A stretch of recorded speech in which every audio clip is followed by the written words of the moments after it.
Do Die. Check out this.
All right, guys, girls, and squirrels.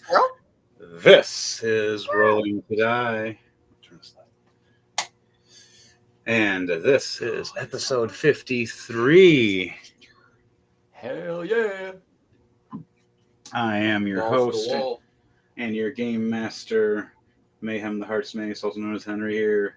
Hey, how you guys doing today? And I'll be playing as Hearts Mace tonight for the Assassin story. All right, everybody else would like to introduce themselves while we get this started. Greetings and salutations, everybody. It's yours truly, O-Lion72, coming back. Sorry, it's been a while, folks, but I'm playing tonight as our rogue character known as Leiden, ready to do some stabby, sneaky time.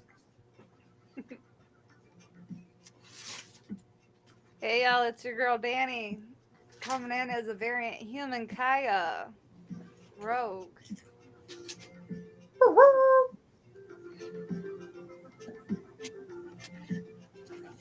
I'm James. I'm playing as Eden, the halfling rogue.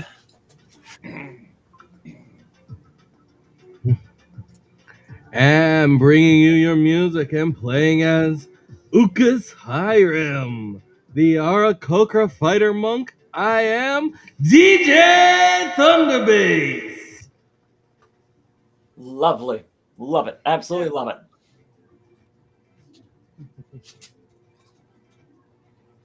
All right, and on that note, guys, some girls and squirrels. For this, we last left off. For Rolling to Die, for our characters and everything's set and going. Our team is known for running around and getting missions that we're, paid for to do. Certain jobs, certain assassinations, and everything else. If I like, though, I'm gonna. What's everybody's names and how do you spell them again? James, you can go first. How do you spell your name? Y-D-E-N. Okay, Eden. Yep. All right, for you, Devante, DJ Thunderbass. It's Ukas Hiram. It's UCCAAS,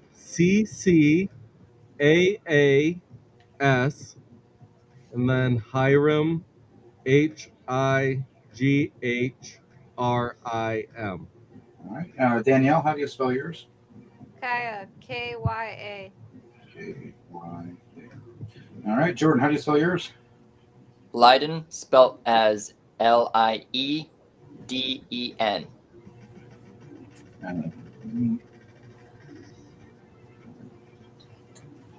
All right. So, we have it here. That each one of you have been paid to do numerous jobs recently, going on and forth. So far, Kaya has the highest bounty kill, going back and forth with you guys and killing assassin targets. Because all of them, they're thinking something else when they're hanging out with her. They're not thinking of their safety. Not realizing that she's already ready with a sharp, pointy object to say hi to your throat, or to whatever else object that happens to be around her at the time. And Alasia is very improved with her and very impressed. As for Mayhem, she's very angry and irritated with... He derped the last mission, and instead of making a stealth mission, happened to blow up half of the area with his crew. Speaking of, as you guys are starting to walk down the steps, and you look down these hallways, as you see all the brick walls, and you can run your hand across them, you look out and you see the hallway to the open area of where Alasia Snowwolf is at. But on that note, as we are for the name of our story and the name of our D&D, we are called Rolling to Die. And I'd like everybody to roll 2d20 for me and tell me what they are. 3 and a 4. Ooh. 4. That means I win, right? No. Woo. 20 and a 12. An 11 and an 18.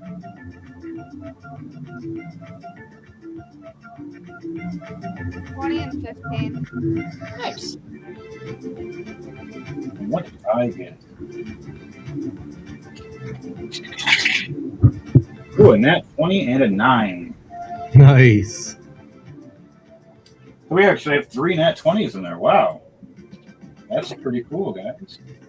There's no dice. I thought I lost a dice. I was going to be like, where'd one of my dice go? So, on that note, for the ones that got the 3 nat 20s, each one of you have a special extra attack that you can do when you choose. And also means you have some good luck for the beginning of the story. For none of you rolled a nat 1, so you're safe on that point. Eden, you just had a rough night drinking. All that coin you made. You weren't expecting people to actually buy you drinks, though. You were going to buy them the whole night for yourself. And this cute little halfling girl just happened to walk up and sugar you up and buy you all these drinks. When you first wake up, your instincts to check your pouch. You know it's still there. But then you realize there's a little sigil for a magic number for her to contact you one day, saying if you ever need help with a winky face. Oh, joy. And also a bottle of alcohol that's sitting there, just nice, cold and brewed, magically frozen just for you for later. You want to take that before you leave? Oh, I'm definitely taking that. You put that in your inventory, a magical drink. Okay. So on that note, as you guys are walking, does anybody want to do a perception check for me to see what's going on? Passive perception. Certainly, I'll go roll. But I'll roll Passive perceptions first, if anybody wants to say. I've got a passive perception of 17, but I'll roll. Okay. Yeah, 17. If you want to see some special shit, you're going to have to get over 17. 18. 20 20? plus 7, so 27. My passive perception is 22. Wow. 9. You can roll if you want, then. 22 is great for you, Leiden. Woohoo! You're pretty much getting an 18 and up. I had a 20 plus 7, 27. 27. Oh, wow. What did Mayhem, or not, sorry, not Mayhem, Heart's Mace get? He got a 2 and he got an 8. What is his passive perception? -1. Wow. I got a 14 for my passive perception. And when I rolled, I only rolled an 8. Oh, damn. No matter what, I don't see squat. I'm just kind of coming in. I'm walking in. I met up with Eden over here, seeing him walk in the door going, rough night, too. One night. You lucky son of a... Who was it this time? Don't know. What? You even get her name? Got her number, though. And a special drink for a very special occasion. Oh, I got a rock. Might be a special rock, man. You never know. Guys, playback later. Hanging out. Female Earth Ganassi walks up. Want to hang out? I didn't know. Yes, that's great. And starts dragging Mayhem up the stairs. Not Mayhem, sorry. Hurts May. I'm horrible. It was Oh God! Wrong rock. Oh. All right. On that note, Danielle, where you, Hirakaya? You're already standing there, prepped early, ready to go. Standing right next to Alasia, and she's smiling at you, going, "Finally, one that's actually on time." As the rest of the buffoons stumble in, and then she looks over and sees Leiden. And her face goes from a smirk to a, what the fuck? Oh, that's not very nice. I got that from my father. She looks at you in your green cloak. And she goes, "So two are on time." As all the rest of us stumble in. Yes. For my 2d20 rolls, I had an 11 and an 18. Yes, you're 18. You're walking up the steps as she's saying this. So as you're walking up the steps as she's saying this, she goes, "Oh, make that 3." And she sees further with her perception check. She has a natural perception of 26. Never mind. She sees Mayhem, and she sees Eden walking, going, "These two. Why is it always these two?" As we start walking up these cold, icy steps. What are we going to say while this is happening?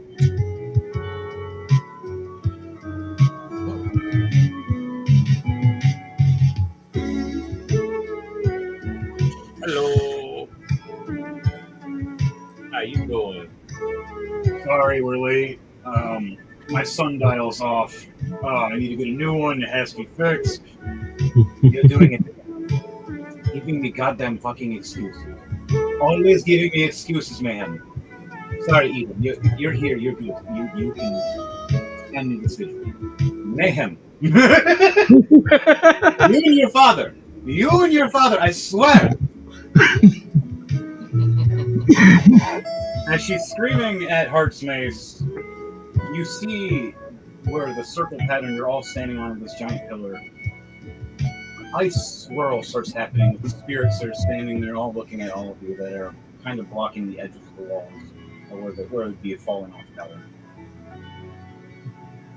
And anybody immune to cold at all? If anybody wants to check their immunities? I am not immune.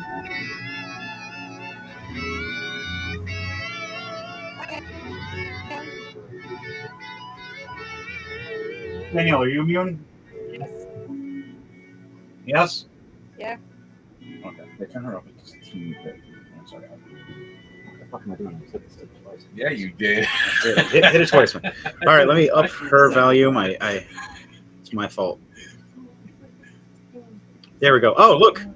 Wow, I'm an idiot. He's here. He's been sitting here for a minute waiting. All right. We have another guest that just joined in as well. Would you like to introduce yourself to Rolling to Die? Kevin.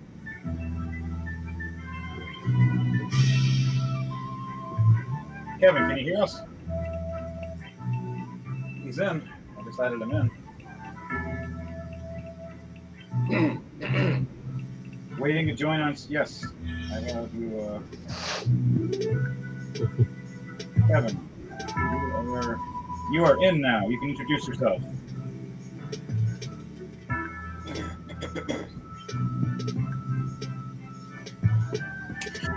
Well, on that note, while we're waiting for Kevin to answer, Alasia Snowwolf, for everybody that's Danielle, you said you're immune to cold. Yep. Jordan, you said you're not. Devontae, Yep. you're not immune to cold. No. Okay. For people that are not immune to cold, do a Constitution save for me, please. Okay. Are we close to it? Yes, you're standing a little further away, but I'm standing smack dead in the middle, and I have disadvantage. Oh fuck balls! You gotta be kidding me. What we roll? Constitution save. 20 plus 6, 26. Okay, you succeed. You use your wings to cover up like a shield, getting used to protecting yourself in the cold. What you roll? Oh gods. 11 plus 4, 15 altogether. 15, okay. Danielle, you're fine. You don't have to if you don't want to, unless you want to roll just for funsies.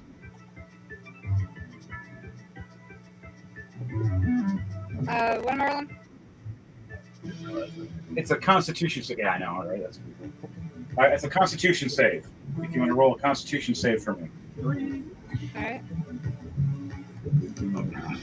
Kevin, I messaged you. Did you answer? Is he still there?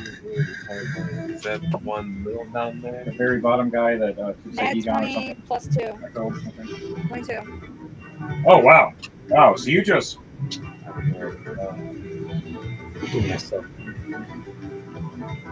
Yeah, he's here. I don't hear Kevin at all, though. Kevin, jump out, jump back in, and check your because I can't hear Kevin at all. All right. All right. Kaya, you stand there right next to Elijah, smiling as the snow and the frost hits you, and you just smirk a little bit and perk up your chest and smile. And she smirks at you, going, "Do you know how to protect yourself from the cold?" And she looks over at Mayhem and looks over at Eden and sees us kind of like frozen, like we're like. Hello there. All right, we can hear you now. All right, now introduce yourself. You were having a sound issue. Alright about that, guys. Had to fix a problem. Alright, basically, Alright, the introduce new yourself. character I just created. Alright, the name's Aegon Spengler 22. And basically, the new character I just created is a Krylic / Bard, half elf, acolyte. So, this is my background for my background. Level 13. I should have a bard that is a elf. That is perfect, because it's funny I actually have that variant of a character that you just stated. And my immunities is magical sleep. Alright, are you immune to cold at all? Negative on that one. This is your character. Nice. Very nice. Ugh. Ugh. Ugh. Cannot stay long enough. There we go. Okay. All right, I want you to roll 2d20 for me, Kevin, please. All right, 2d20s coming up. Rolling it twice.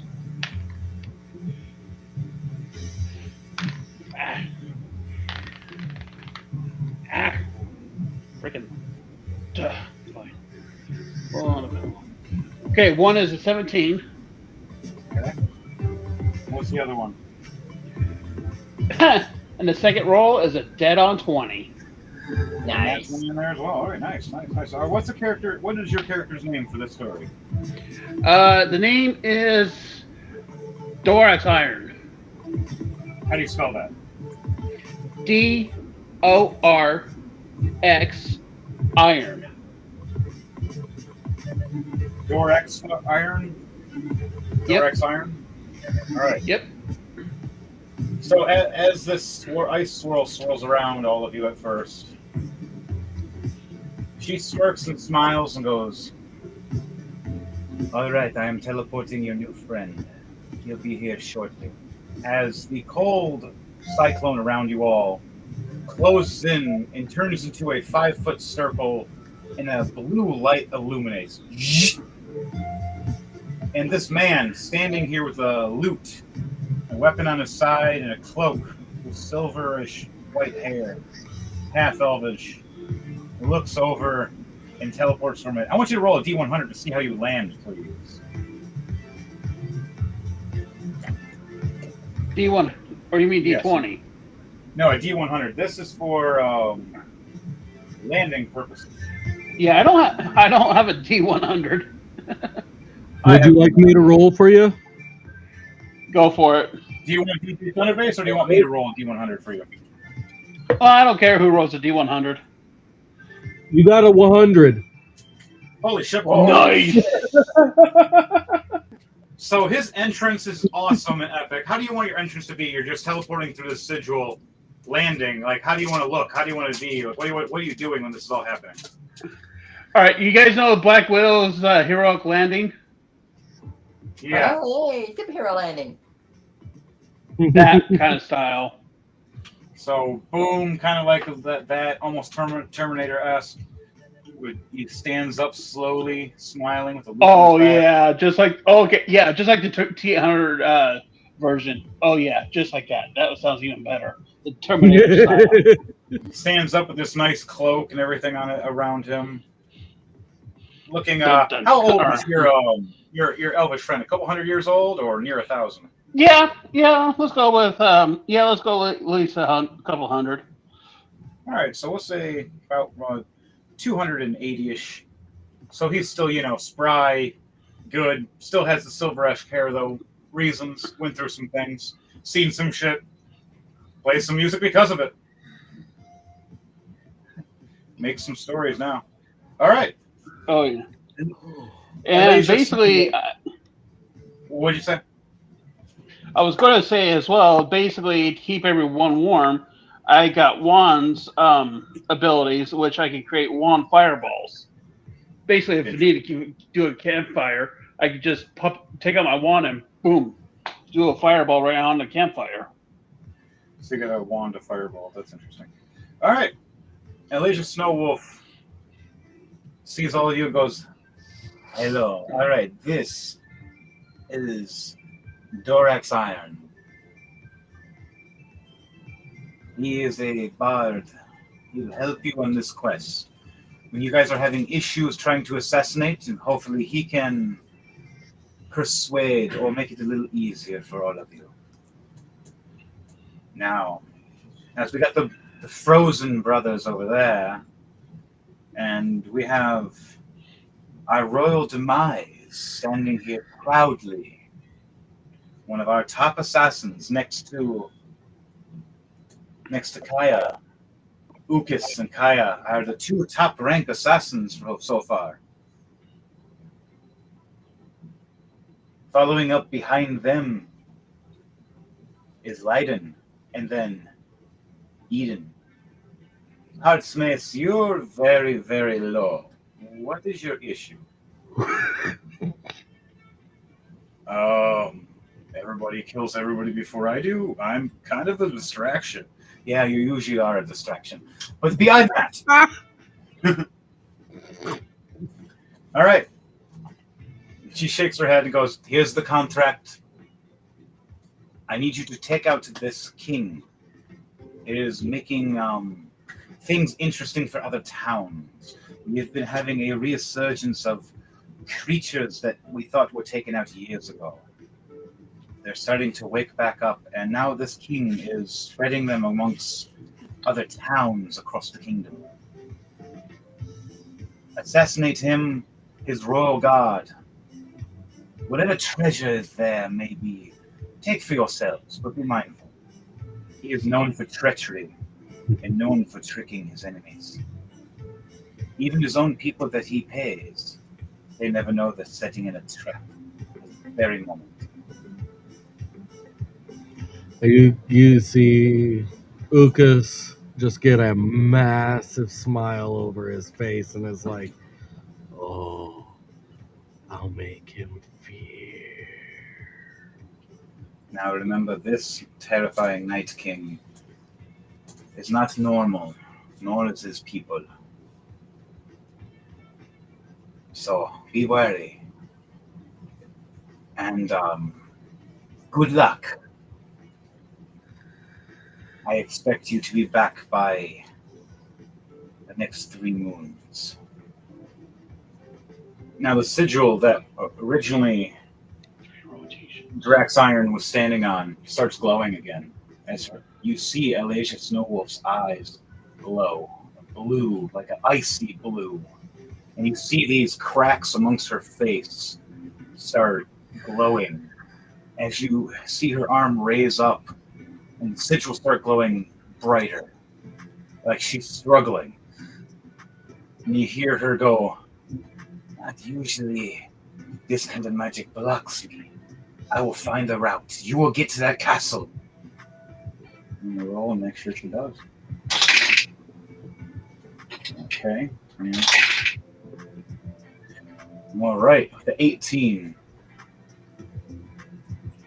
You see the glow luminescing around her body now. As the sigil glows, and she asks everybody get into the circle. Who's all walking in right now? I am. I am. I will go for I'll it. do the sexy lady. Gives you a look and winks. And I walk up and trip a little bit. Get in there. Get in, you fool! Everybody in? Yep. Yep. All right. The teleport sigil. You see all the little words and languages all around this pentagram that starts glowing under your feet.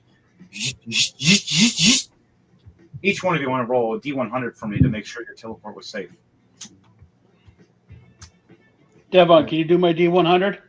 For everybody that roll a D or a natural 20 gets an advantage on this. Got it. How you only got that 20 on D100? No, Got a saying 16 on that people that D20. roll it are rolling to die. Oh wow. 49 for me. 97. I rolled a 70 for Kevin. And what about I got a rolled 16 on D20. 7. Got a 16 on the D20. I rolled a 75. It's cocked. Wow, a D100 is cocked.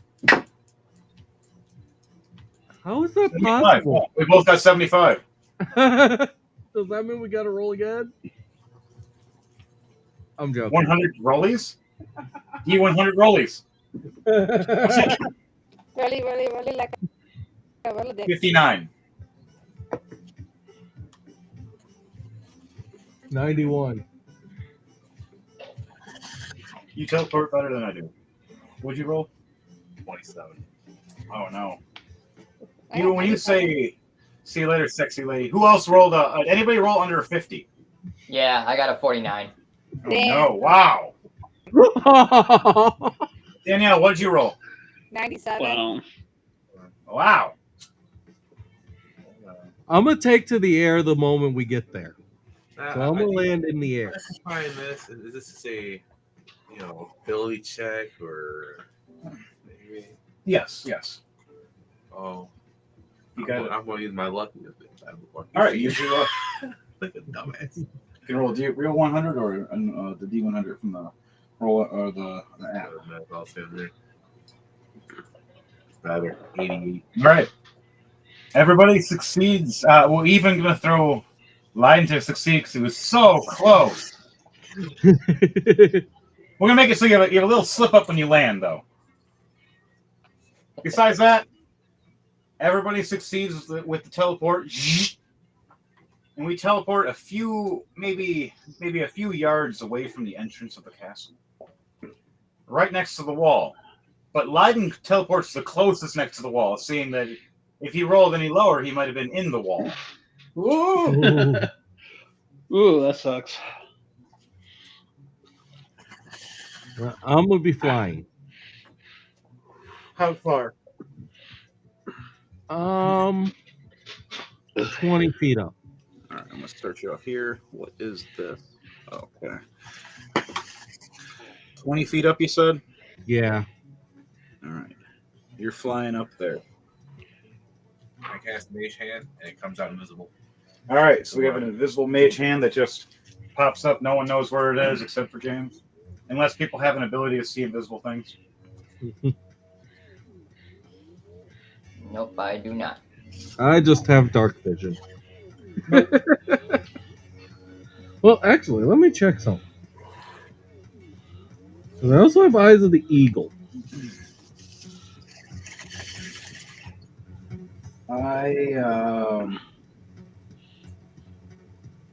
Nope, I don't have dark vision. I should. Wait, maybe I'm not reading things right. Nope, there it is. Okay, I was looking at the wrong thing. Okay, no, I can't see invisible things.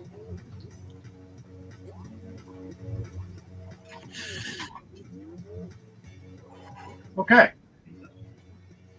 So, I want you guys to roll perception checks for me. See what you see. Dark. Well, it's the sun is starting to go down. I was asking, I don't have dark vision. We were all talking about dark vision, so yeah. Yeah, I'm a human. Can't really see in the dark. Stuff shit. 20 plus 7. 17 plus 6. 23. Kevin, roll 2d20 for 17 plus 7. Say that again. roll a d20 for me for a perception check. All right. 13. I rolled a 17 Dead on plus tw- 7, 24. Ooh, I rolled that. Dead on 20. Same. I rolled a nat 20. 19 Gordon, plus what'd you roll? 12, 31. Oh wow. Even the dark, that's like nigh impossible. Wait a minute. Half elves can see in the dark, right? Do you have dark vision? Where would that be located? It would be under your senses on the Okay, first page. all right. Yeah. All right. Let's see here. Senses.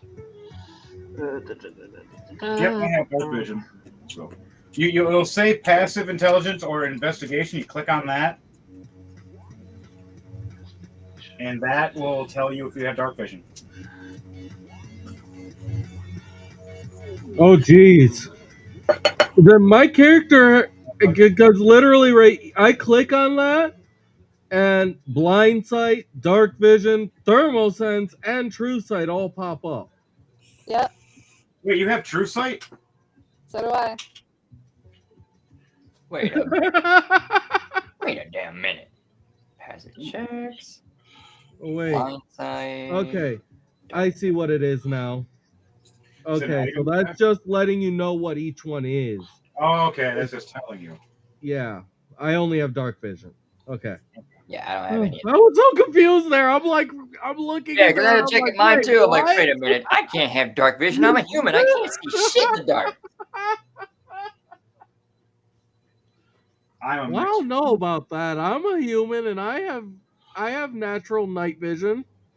Do you have goggles? No, I No, don't have any you're goggles. Contra. You're No, I'm meaning in real life. Oh, that's different. He's nocturnal. Oh you're- yeah, I got a pair of that here too.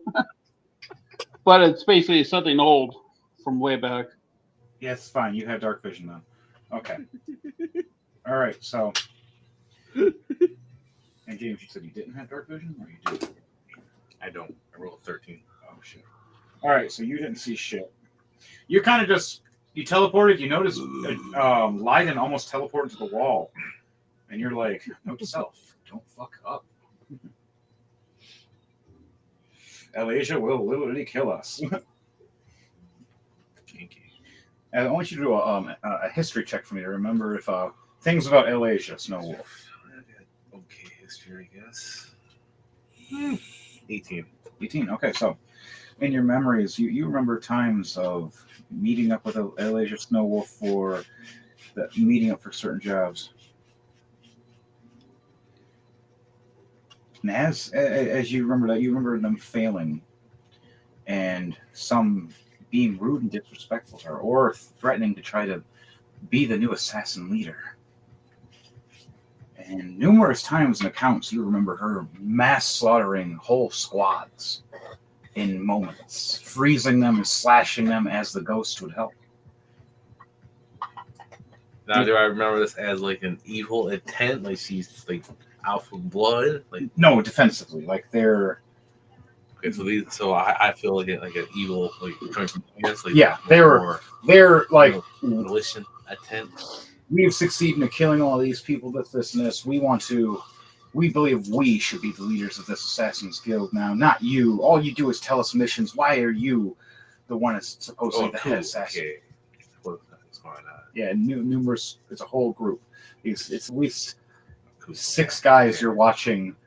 6 like 4 men, 2 women variants, and they all pull out their weapons, and you see her smirk, and she pulls out these 2 swords from under her back, and you see ice start christening around, and you see a shell line up above so they can't exit as the ghosts start making a wall. I grew a little bit, but not in height. Oh shit! And then you heard screaming as you seen all of them slowly freezing, trying to move away, and then you see red blood splatter. And then everything looked like it was frozen in ice, but red and crimson. As the ice starts melting away and dropping onto the water streams that are reaching past your feet in every single tile, you start seeing all the white and clear water turn red as the rest of their bodies fall into little teeny pieces.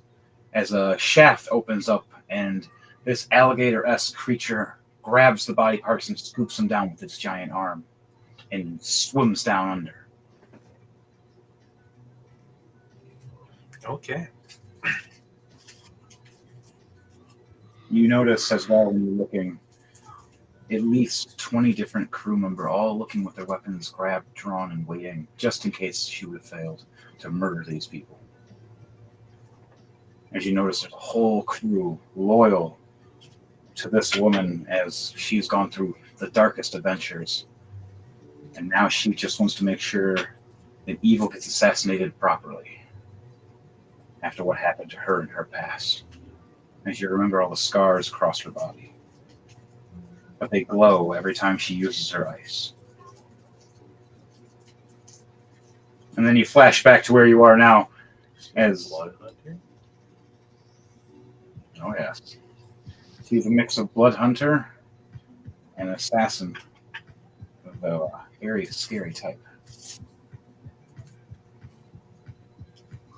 And she was trained by Lunal and Mayhem, as well as other variants of Valnir. And even your other character you know, your little frog king. Trained her at swordplay many years ago. And you had to fight a wave of frogs to pass her final test, as she is one of the only ones to ever pass your tests of that character. Mayhem got close one day, but still failed. The plaque and everything. Yep. Same with Crom. You succeeded killing all these different people, but the only one that ever succeeded was your one apprentice, Elijah Snowwolf. As she learned many ice abilities from your character as well. As you know that character from your past history as well, because you rolled a good history check. So, on that note, as that's all happening, you're remembering all that, so that's why you don't see what's going on. As this is all happening, all the rest of you look over and you see... Going. Oh yeah, big ass fucking flashback, fucking just memorizing the crazy days. I'm just standing there, just rolling around doing stuff. That's fucking hilarious.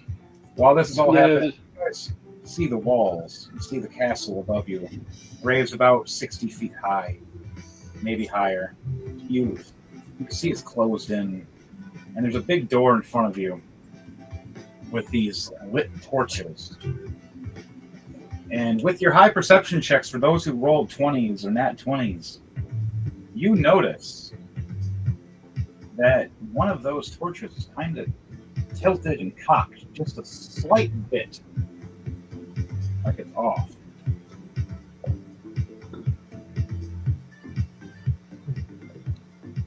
Anything you guys want to say besides that before I say anything else?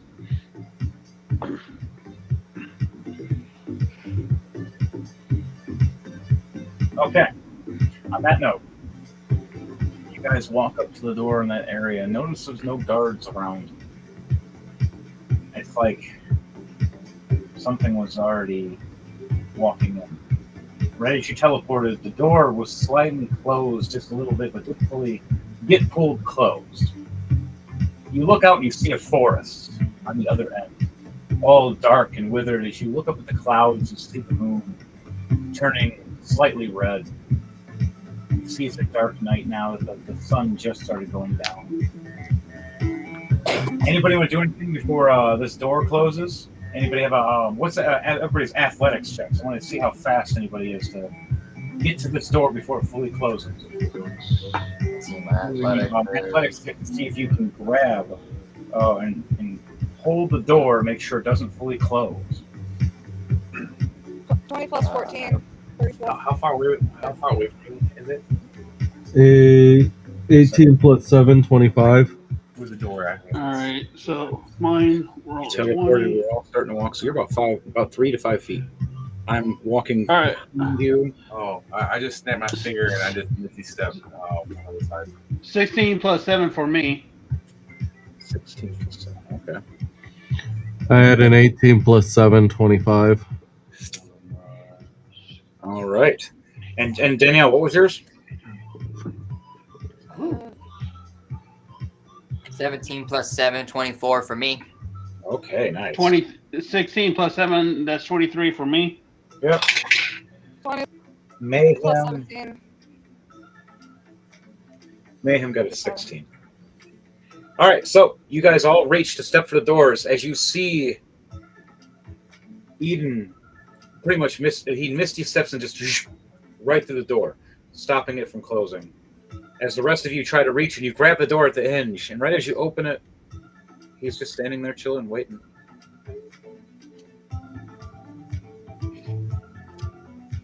You want to say anything as the door opens up? No. Just killed Leiden. Sorry, Leiden, I threw you. How dare you? Danielle's character's not letting you get through. She's like slapping you. Someone's getting bitch slapped. Right? All right, the door opens up for you guys. You start walking in. Do you guys want to roll perception checks or have a high enough passive perception past 23? I got a perception, past perception of 22, but yeah, I'll roll.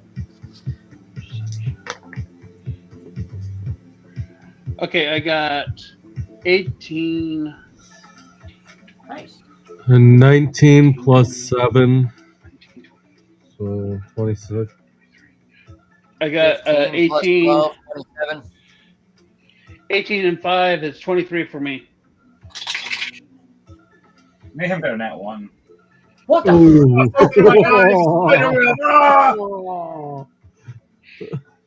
I walked through the door. What did you get, James? The perception check. And we're looking now into the room that we just walked into. Man, if Garaka was in there, I would say tall, dark, and horny at 12 o'clock. You guys walk in. You look and see this big corridor. You see a bare shag rug on the floor. You see a bunch of gold piled up in front of where it was like a fireplace. You see these guards from a distance looking different directions, standing at 2 stairwells leading 2 different directions. You see these walls that crescent up. They look kind of strange, like they're black ooze running down them a little bit. You see a bunch of torches kind of low lit the whole building, and a couple doorways to your left and to your right. Yeah, if I were you guys, I would be very careful on the black ooze. It's basically something you do not want to touch. Anybody rolling that 20 in that? I rolled close, but no. I rolled a 19 plus 7, 26. 26 is still pretty high. Danielle, what'd you roll?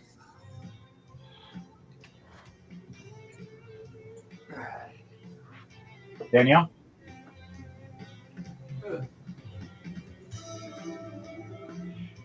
I think we lost Danielle. Is she still here? Video is. Might have fallen asleep. Kaya, are you there? She might have ran off somewhere to grab something. All right. So All right. D20 for perception, right? perception of a D20. All right. Got it. Mine was a 15 plus 12, so 24. 24 is pretty good too. I still have passed too. All right. Kevin, Got you it. roll? Got 20. Yeah, 25 on me. Nice. All right. Okay, so for those who rolled over a 23, you guys see the black ooze in the wall. You start seeing a little run of like teeth for a second and eyes. You see them going through clothes. You see the walls just kind of like slime up, but like the ooze was dripping down and stopped dripping down and slid back up for a second. Yeah. If I learned about anything about ectoplasma, especially with the black, do not touch it. It's very dangerous, and plus it'll get all over you and won't get out of your clothes, and basically it'll stain your soul. Does it also smell really bad? No, but it's pure evil. Well, with your passive perception, when you guys sniffing there, it smells like rotten flesh in here. Like, Oof. Yeah, undead, that's the or people died and they never got cleaned up. yeah. Basically, ghosts can go travel through black ooze. Good to know. Hey, that's what Heart you get for snakes being a look Ghostbuster. Heart snakes. Not fucking with these walls. All right. You guys been going further now? You gonna which direction you gotta go? There's you going straight up the hallway. There's the bear shag rug. There's the two knights, one on each side, within about 20-30 feet apiece from each other. And then the bear rug is about in between them. You see some gold troves in front of the with like plaques that are etched in. Real, right? Yeah, they're real. They're moving around. They're standing at their posts.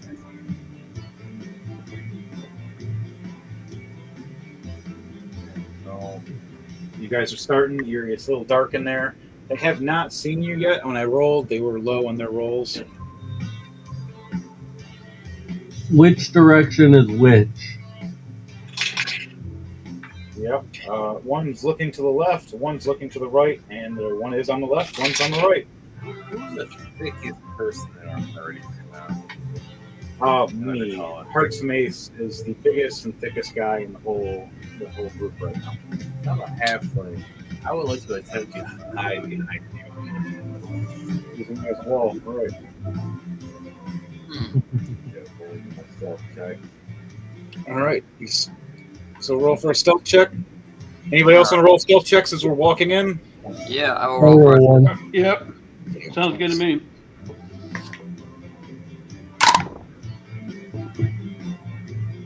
Woo! Dirty 20 for me. 30. 18 for me. Okay, good. Dirty Yep. 20.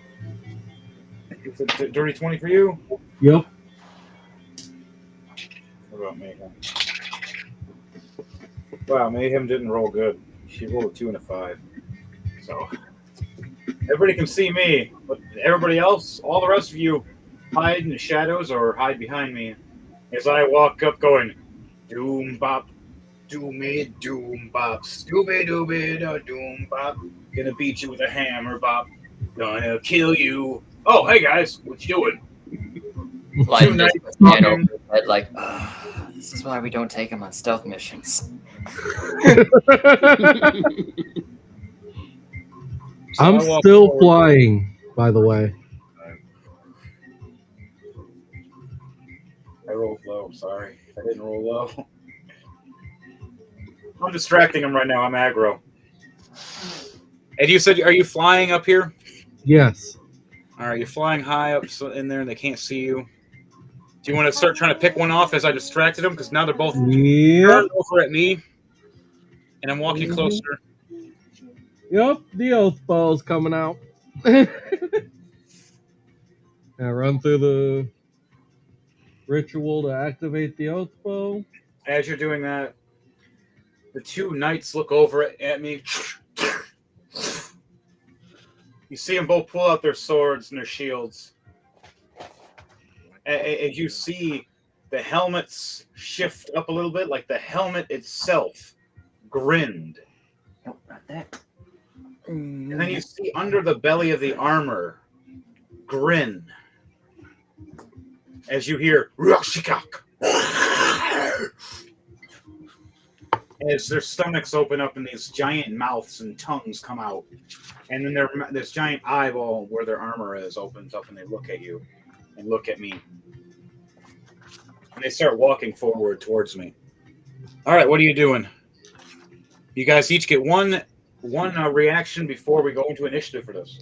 Are they humanoid still? Humanoid Well, shaped, yes. I They're I kind can of creatures, but they're still humanoid. I can still use the um Let me attempt this. does the reactions on that do I've been always wondering this because I have 2 attacks per action. Yep. Do I only get 1 attack for the reaction, or do I still use the 2 attacks there? If it counts still as 2 attacks, if it says that, then you're allowed to have 2 attacks for that one reaction. Okay. I'm going to one arrow at each then. All right. So first one that's going to do something as Arakakra is Ukas Hiram. He is pulling out his bow and firing 2 shots rapidly right off start as you see these 2 mimic knights look at you and scream. Okay. Everybody roll a history check for me too while you're at it to know if this is a mimic knight.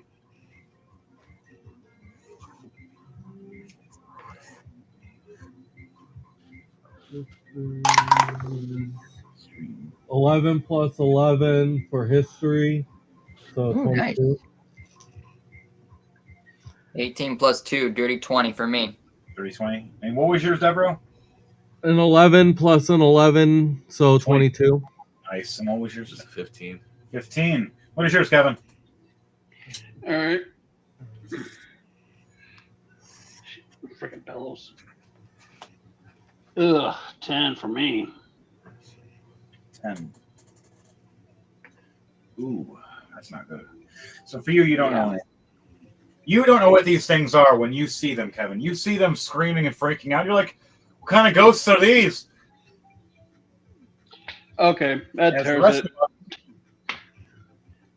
The rest of us all go, these are mimic knights. These things don't exist anymore. I heard they died years ago. What is going on? Let's see here. Ooh, I have a wand of secrets. Okay, so the numbers for the bow. A nat 20 plus 11, 31. Sweet. And a 17 plus 11, 28. 21 and a 28? 31 and a 28. 31 and a 28. Holy crap balls. So for that Nat 31, 20 and a nat 20 and a 17. in that 20, where exactly do you want to hit this? Like, do you want to hit the giant eyeball? Do you want to hit in the mouth? Do you want to hit anywhere soft?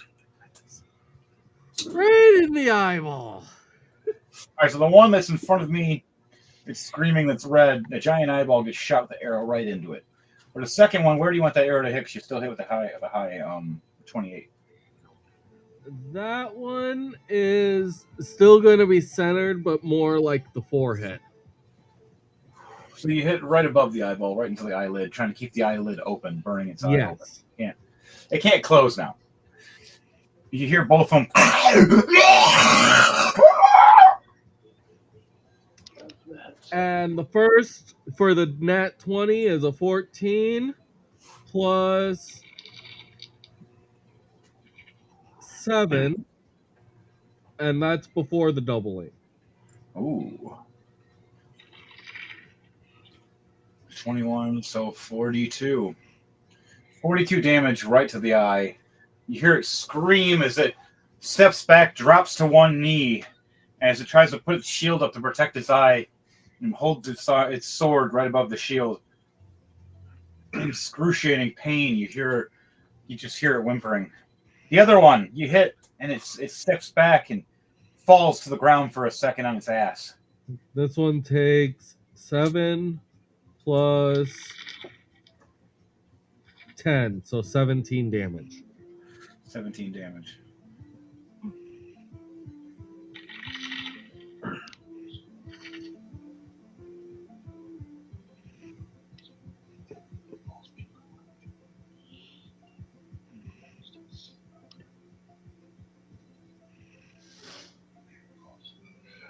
Ooh. I'm trying to find what spells I had for this character, but I ended up going MIA, so that's some horseshit. Okay. Oh well. So who's next? On that, we had the reaction you've seen the Aarakocra firing 2 arrows above you guys. Totally said that wrong. I don't care. I'll go ahead and shoot my crossbow that I have, my one-hand crossbow. You pull out this one-hand crossbow. Nice, beautiful, elegant-esque. Like it's been uniquely made. And you see that it has a small bayonet on it. So if anybody is close, you can hack and slash with it as well. All right, what are you firing? You got 1 shot or 2 shots at this thing for your... I only get 1 shot. All right, fire away. Who are you shooting at, the red one or the blue one? I'm going to shoot at the blue one. Okay. Let's see, that's 10.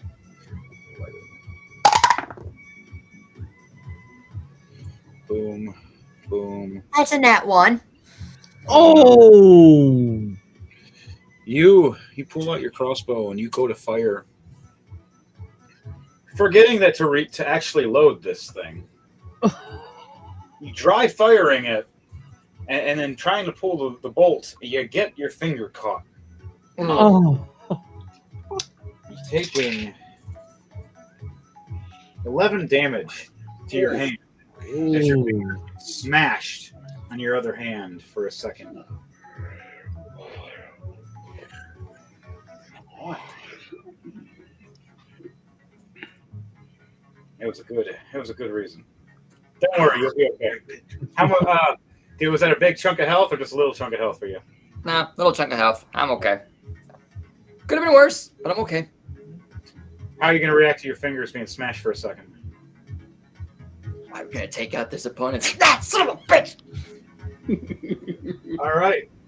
Got my finger. Ah, it's the 3rd time this month. I need to get a new string for this bastard. You could try that because that would work. You could charm one of them. I'll allow it. Roll 2d20 for me and I'll let you know. That's all I can do for that turn. I guess it's better you can see it at this one.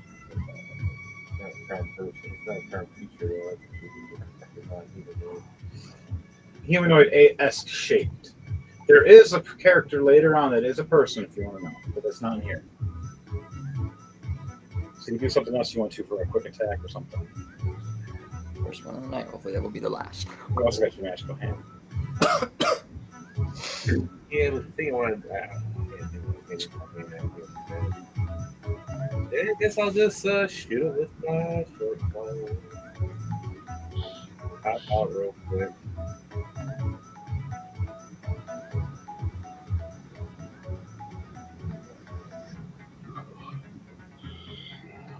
Okay. I rolled a 20, 10 to 30. A 30. Nice. And what weapon are you using? A short bow. He pulls up this short bow and just fires this perfect shot. Like, do you want it to sound like a whistle, or do you want it to be like a perfect silent shot? Ever heard one of those giant longbows that sounds like a fucking missile coming at you? Yeah. Yeah, that's what's that sound like. Yep. So 17 points of damage too. Which one are you hitting? I guess Because there's the one he got that 20 on. All right, so the red one that's down, trying to put his shield up. Even though it has its shield up and it's thinking it's protecting, the eyeball is still visible. There's one arrow already in it, but you just pulled a Robin Hood too. You fired this missile, it hears it, and here's an arrow sliding right into another arrow, splitting it in half, going right in. Yep, splitting right into the eyeball more, making it a whole eyeball explode. Oh. Oh.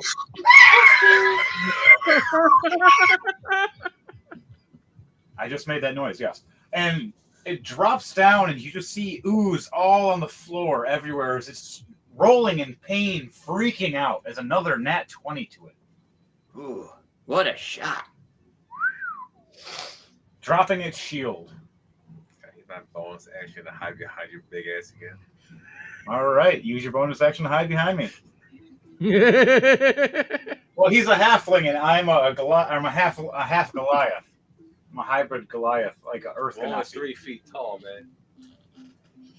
So think of like a Goliath that has like rocky skin. I got a nat 20 plus 15, so 35. Damn. I'm in another universe, guys. You see him walk behind me, and it's like that camera. You kind of just pan back, and he's just not there. And you're like, what? Where? And you walk around me again. And the camera does. He's just not there. You're like, what the fuck? He's on top of the camera. Cameraman doesn't even know that he's on top of the cameraman. Stop sign. You see me walk past the stop sign, but you don't see me go past the pole. Yep, you just a whole another realm. You're sitting there hiding. Your hand is too. You're both playing invisible rollies. First roll was also so. Shit, you won that rollie. All right, that's fucking hilarious. Kevin, what are you doing? Let's see here. All right. Do you want me to roll a 20? What are you doing? Are you attacking? This is a one action Oh yeah. thing. Oh yeah. Yeah. I'll let you guys get done with yours. Yep, they all did theirs. Now it's your turn. All right. Basically got a 20. You got a dirty 20? Yep. Dirty 20. What are you doing though? What is an attack? Is what kind of attack? Yeah. I'm attacking. What kind of attack? Let's see here. Oh shoot. Weapon attack, like a bow and arrow? Is it a magic attack? You're a bard. Oh yeah. I'm doing a magic attack. Basically, using the fireballs, kind of like a medium collider. All right, so you're playing music from your lute, and you're firing a fireball out of the end of it. Yep.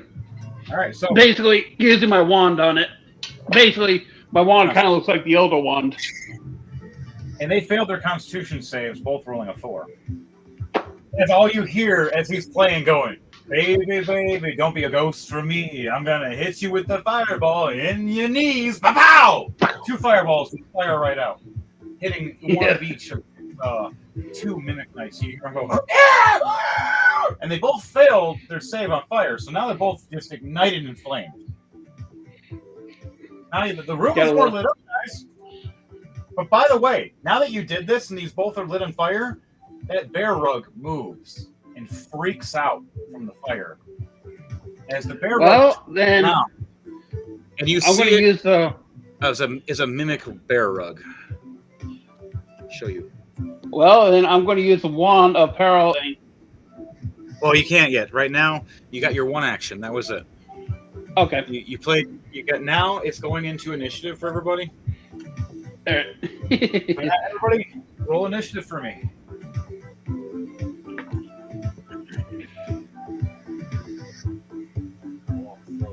Got a 17. Ooh, 20 plus 5, 25 for me. I got a 15 plus 7, so 22. Initiative. What did I get? I have a +3 in my initiative.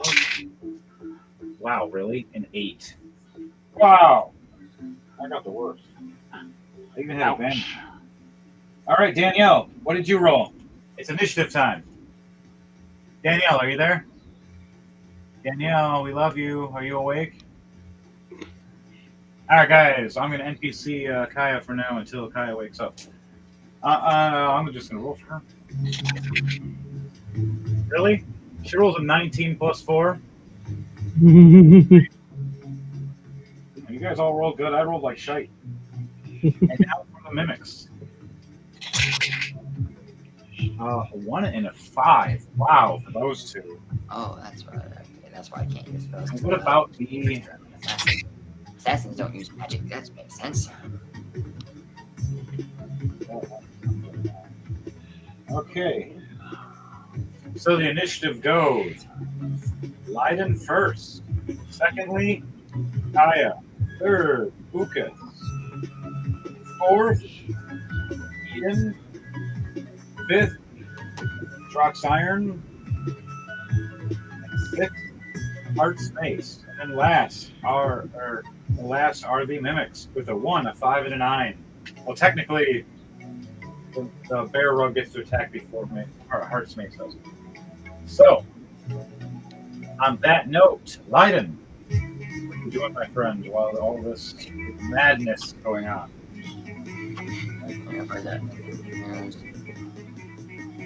Madness. Oh, this is D&D!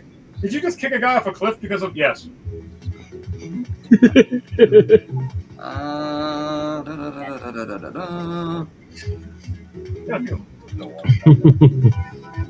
we lied and said there was.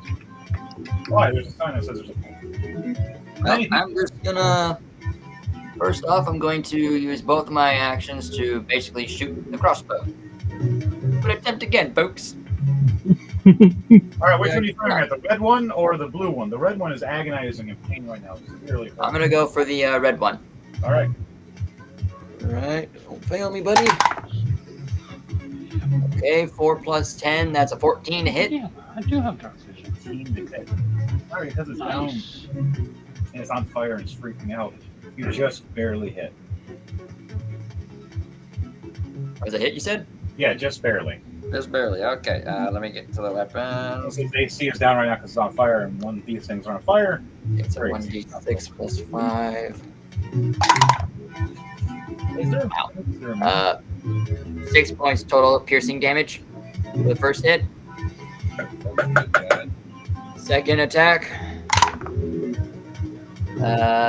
Yeah, that's not gonna hit. That's a 9. Wait, what? No, it's not 9. It's an 8. 8 plus 10, so 18 to hit. 18 to hit definitely hits. Alrighty. Wow. Again, 6 points of damage. Piercing. That's 2 wow. ones in a row. Leiden, how do you want to do this? You actually just succeeded. So Woo! Woo! 5 more hit points after the first hit you hit. Okay, so first shot, he's gonna be like, "Don't you fuck with me again this time." Shoots the crossbow, flies across, hits the creature as it's wailing in pain, still and bewildered by its attack that's happened to it. Second shot. All right. Round 2. Don't fuck with me. Shoots it. Hits the creature smack dab in the center of the head, and you see that it goes completely straight through and out the other end. So 3 arrows in. Finally, a giant hole appears through this thing. As it drops to its knees, as the rest of the body starts to decay into its black ooze, melting to the floor.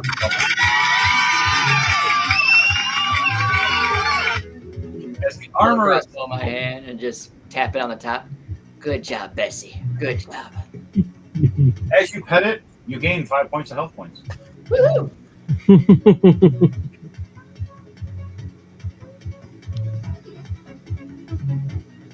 All right. That is the end of my turn, ladies and gentlemen. All right. Isn't that? All right, Kaya, Danielle, you are up next. It's your turn. Oh, thank you. Don't kill me, Danielle. Please don't kill me. She'll listen to this later. So, for Danielle, for Kaya, she looks over and sees the one screaming and then just get killed, and she goes, "Okay, that just happened." She pulls out her daggers and sees the There, that is a cobra. It's a mimic. Raising up as her eyes get big, like, oh, hi. You need to die now.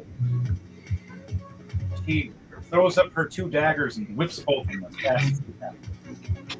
Let's see what she gets. Let's go. Die. 16, and now shock. First one hits the floor and bounces, missing. The second one hits the 16 plus 9. Smashing right into its face, you hearing it scream for a second. At least that one worked. Taking 12 points of damage right to this creature. And as the knives teleport right back to her hands, and she smirks and smiles. Her turn is done now. It is now Ukas's turn. With with James up after that, so you're on deck. Okay. So for my first action, there's only one of those guards left, right? One of yes, one of the mimic guards left, but there is now a mimic shag rug that is a bear that is starting to freak out because it just got an arrow through its fucking mouth. Gave it a nice piercing. Okay, for the first action, I'm gonna fire 2 more at the guard. Arrows.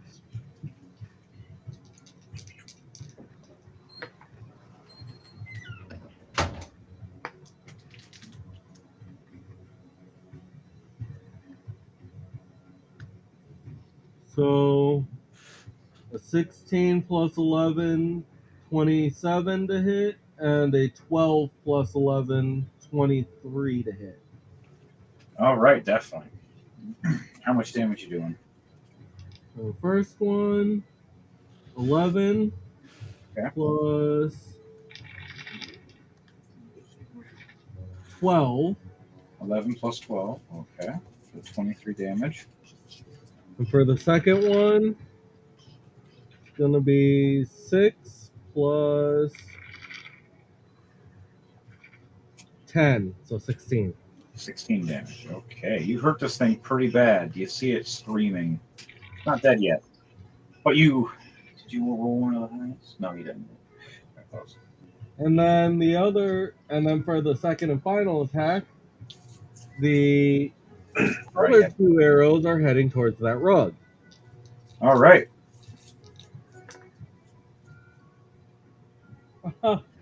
Rug's gonna hate me. Oh, shit. What'd you do? Not 20 and a 19. Ooh. Damn. And when it counts, we're not going to be rolling 20s anymore. Don't worry. Because I'm a fighter, that makes 19 a crit. Mm-hmm. Ooh. So double. Mhm. Double. Yeah. Everybody, do you hear that? And it's with your bow, right? Yep. So your bow just starts glowing immensely. What color is it glowing? It'll glow red. You start seeing this like crimson glowing red aura off this bow as he pulls back the string. As the string has a darker-esque red glow from the string. You see it all flowing into the arrow as he's pulling back. And as he releases these 2 arrows, you see him split right down, right towards this bear mimic rug. Where do these hit? Do you want them to hit anywhere soft, any vital spots, the face, anywhere specific? I want Perfect. it one to land right at the base of the neck, and then one right above the tailbone. It's getting pinned. Nice, nice. And the first damage is 14 plus 21 Okay. before doubling. Second one, 16 plus 12 before doubling. Nice. Nice, 32. So you took a lot of damage to this thing. You hear it screaming and screeching. It's pinned to the ground. Not dead yet, but more than halfway now. Looking pretty hurt. Kind of surprised. Wasn't expecting a bunch of arrows to be flung right in, and bolts flew right into it right when it's trying to surprise attack. Also, it did actually count as a sneak attack too. Yes, the first one did. Oh. Ow.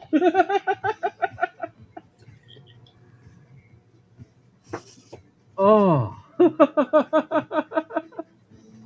That's some good shit.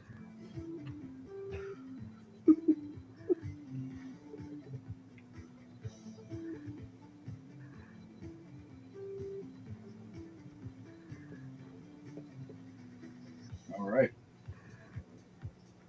So is that all your turn? Yep. All right. On that note, now it is Eden's turn.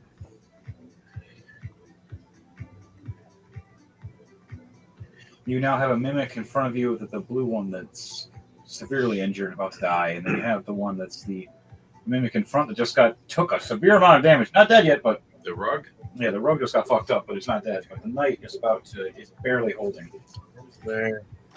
I'm right there. And your first attack will be in a sneak attack because you are stealth behind me. I'm going to walk up to it. I'm just going to stab it with my sword. All right. Damn. If I don't, you got an 8. I got to be in a chest, right? Even better. 24. Oh, a 24 to hit. Where are you slashing the sword at? Woo! Probably go for like the snout is down to get like to pierce the mouth and shit. So, 4 points of damage. All right. You get another attack? Nope. All right. Well, that's perfect, anyways. So, But I will move that behind you and hide with my bonus action. all right. Well, on that note, anyways, how do you want to do this? Because he only had 3 points left. Yeah. He was literally about to die. I stab it, and as it dies, I go, nah. You walk up to this halfling. This mimic knight's it's getting up on all fours, looking up at you. This giant eyeball opens up in this mouth, and you just stick your sword right into it and just pull down and rip it out. With my weapon, when I hit things, I do max damage. So technically, I did 9 points of damage. Definitely how do you want to do this, though. Forget about that. You rip off its head, and its head starts rolling around you, and then all of it starts turning to black goo. And then you go and hide behind me again. What'd you roll for the stealth check? Do with it.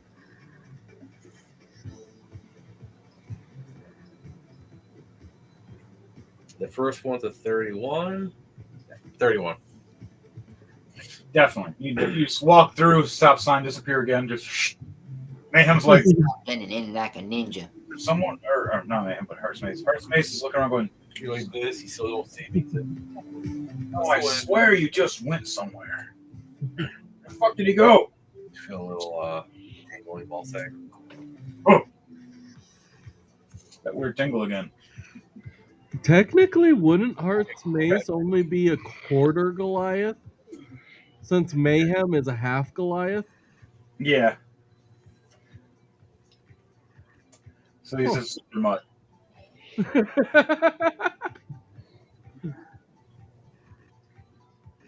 Sorry, weird things pop through my head.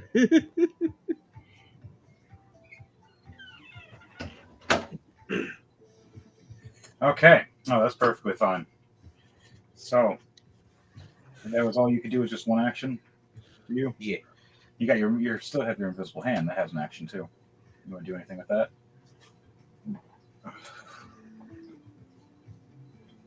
You want to try to cipher out the wall while you're doing something, or just chill?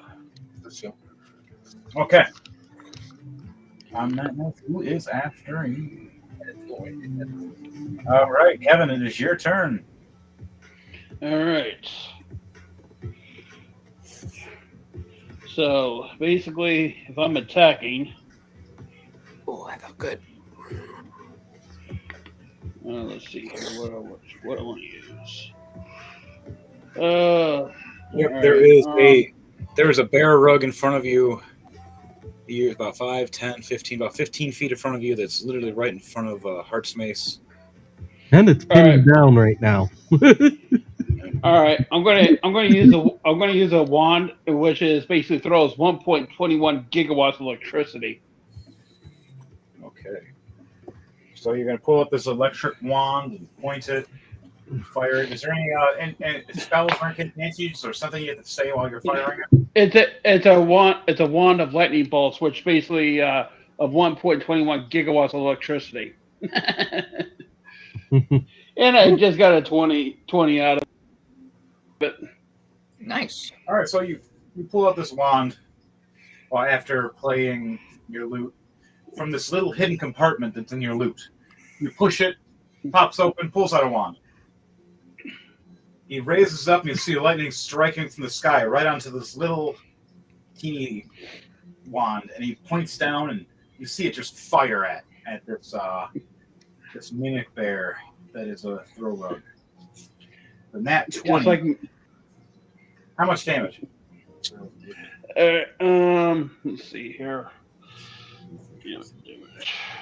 Oh, is Dex save? I'll still do it. 13. 13 plus 1. All right, so 14 damage. Nice. Yep, 14 with 20. That is 24. So, Yeah. oh yeah. No, wait a minute. Actually, 30. Actually, that's 34. Oh yeah, 13, 14, and 20. That's 34. Here's the low one. Nice. Chaotic. All right. So, you fire this lightning. You do 30 damage. You said. 14 plus 20. That's 34. So that's 34 damage towards the bear with 1.21 gigawatts of electricity. All right. You see it fry. You see it severely damaged, and it's this black ooze starts leaking on the floor. But it's not dead yet. But it hurt real bad. That was your turn? Oh yeah. Yep. That's why I built my sword. It would not get killed a knight. What's your second attack? So I said I attacked the bear. Oh, you attacked the bear. Whatever. That's it. Oh. That's all I can do. Just one attack. All right. Me and James corrected me on something, which he's right. So life points, anyways. You still exceeded life points, anyways. So, on that note, how do you want to do this then? Hell yeah. I checked the points on this thing because James actually technically did the most damage. Oh, besides Devontae, fucking murdering half the kit. He weakened everything for you guys. Soften these up and. So yeah, basically struck the bear with 1.21 gigawatts of electricity. So I think that's it for me. All right. So it's fried. It was about to attack. Mayhem's like, or not Mayhem. Did it again. Heart's Mace looks over, going, "Hey, I was gonna. Oh, I was about to do something. Never mind. Wow, thank you guys. So, what do we want to do now? As it starts melting in front of the floor. There's, you guys want to do any investigation checks before we leave this room? Yeah. I'd like to do an investigation, yeah. Same here. Sounds good to me. Sounds good. Ooh, nice. Nice. Nat 20 plus 1, 21. Holy crap. I want to look for like doors. Got a 20, 20 plus 5. That's 25 from 13 and a 12, 25. Nice, 225s. What did 17. I got a dirty 20. You got a 17, you said? Alright, 17. Alright. You don't see any hidden special doors, but you do see those gold runes, gold plats that have sigils on the walls. Do I have do they have a? I walk up to it. Cool. And do they have like writings on them? Like things I recognize? They're inscribed in it looks like their language rewritten 4 different times. I know common, halfling, and thieves' cant. Halfling. I know Common, Elvish, Estrian, Noish, and Salavan. Elvish. What else? Did anybody else read? What's their languages they know to read this wall? That's what I'm looking for right now. I know Arakokra, Auran, Celestial, Common, and Deep Speech. Deep speech is another. So there's one more. What's the other language? I know Common, Elvish, Estrian, Noish, and I'm gonna cast Salavan. glitches. Oh. So in 10 minutes, I'll be able to read the whole thing. All right. So guys, Eden mentions to you guys that he can ritually cast to comprehend languages. Just give him 10 minutes. Yeah, give me like 10 minutes, and I can read the whole thing for us. All right. Okay. So you guys can search everything else first while he's doing this? I would like to do a perception check if there's anyone else around in the vicinity. All right. You said Deep Speech is one that could read it, though, right? Yes. But if he comprehends language, he can just read all of it for all you guys, and there's different. Each variant actually has something different in one of them. Ah, okay. He actually can help you guys with a different puzzle. As a puzzle, there's a 4th language. Well, at least I can read one variant. Anybody know All Dwarvish? together for me for perception check. Do I know Dwarvish?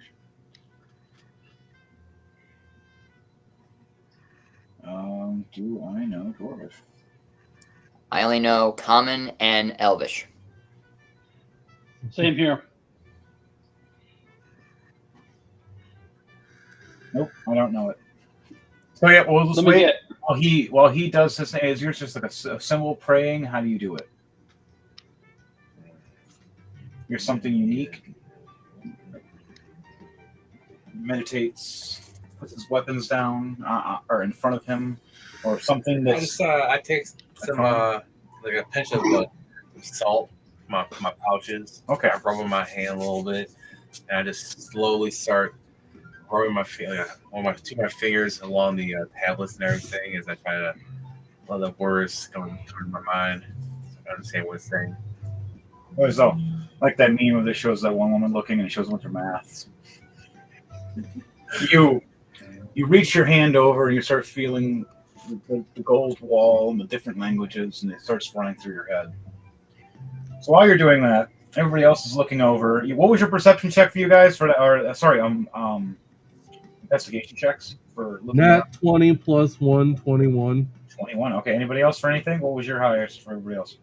6 plus 12, 18 for me altogether. 18. What about you, Kevin? 20 plus 5, that's 25 for me. Mayhem rolled in that 20 as well.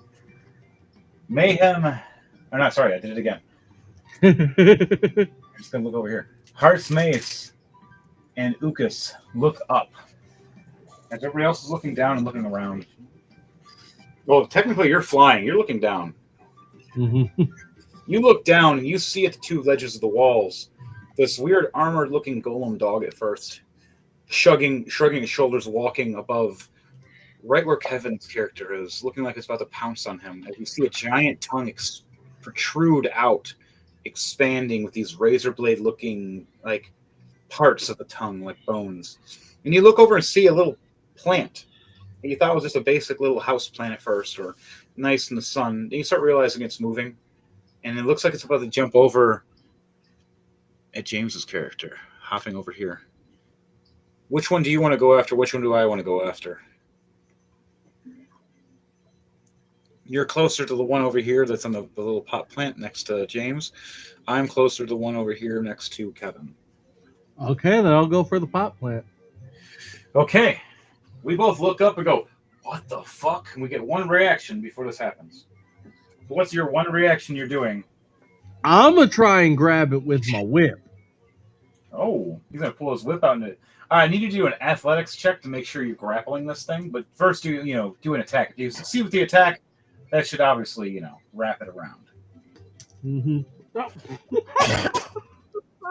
I literally just had something happen that has never happened. It literally bounced right back into the bag of dice. Wow. Wow.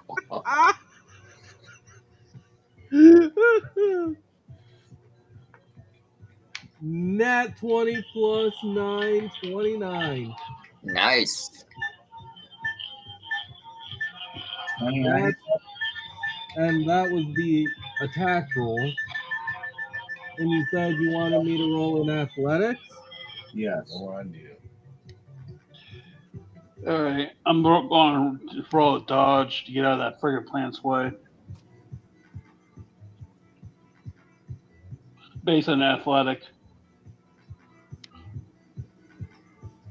So I rolled a 12 plus 7, 19. 19. Okay, I rolled a 20 for athletics to get out of the Dane way, so I got plus 7, 27. 27. Okay. Nice. All right, you got out of the way. You said, what was yours? Devereaux? For grappling the plant with the whip, it was 12 plus 7, 19. Oh, there. And I'm going to 12 set the plus one on. Okay, you hit it.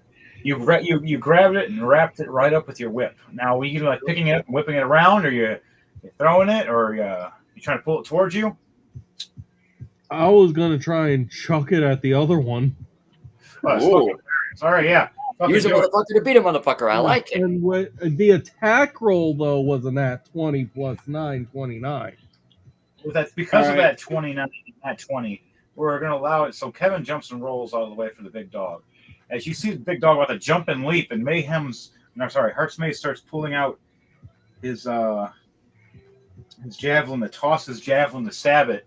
All he sees is this whip fly across his head with this pot plant wrapped around it, screaming, freaking out with drool and ripping from its mouth, all confused looking, smacking into this mimic gargoyle. And you hear against the wall. And that's 8 plus 7, 15. And then So 30. that's all before doubling, so 30 in total.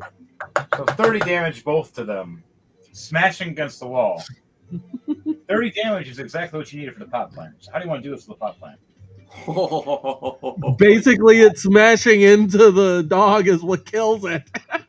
Smashes and just explodes across the gargoyle dog and just all over the place. Well, I can set them on fire with my wand of fire and make sure they don't come back. Oh, well, you gotta give it a second. It's still he did his thing. You smash that. I get my attack.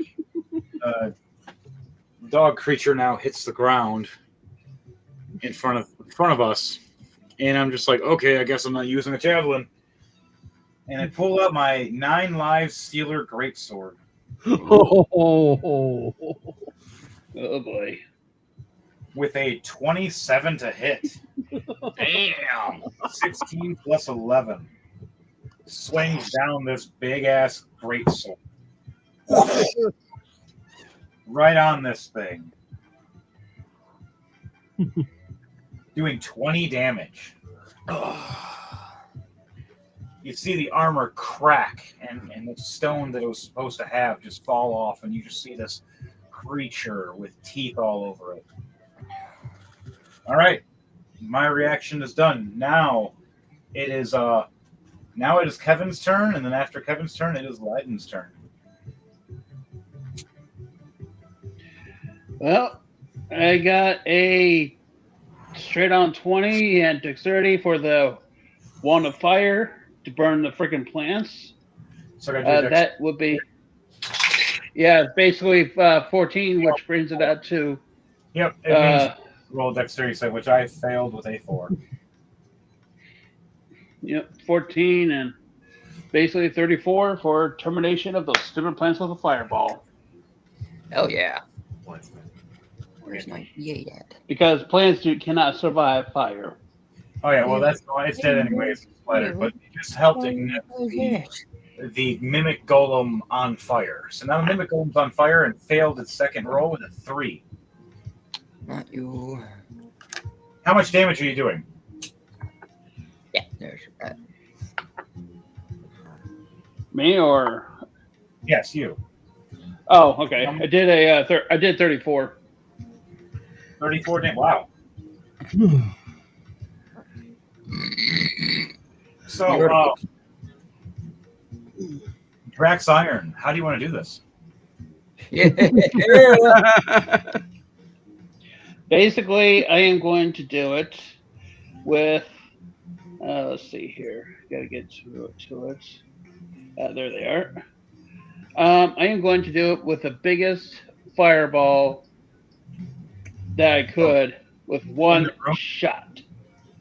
In the room, a fireball? Oh crap! Oh no! No. Actually, rethink that.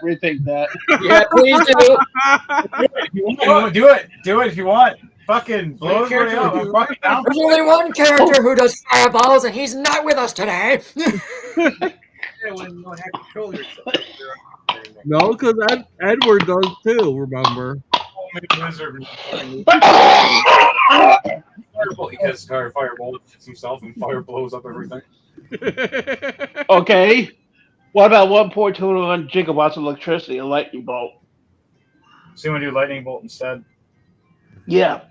Because basically, those who are basically in the target's range needs to get out, because if I've learned anything about lightning bolts, they tend to scatter in certain directions. Is it like a chain lightning? Oh, yeah. Like you see in the skies with the lightning storm, they go when the lightning strikes. So, yeah. Yeah. Are you pointing at your own teammates, or are you just pointing at your just towards the enemy. Okay. Then the enemy will be the only one getting hit then. Yeah, if you're pointing in just a direction and you're just like, hey, then you're gonna fire. If you're pointing directly, meaning you're gonna hit the monster, that's fine. Yeah, just the monster. Mm-hmm. Okay. So yeah, you hit this thing with the lightning bolt after it's been lit on fire, and you just see it just start turning to ash and melting in front of everybody. Now the room is clear. For everybody. This shit is over. Yep. All Got nearly killed. Except for the walls that you see that are just looking at you with a blank stare. Got nearly killed myself with that freaking cough from laughing too hard. But I don't know if you want to set off the whole room and let everybody else know you're here. You kind of silence the room for now. Now, there's a step going to the left. There's leading in 2 different rooms that lead up to heading to a treasure trove. All right. 10 minutes has been up now, though. Within this little combat session, you guys doing your thing and looking around. So, for you, Eden, you read from each scripture. The first being in Dwarvish. Those who be weary of this castle and sea, death is opposed for all of us who see. As the one in Elvish, beware anything, no matter what it can be. It could be your chair, your clothing. It could be your friend sitting next to me. You hear in the Underdark, shadows and walls are something you can't trust. If you lean up against one, that might be your last time to lust. And as in the final language, be weary of the trove of treasure. One will give you great pleasure, as the other will be horror and terror. I just shout out, fuck this place. Mimics everywhere. Don't trust nothing. I hate this place already. I want to go home. I second that. Archmace looking going. It's exactly what these tablets tell us. Don't trust nothing. Everything's a mimic. I pull out my rapier of life stealing. That's going to be my way of detesting if there's something near us that's a mimic or not. And I'm going to Terrible mimic. poke the closest object of furniture near me just to be sure. All right, there's no furniture right now in this room that you're in. It's the entrance grove, besides the steps. You look at the walls, though. There's two giant things of walls to your left and your right. That you know that there's something's wrong with them. There's something different about them. Tip. You poke which one? The left or the right? I'm going to poke the right. You poke the right one, and you see it wiggle, and you go as you realize it's alive. It is a mimic wall that is grown and built into itself to this castle.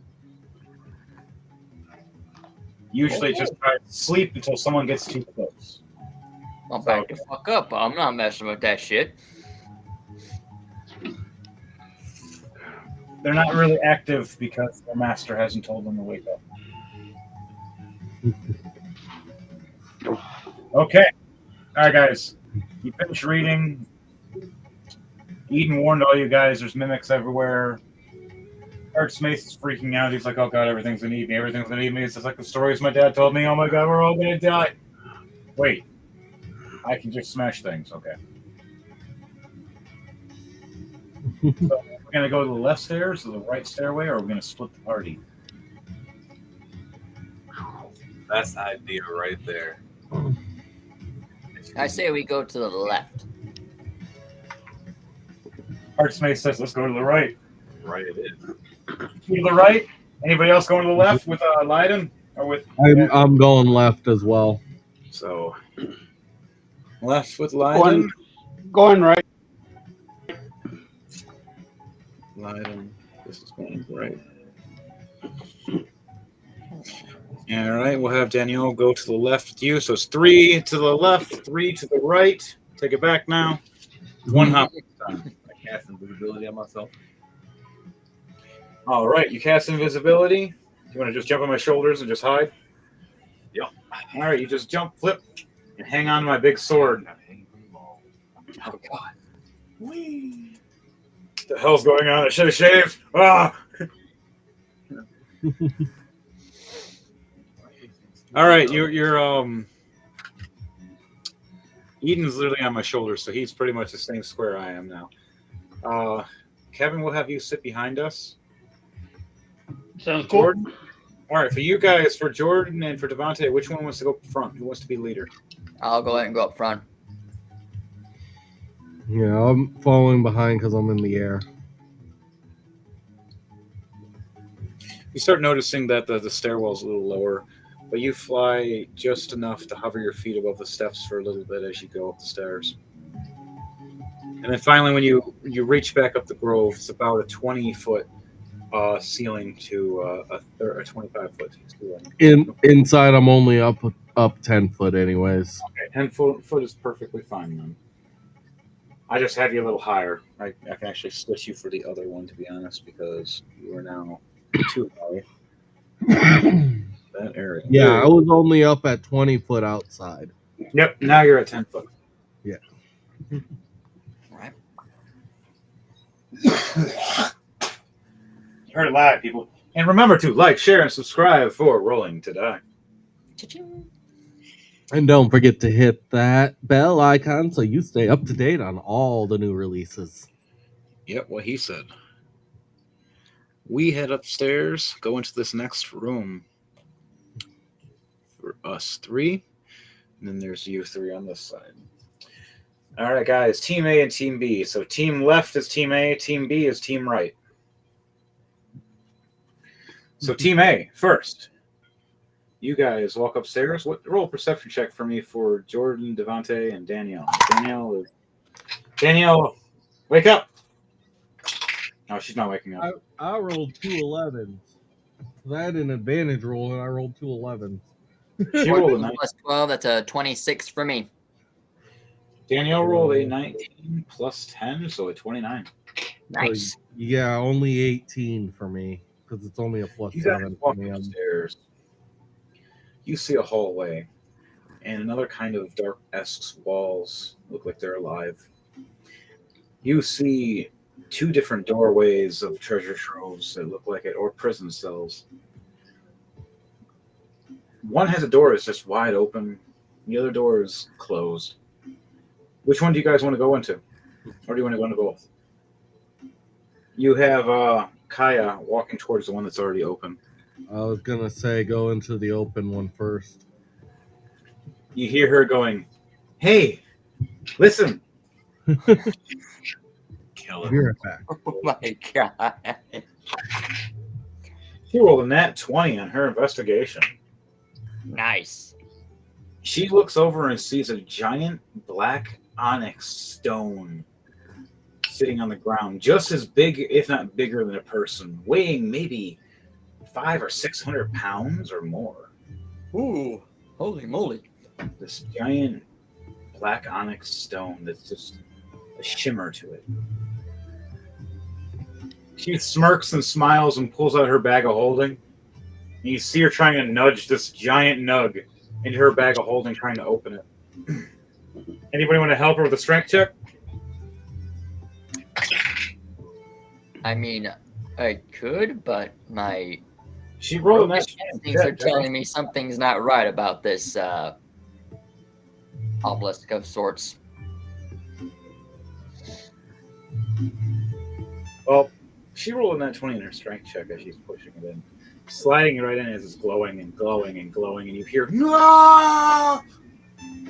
Viscous material, what I told you. And she closes it. And she's like, "Mine now." Whew.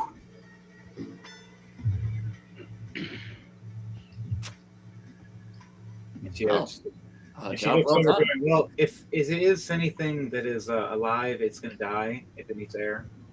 And she looks over and smiles, going, "If it's something with magical essence, then I can sell it for more." And she smirks. "I know exactly where I'm going to put this thing. I think it's my bag is a little maxed out in capacity, though, because of this." Well, it's a good thing I have an extra bag. She smirks and she's like, "I do too." She shakes her butt. When she shakes her butt, you see 3 other bags, and you see them get covered back up by this little drape of a cloth over her foot that she purposely hides.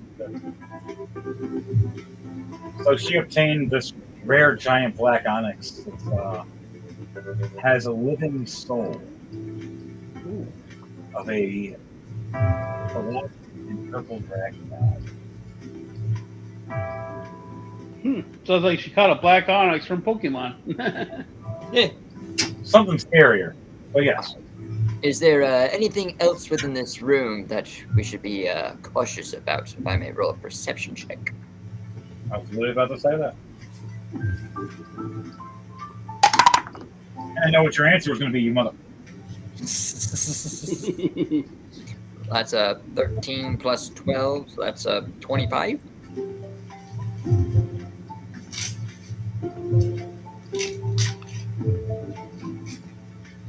$25, you said? Yep, 25 altogether. So with a 25, you look over and see that this used to be a cell as well. And there were several skeleton bodies that were all chained to the walls and looked like they're pointing directly at this onyx. All of them look like they've tried to force themselves to get closer to it, but couldn't from being hung and forced against the wall. You see some even ripped off part of their own body, their hands or ribs, just to get through. Still, we're stuck with one or two body parts hugged to the chin. Can't let out. You look at the wall, you see written in blood. It consumes me and I want it. It wants me. Let me touch it. Let me have it. I used to have a kingdom and I gave it all up for this. I will sit here every day until I die just to look into the stone. And the rest goes blurgy blarg and, blood. This is one fucked up castle. The next room, do you guys want to go into it? Yeah, the one with the closed door. All right, you guys are walking up. All right, cutscene. Now it's going to Team B. Now, me and James and Kevin walking up the stairs. Walking. You want to do an investigation check? I'm back. Sounds good. What did I miss? Perception. Seems like I missed something. What? I just got back. Seems like I missed something. Jordan was looking and found out what was in that room. It was a bunch of skeletons and a story of them being alive at one point, trying to pull themselves closer to the giant black onyx that was in the room, and they were obsessed with it. And it was like torture that they could never get close enough to it. They were stuck chained to the wall. Nat 20 for 27. All right, I got 24/5, 25 for investigation. I got a +5 to my investigation. Oh shit! I fucked up. Oh wow! I got an 18. All right, so you look over into the room and you see a giant ladder that heads up to where a tower is. Then you look over and see another room. The door is open. And for you, James, for such high roll that you had, but Eden, you're being small but stealthy, using me as a high-looking tower. As you're scouting, you look into that doorway of the room and you see something slither across. Whisper in your ear, don't go up there. Don't go where? See that doorway up there? Unless you want to smash, don't go up there. All right, Kevin. You don't roll Yo. high enough. Or what was yours? For investigation, Yes. 25. Okay, never mind. 25. You did. You've seen this thing too, slithering from the top. You see it moving.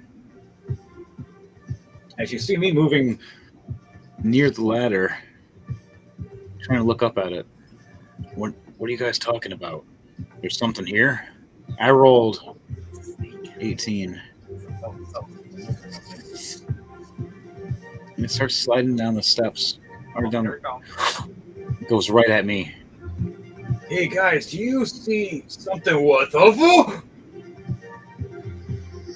All right, we got to roll initiative for us. Because now we just have a mimic pillar snake slithering down at us. For Kevin, James, and me. 25. Got 16 plus 4, that's 20. Nice.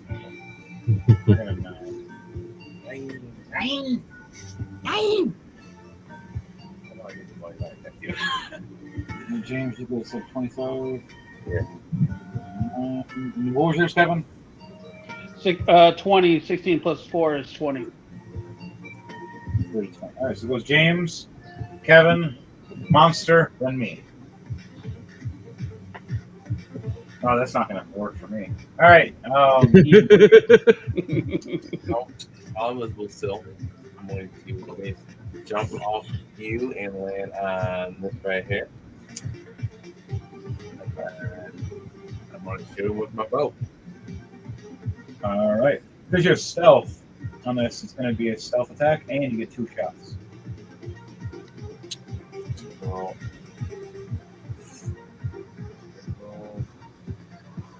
okay, well, the first one was a net 20. Let's take a second one.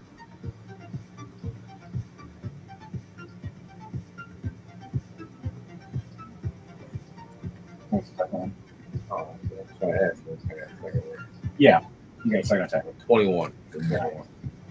So both shots fire right into this thing. Where are you shooting those arrows? As you can see, the creature has two mouths, and I don't think it has eyes. No, I can make it have eyes if I wanted to. Oh, man. Does it look squishy? Looks like a giant, yeah, kind of slimy, squishy looking worm Okay, ass I'm thing. gonna shoot it in like a big mass. I can see it. All right. So where at? Near the head, near the mouth, near the. I guess near the head. I guess. All right. You see this bulge just right above the two mouths, and it opens up, and you see it's an eyeball. It opens up sideways, kind of like a crocodile. 18 points of damage.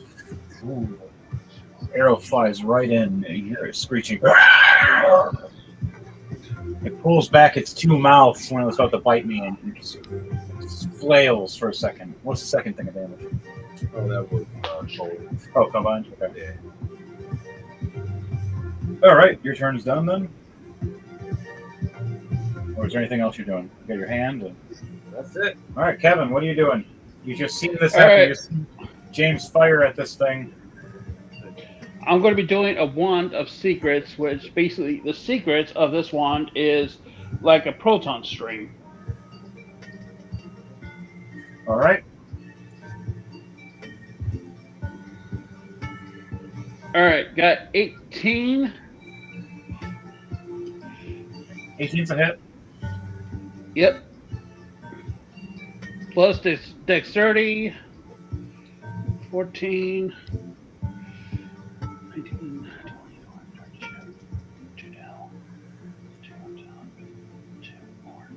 20, Ooh, wait, that's a 42. Nice. Basically, the proton string is right on this thing. It's got it wrapped around like a freaking lasso. So you point this wand, and its magical string fires out and wraps it around the neck like a lasso, trying to pull it down. Why don't you do a strength check for me to see if you can hold yourself down from this thing pulling you up? All right.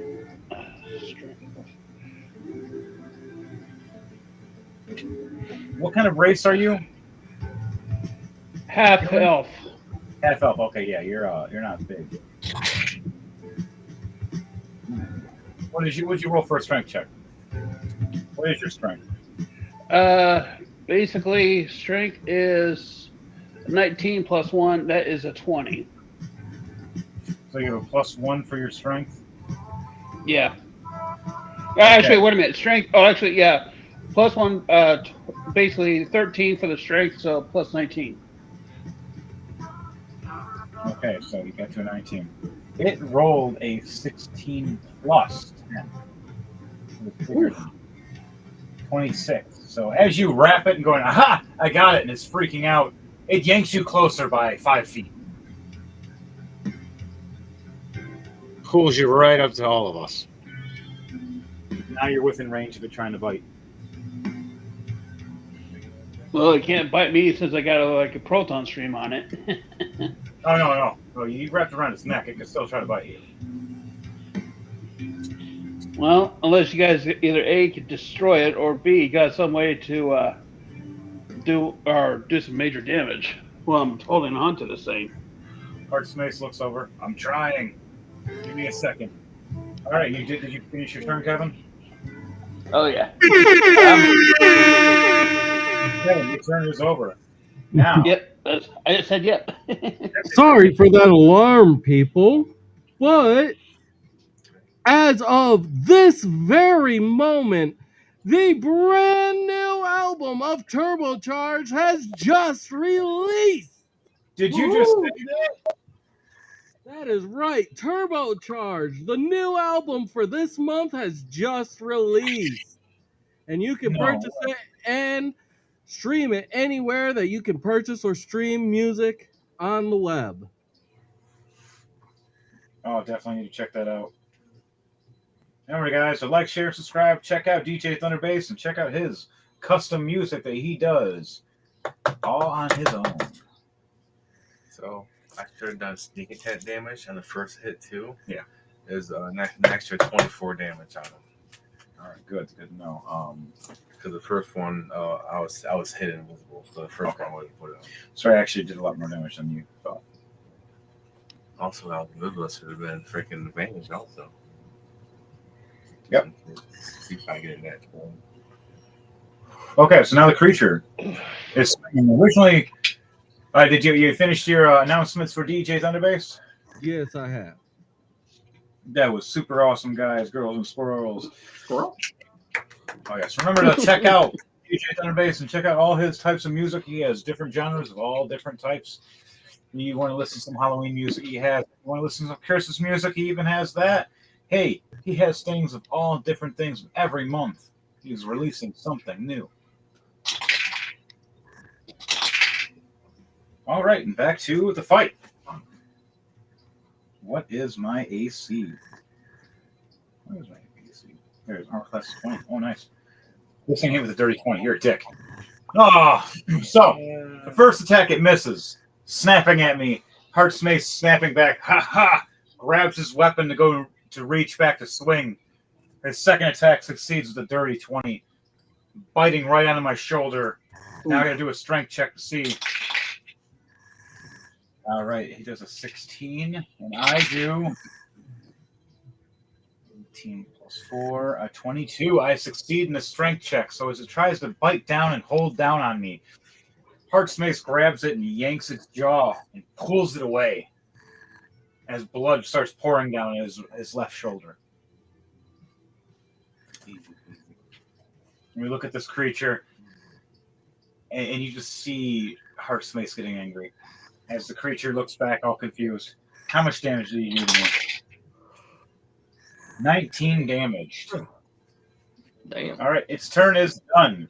As it winds back for another strike, but it doesn't get a chance to. I think it's not a smash. Yep. Heart's Mace looks over. How dare you? All I wanted to do was look up these straps! And he just rages. And just all his muscles bulk out and just gets huge. He grabs his giant weapon, his 9 lives Great sword. Stealer. Yeah, great sword. Yep, 9 lives Stealer great sword. And swings it down right at this thing with 2 big, heavy swings. 28 for the first hit. And the second hit is a 19 plus 11, a dirty 30. Woohoo! First thing of damage. 13 damage plus nice. 23 damage on top of that. And with my bonus action, I attack again with a nat 20. Nice. Doing That bad. 28 more damage. As this thing is just blood everywhere, screeching and screaming. It's trying to move away and slime up the stairs now. Biting into a bloody pulp. I believe it's my turn now, right? Yeah, it is. It is your turn now. As it's trying to run away, its back is turned now. You get another sneak attack with advantage because its back is turned. There, 2. Okay, so that's his 19 to hit. Definitely hits. Okay, so that's 11 plus 38 points of damage. So, how do you want to do this, my friend? Arrow just kind of goes to the back of the skull and out the mouth, and just As one mouth already has one arrow in it, it's trying to slide away. The other arrow shoots through the other mouth, right through. As it hits the steps and just starts sliming down, right back at Heart's Mace. He's like, "Hey, wait, no!" As it's sliding down at me. Okay, I passed the strength check of 17 plus 4, so 21 with my rage, the plus 3 more. I grab the slimy body and chuck it off the edge of it and let it fall down as it starts turning into goo, going, that would have been a gross, painful mess. As you've seen the black goo start steaming like an acid, burning into the ground. you win, okay, big guy. and looking over all rage, going, "But my armor!" I got mid-range. Carry on. All right, now our turn is done for us. Back to you guys for Team A. Is there anything else in this bit? Oh, no. Sorry. No, yeah. Investigation check to see if you want to look around. There might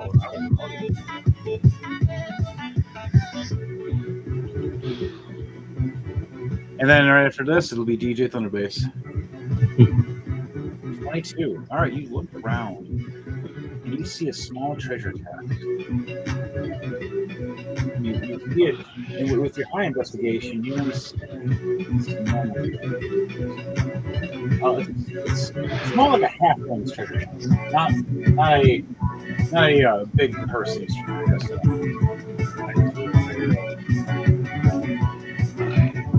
What do you hit it with? 28. You hit it, and it's a wood treasure chest that just slipped when you hit it. With all the force that you hit it with. Wow. With the force you hit it with, the 28, the top flung open, snapping at the old rusted lock that was there. Yeah, I hop down and look at the chest.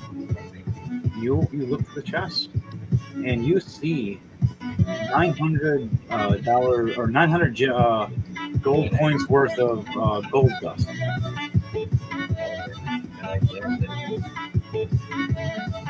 And 300 gold worth of residual. Yes, you get less of that.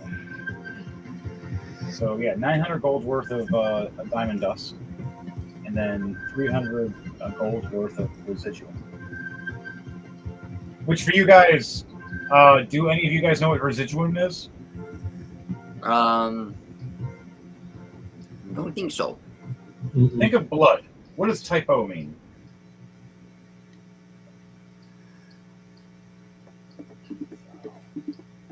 Typo means universal. You can use it as a replacement for anything or a casting spell or certain things you need. So, yes. So if you don't have diamond dust, or if you don't have ruby dust or emerald dust or something else, or onyx dust or ghostly dust or something, you can use the residuum as a replacement. It's so sought out because it can be used for anything. If you just have a shitload of this stuff, you can do anything pretty much for magic. Damn. The only person that knows that has it right now, though, is Eden. Now, do you want to tell anybody or let anybody know, or are you just going to keep it to yourself? There's a lot of 3 of us in the room at the moment. All right. Do a stealth check for me to make sure no one sees you while you're doing this. You get advantage, by the way, because I'm still trying to wipe the slime off me. And Kevin is kind of distracted for a minute, just going like, "That was really cool. My rope. I need to pull it back into my wand."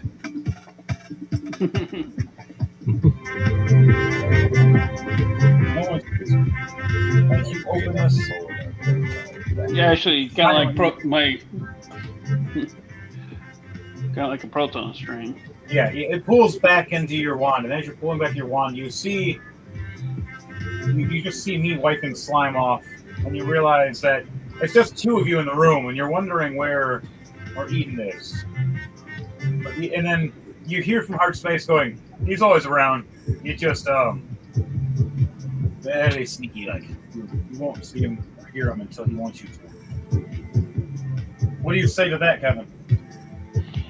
Well, I say basically, first of all, about the ectoplasma, definitely could study it. Second of all, whatever sounds good. Oh, you mean the slime on me? You guys want to check out the tower? Basically, I need to Yeah, I'll study check out the tower. What's my athletics check? So I'm going to run up it and it's slimy. Acrobatics or athletics?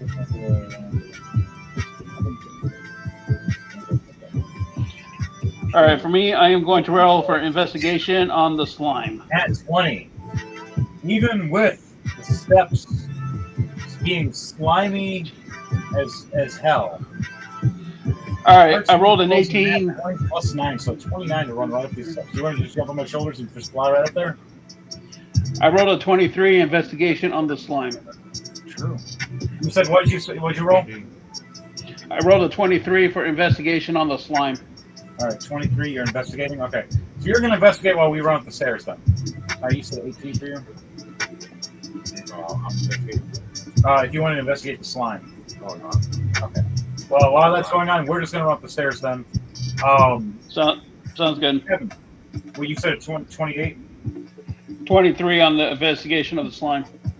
So you see the slime and this, and you realize that it's some kind of plasm that it comes from the certain types of mimics that lay dormant for many years, and that it can either be a accelerant for fire, or if you mix it with certain tonics or other items, it can be an explosive, or it is a really good grease. Some people use it for cooking, but then they keep forgetting that it explodes.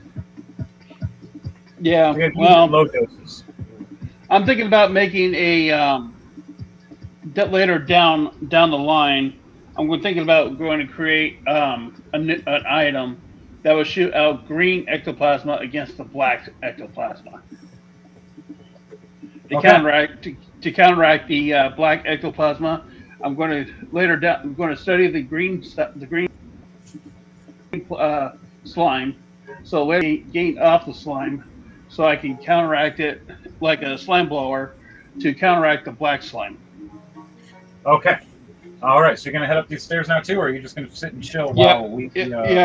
I'll move up the stairs. Okay, you're heading up the stairs too. Okay, so we have the stairs. Yep. First. So while we're going, all right. So yeah, I got my container of slime. I'll study it later. So yep. After you climbed up. Okay. So right after Heartsmith runs up these stairs, oh man, that was difficult and so dangerous. I wish we could have cleaned it. And he looks back and it's all clean now. As you behind him, just waving your hand. And right as Draxiron scoops up the last bit for his scanning and cleaning that it puts in the vial, he looks up, the rest is gone and clean. As the steps are nice and ready for him just to walk up without slipping and falling, going, well, that works. Starts walking up the steps. So we need this room first. We get up the steps, we see a doorway. Do we want to go through the doorway? It leads to a tower.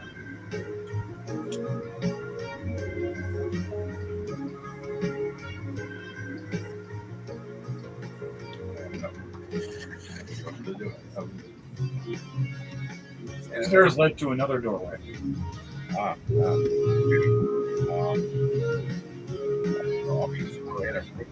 So we're in a stairway hallway that led upwards, that spiraled a little bit around up to this doorway to a tower. It was known as Wizard's Tower many years ago, but it's not used in a while. Yes.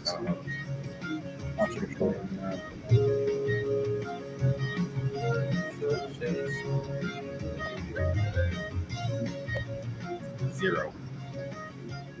What was your perception roll? Oh, it was the actual 0. 1 minus 1. You were so focused on that, on your skill of your prestidigitation, and so happy that you cleaned it up so quickly, and you were laughing at me, chuckling in your head, trying to be quiet as possible while laughing. You tried to scan around and look, but you kept chuckling, going, "Man, did I troll him or what?" And he ran up those stairs thinking that he was going to slip and fall, turns back around, and there's nothing. He either thinks he's crazy, or because he doesn't even know. Heartspace has no idea that you're still on his shoulders right now. You're so light, and he's so big and strong. He's just like, what is? How much does a halfling weigh? 60 pounds at most. With gear, 80 pounds. Almost 3 feet tall. That's a good one. If anybody wants to look up, let me know how much a halfling normally weighs. A male halfling. While that's going on, we run up the stairs. Heartspace opens the door. It seems there's an old wizard room. Big circular. Wow, 45 pounds. So maybe 60 pounds altogether with gear. Wow, Heartsmith doesn't even feel you. His gear weighs more than you. So for you, you're just like an extra bag on his shoulder. And with your light foot skills and how you are, I don't even know you're anyway. You're balancing perfect every shift. We see a giant spherical crystal ball hovering off this wooden platform, shining into the sky, making different colors. If you look around, and I want everybody to roll a perception check to see what you see from that planet. We're asking about the weight of a male halfling recently. They weigh up to about 40 to 45 pounds. Yep, so James's character weighs about maybe 60 pounds with all his gear. You don't know my weight. I can fatter. Yeah. Well, you guys don't know. This is James. Well, you're more muscular. You're probably 50 pounds. So,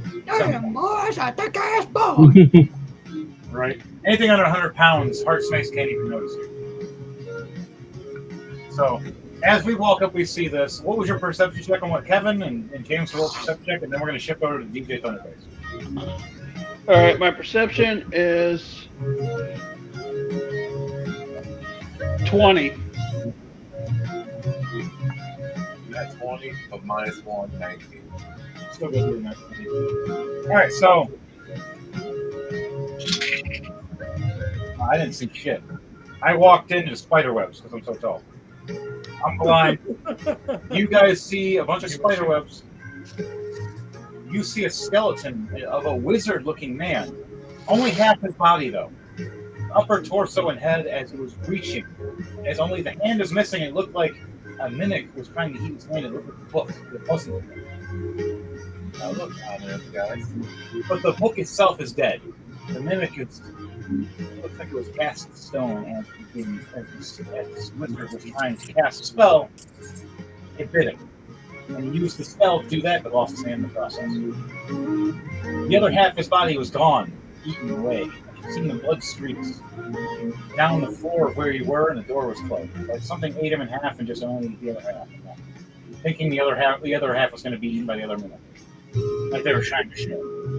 You look over and see a wizard's book in front of this giant spherical glowing orb. It looks like a two-planet galaxy. You see a bunch of tonics and potions. And you see an old chair. All right.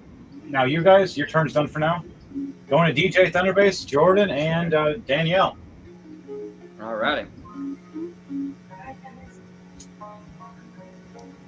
We were approaching the door that is closed. I would like to check for traps before we proceed any further. Okay. Do an investigation check, Jordan. Yeah, Devontae, are you going to help? Yeah. I'm going to have Danielle help you guys. Hey guys, I'm going to head on out because I need to get some sleep. Okay. Understandable, Mike. We'll NPC the rest of your ghostly character.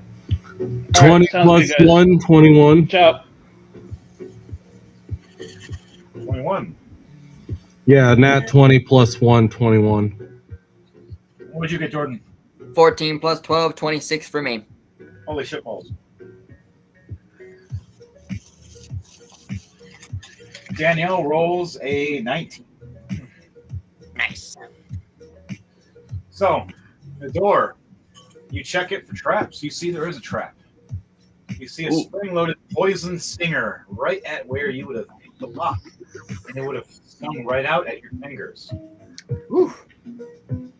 Noticing that the toxin is very poisonous with your high perceptions. Even races of your beings would have just died within seconds. 6 seconds to be exact. One reaction, what would it have been? Dead. Good thing I double checked that. Alright, I'm going to do a I think I got thieves' tools on me. You gonna disarm this trap? Yeah, I'm gonna try and disarm this trap. All right, and Deborah, do you want to help disarm this trap? Uh, You gonna help guide with him? I could. I've also got a crowbar he could use if need be, a crowbar or a hammer. Okay, if you want to wedge that in the door while he's trying to wedge in that. Mhm. Danielle is gonna cast guidance on you. All right. You get a plus D6. And she guides you for helping by looking at the trap, trying to make sure that the poison trap doesn't extend with her blades, with a 15 plus 11, a 26. So she's guiding you really well. Deborah, what'd you roll? What am I rolling? Like which You're exact guiding- one? You crowbar for strength check. You're doing a strength check to make sure that you Strength. can. Okay. You're wedging this crowbar into, what are you going to wedging into? The front side of the door or into where the hinges are in the back side? What are you doing? You're going to try to aid with him to open the door from forward, or are you just trying to snap the whole door? I'm gonna try and aid with him. Okay. And it's a nat 20 plus 2, 22. Nice. Pick your poison. It's alright. It's dark. Which one is it? It's good, but dark. Wrong. What about the rum? Oh, what's the rum? The rum. As this is going on, we're drinking some rum. Hey, I got a bottle of special shit. Where the fuck did you come from? Rum. Where is the rum? Where's the rum going? What'd you roll? Rolling right now. That's a 5. Please. One succession, one failure. What'd you roll, Devontae? I rolled a nat 20 plus 2, 22. You are so saved, Jordan. You are so saved. This trap flings. Kaya holds the trap just in time to move your hand out of the way. The stinger goes right at your face. As here comes Ukas, shifting his shoulder and his elbow right down over your hand, pushing it down just enough for the stinger to miss. As he puts in this little lockpick right above the stinger, picking the door as he wedges in this crowbar to snap the lock open. You see the stinger extend out a little bit of poison as it drips down onto the floor. Oof. As the door swings open slowly. From this, do you want it slowly open or quickly open? I'd rather it slowly open. Try to be Slowly? stealthy as possible. Okay, you guys are being stealthy about this? Okay. Open the door slowly and quietly.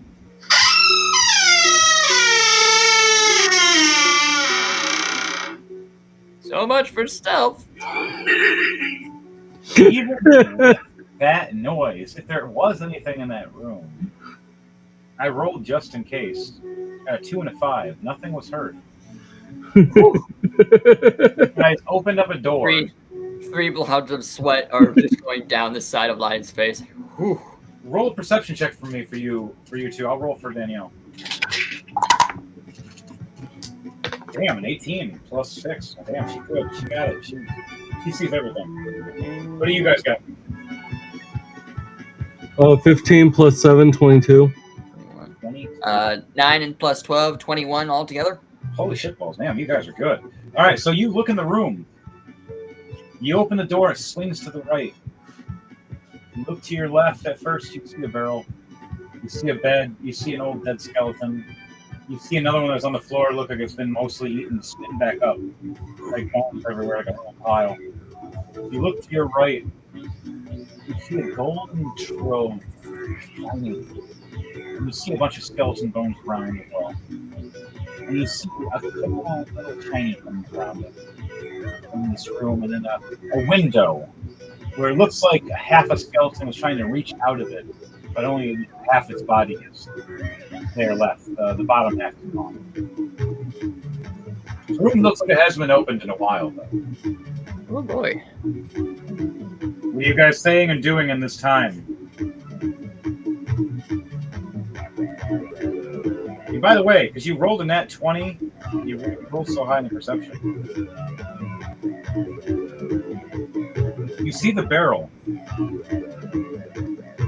You've seen a little teeny tendril at first look at you and blink, and then close back up and try to go back in. I think I'm gonna just slowly close the door, like nothing to see here. And while you were closing the door, you've seen the treasure trove that was on the right. Look closer. What are you guys doing in this time? You guys closing this door now fully? Mm, I mean, I'm just slowly closing it. You've seen the creatures. You're like, hey, that's probably a mimic, and oh, that treasure's probably a mimic too. I'm closing this door. Roll a history check for me, you two, while you're at it. All right. History. Where's that's a 12 for me altogether. What'd you roll, Devante? Danielle, what did you on history, you said? Yep. Come on, Rebecca. I rolled a 15 plus 11, 20, or 16 plus 11, 27. Okay. Nice. Danielle rolled a 17 plus 9. 26. You guys all know that was a mimic barrel that was in there and chomped on some people a while back. Now it's looking for more food. And you notice the treasure was an evolved mimic that became a treasure trove. It's getting closer. As it ate quite a few people as well.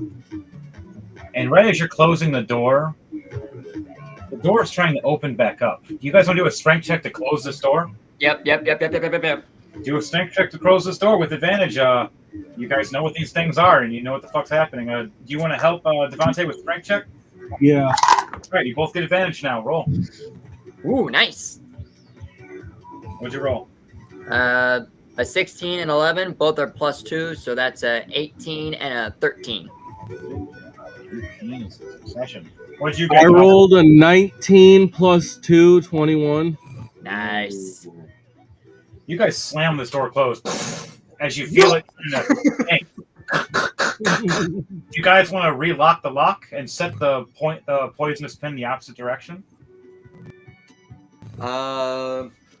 Do I have anything? Yeah.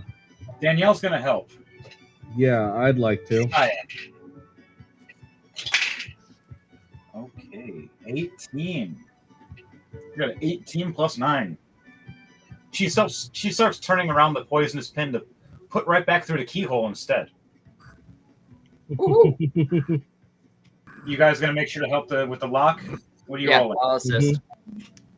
Devante, use a strength check to make sure the door stays closed while this is happening. 20 plus 2, 22. Nice. You keep this door solidly closed because you've trained with Heartsmith quite a bit. You're used to the strength of him now. Well, also, Ukas is one that trains with Valnir, too. Very true. He's trained with Valnir for many years as well. And for the years of training with Goliath, he's kind of used to the whole being stronger than an average bird. Oh, yeah, his strength is pretty good. All right, so what'd you roll, Jordan? 17 plus 5. Ooh, success. Nice. You lock this lock. 22. Feeling these mimics in this room as you look over and you try to see through the keyhole that has now a needle in it. You see the eyeball trying to reach in through to reach at you guys and stabs the eye. It starts making a horrible noise in the other room as the last bit of poison injects into its eye. You hear as the other mimic attacks the mimic trying to eat it. Now they're both poisoned, and you hear them both screaming. And they're trying to get out as the door is shaking like vigorously, freaking out. And then you start hearing it slowly stop. And then silence. It's now a black ooze starts pouring out from the bottom of the door. Do you guys want to step away from this door now? Oh yeah, I'll Yes. set that door. I'm gonna go back up and float again. All right, you start floating. You guys just want to leave this area now? Yep. Kaya says anything else here. Mm-hmm. Back down the stairs you go. Nothing to see here, folks. All right, you guys go back down the stairs. You want to head back the stairs that we went? Yes. All right, you guys head that way. While that's happening, James, you and me, we're in the wizard's room. What do you want to do while we're in the wizard's room? Looking around, you see a half-eaten dead wizard, a fried stone book. You see an actual spell book sitting there on a pedestal. You see this spherical-looking ball that's glowing different colors. It looks like there's a little galaxy inside it swirling around. First thing I'm going to do, I'm going to detect magic. Okay. See if anything is magical. Okay. Shoot around it. Roll, or is it a roll, or is it just a magic? It's just a thing.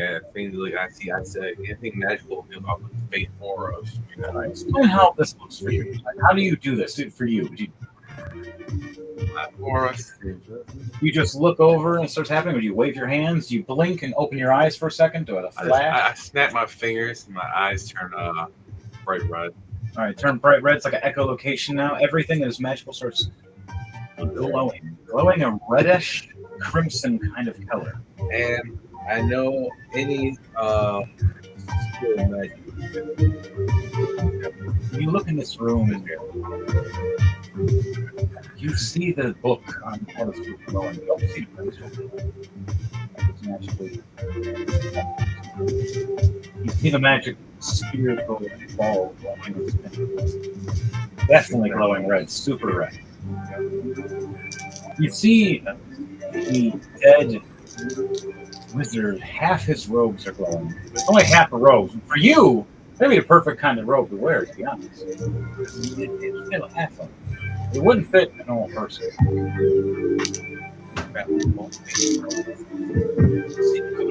These pockets as well, the chest pocket. If you look over, you see one that kind of warned you. Further away, not from the magical ones, but from the ones that aren't magical.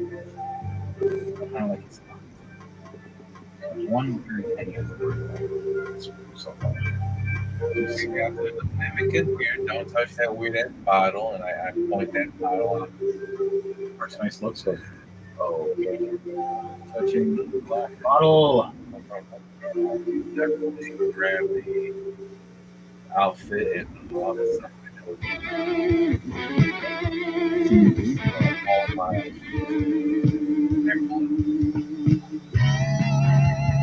definitely more into about the pedestal and the book.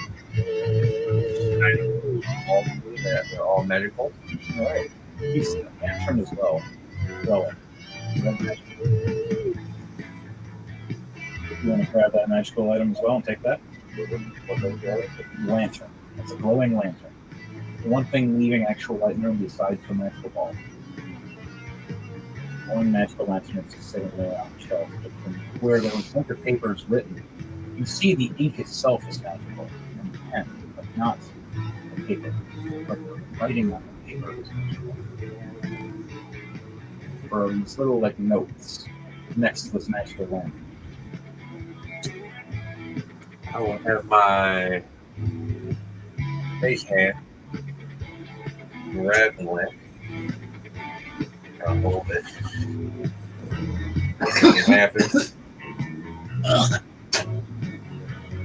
All right. You heard it live, folks. The light in the room moves around with the lamp. Randomly, Kevin's character freaks out thinking there's a ghost.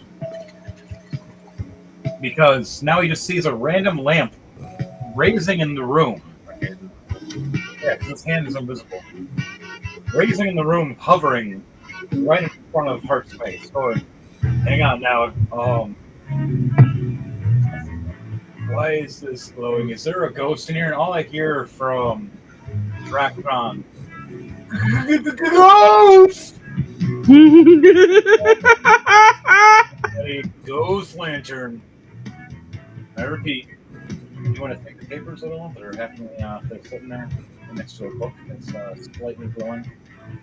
Not just have writing on it? Yes, the writing and the ink itself is colored. The paper itself is not. So, how long has it been that? Less than an hour so far since all this has happened? Been looking for maybe.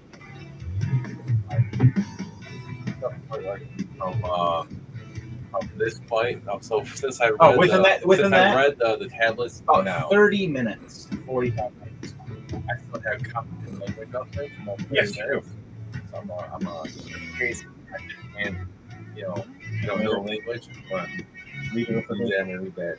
Or you run over and start reading that while you're invisible. Reading about a book and spells and to unlock this spell tome and magical word. Two Rabbits. So I will take some paper. I will write all that down and put it back in my bag of holding. Since the paper is not magical, Paper itself not magical, but I rip it up. you look it up, you see alternative. As the magical words you see float in the air and disappear. There's a book as well. You want to take the book like notes? Notes in the wizard? Blowing. Partially. Meaning the letters are there inside it, and the book itself, like a little things glowing upon it. It's like it helps find things. What's my other people? I'm looking around at the big ball going, I want to grab that. I want to grab it. Can I touch it? I want to touch it. I'm going to touch it. Touch it. I will shoot you. No, I'm not going to touch it. I go. Shoot. You got your ass right between the armor. You got a good shot. I look over. Still one second. And then, Kevin. What's he doing? Walking up to the tome. Is it magical? Is this ghost? What else is ghosts in here? And he's going to do an investigation check. Tails completely just and the other end where the magical potions are, ones that are not in the map, the opposite side, on the left hand side, I'm sorry, the right hand side, or the left hand side is where the magical potions. And then where you're at is the other side of the room, on the left hand side, where the little dry area was being quite close. And the west end is closed. Now there's a stone mimic that's just dead. Roll. Yes. The magic is silver. Hearts Mace looks over going, I want to shoot that. Okay. Great.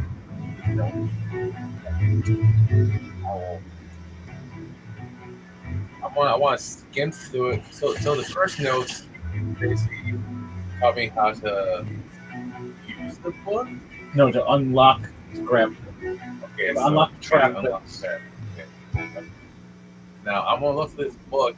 I'm gonna skim to see if there's anything that tells me what's that orbit, and if book correlates that to that. Alright, start seeing. You read, the orb is trying to take you to a pocket dimension.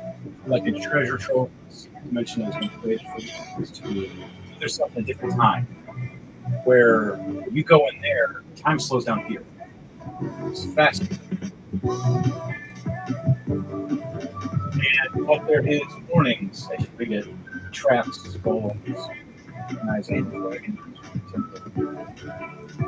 So be weary. You can't go one trap. Warning. 3 traps. And you see you see a map. You see the map written in detail of where to go to avoid dragons, what they like to say. You take that. So is that ball just there to like? It's a magical wizard's ball, but at the same time, there's descriptions in the page that explain how to open it to get teleported in. I want. I was hoping I could do that book had. You want to tell Heartsmith to grab it for you? Can't grab it. Yeah, first I'm on it. And there's the magical book that is the spells of this ancient magic. Old days of ancient book.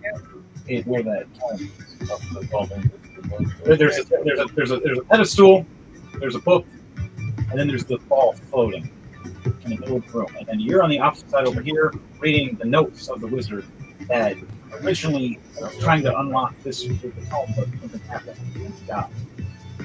And the tome over here is the ancient book that is old master that he's locked up and sealed because he doesn't want anybody getting the ancient powers of controlling shadow monsters.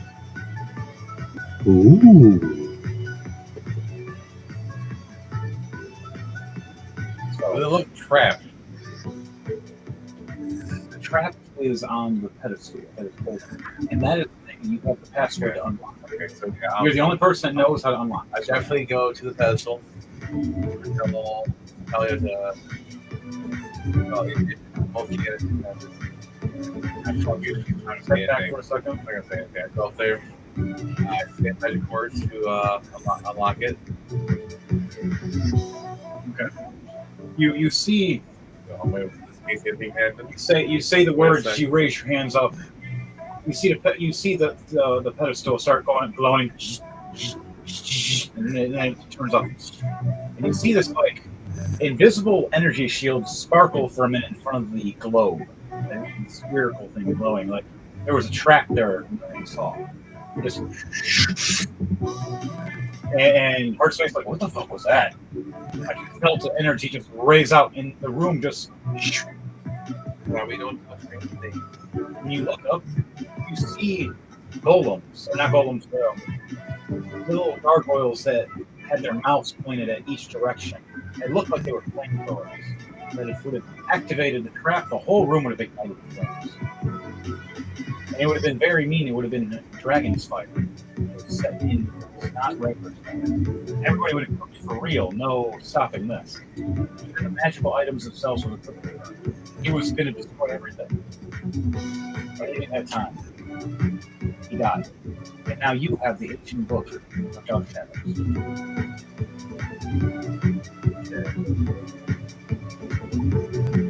We want to take this mortal weight and put it in the bag of holding. But It's hovering about 6 feet above you. It's heavy right now. Do you want me to grab it? So, does that kind of represent the size compared to the tower? No, just that. In scale? Like theirs? Well, Kind of, in or- scale to us, it'll be like this. So it's gonna be like a bowling ball size. Oh, that goes in my bag of holding. Yep. It's just floating right now above you, about 6 feet, spiraling. You just gotta reach it and grab it. Do you want to grab it, or do you want me to grab it and hand it to you? I'm going to get my mage hand and kind of just shove it into my bag of holding. All you see is Drax Iron picking up. What the fuck? The ball is floating. The ball is push. It's on. Try to distract him. Let's perception check to 16. Equal to 15. While this is happening, Leiden and Jonathan, you were walking up the stairs with Kaya. Yes. You see the door. You want to walk in now? Yeah. You three walking in? Yes, we're in here. So, I'm visible in case to make a wisdom saving throw at disadvantage because yes, indeed. 16. That is that disadvantage? Yes, it was a 19 and a 16. He actually rolled pretty high. He has an actual high.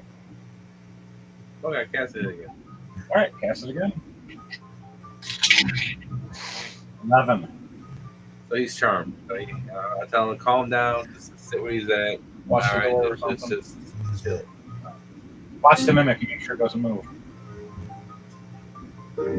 He calms down. Okay. So there's a ghost in here, but we're fine with this? You put the lantern in your coat too, or your bag, all right? That's it. Hearts Mace is going to grab it. And it hooks and stuff. I'm gonna get this. I like a magical lantern. You always have light. Look at the shadows. It has words on it. Do you want to read it before your time is up? Yeah. I'm gonna hit No. It's hanging up. That's right. Yeah, so you want to touch it? I've already touched it. I grabbed it, hooks to my hips. You want to read it? All right. You already beat stealth check. I can't beat you on that stealth check. I don't even know you're there. You just kind of pop up and be the whisper in my ear, and I just know you're around. That's all it is. I'm just aware that you're in the room. That's it. I don't even know or remember you have a hand.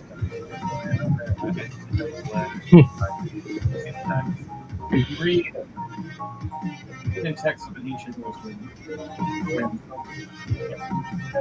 This is actually the lantern of light that protects you from the shadows. So, say if the shadows go out of control, you have the one thing that controls them and tells them to stop. Also, it helps you with summoning 2 hunters that are known as the Moth Hunters. All right, while that's going on, you guys are walking in the room. So those are now disappeared except for the lantern hooking on my hip unless you decide to snake it off my hip. Not really. He doesn't know what it is. All right. Yep, I just think it's an infinite lighting lantern, which it is. It's always a magical lantern that's always going to be lit. We can turn it off at will if we want to, but there's little slots that just close. So it stays lit, just slots close it and make it so it's dark. All right, Devontae, what are you doing? Okay. Oh, it is I'm gonna roll a perception.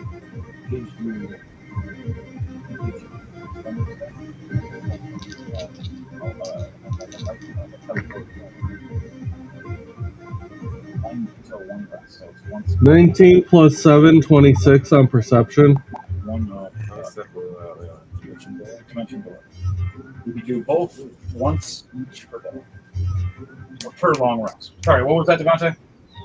19 plus 7, 26 for perception. All right, you walk in the door for 27 perception. You still don't see James, but you see me, you see Kevin, or you see you see Heart's Mace, and you see Drox Iron, and you see the room is only illuminated by my hip right now. You see a skeleton on the floor, dead. He looked like a wizard. There was a beard. Yeah. Go ahead, homie. We love you. I do have dark vision, by the way. All right, you got dark vision. You can see everything. By the way, when you look right to your left, your far left, you see a mimic that looks like a potion that is just trying to hide. And it realizes that more people just walked in, and now it's realizing it doesn't have a chance to fight. It's kind of trying to be silent. You look over and see a bunch of potions that look really nice across the room. Do we want to take any of those? So they were pocket. No, that was something that's separate. That's something special and separate. There's the regular ones that were sitting there above Kevin's head. All right, so yeah, there's some potions above Kevin's character's head. I'm gonna do an investigation check to see what kind of potions. Okay, roll for me. Investigation. Jordan, what are you doing? Since it's dark in the room, you have a light source at your hip. I'm gonna go and pull out my torch and strike it to light it up, and I'm gonna have it nearby the walls to see if anything has any reaction to the fire being near it. All right, do you want to go to the left or right first with your fiery torch that you just lit up in the room? I'm gonna go to the right. On the right, you go towards me, and you see the light getting brighter, and you see that there were some paper scattered, but there were some that looked like nonsense, some that looked like they were destroyed, some dust everywhere. You see things getting rubbished through, and you hear Heartsmith saying, "Yeah, we looked through some shit, but there was nothing really here." No. One glowing orb that kind of disappeared on us. It's like, I think I screwed up by touching it, or trying to. Him trying to take the blame. Some kind of glowing orb when you said it just disappeared after you had touched it? Yeah, that's crazy. Oh, you're here. Yeah. There we go. Yep, there we go. Perfect. Oh, yeah. Something tells me that might be like a fail-safe, like a alarm of some sorts if it done disappeared. Maybe I fucked up. I'm not good with magic. It's not my specialty.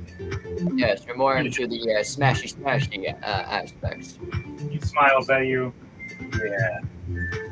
And you look over and see potions above Kevin's head. And you flicker your magic, or you flicker your light, and you see the light luminescent towards the potions. It's a liquid flicker, meaning they're magical. Okay, so for my investigation, I rolled an 18 plus 1, 19. All right. All right. With that investigation, you also hear Eden saying to all of you in an invisible, disembodied voice out of nowhere, right around Hart's mace body, but you don't know exactly where. There's a mimic, by the way, on the left side of the wall near the shelf over there. Just one left. There's real potions on the other side. So what do you guys do? I say we take those potions. I got a Okay. bag of holding. We can just put them all in here. You want to take them? Yeah, let's take the potions. Throw them into my bag of holding. You take 8 potions. 6 are which greater healing potions. Ooh. 2 are different. 1 is a potion of true invisibility that can be shared between 2 people. And the other one is a potion of giant strength.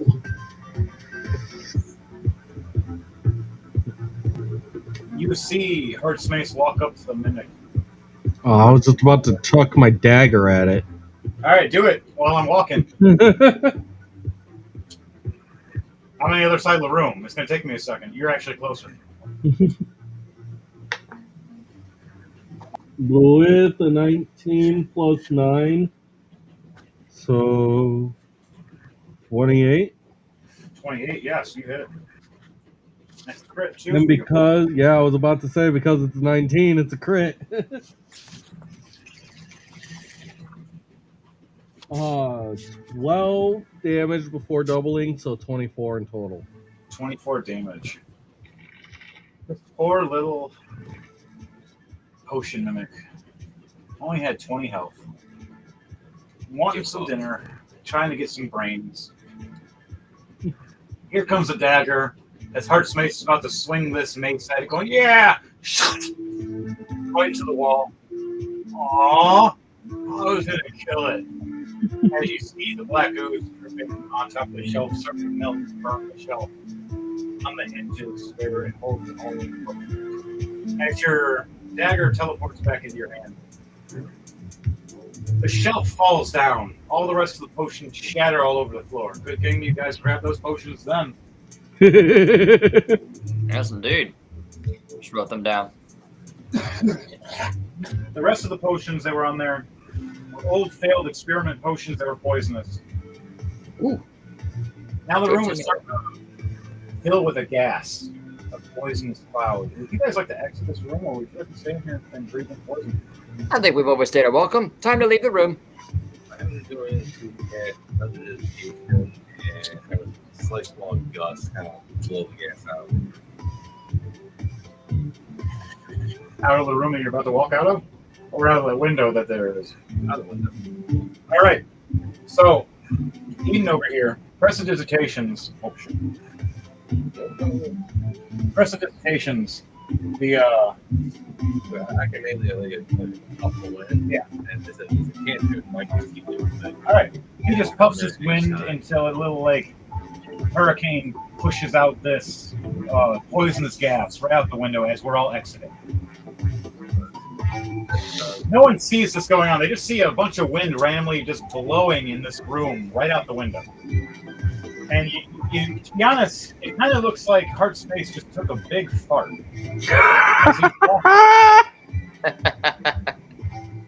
And all you guys hear is, "Brrr." Sorry, guys. Oh, did I do that? Whatever you ate smells nice. Question: Was the door we came in the only door in that room? What'd you say? Was the door we came in the only door in that room? Indoors. No. Do you guys want to check? I would. I'll make All a right, do an perception check. investigation looking for a hidden door. I mean, I have a 22 for normal perception. That follow. Passive perception, basically 22. Now that the room is not poisonous anymore. Nat 20, 27. Nat 20. Wow. All right. Same. Nat 20 plus 1 on investigation. Originally, that poisonous cloud was emitting from all that shelf fell. When it crinked and hit, you've seen part of the wall of a motion of crack. As you hear even whisperings parts of his ears to walk towards this direction and put your hand out towards the door. As he's doing that, you see Ukas walking up at the same time, pushing the door. As the door opens up, and see steps going down here. As you see him writing on the wall. You want to retouch that wall real quickly? It's still up. You're at 50 minutes. You're about to be out. Now, further, I still got detect magic out. Yep. I don't see no. You see the magical letters. Do I see like anything like kind of on the ground? You Or see anything like that maybe can get to the magical traps or something like that? you look down the steps, you see a couple of steel bricks glowing. Different ones in rooms. There's a few. Every 10 steps, you see a ruined brick. I will point out all those spots to everyone Okay. so they know that. There's room. All right. Now go start reading the text. Start reading the text. Talk about the basic thing behind the barracks. Yo, guys, I think we're winning. Oh, this is a secret passage. Maybe like a secret exit with royal key, maybe. Oh, You read the rest of the text and it says, "Be wary of my traps. I skip them every other steps of," and it says a number. And it's like 10, 1, 10, 6, 8, 4. And each one of those numbers is on a trap. So does that represent what I see on the ground? Yep. The first number is how many steps, the second number is how many traps. Like seeing traps anyways, I just walk down the stairs and I point out each step. Don't step there, don't step there. Watch out for that one. All right, you guys are listening and following his steps? Mhm.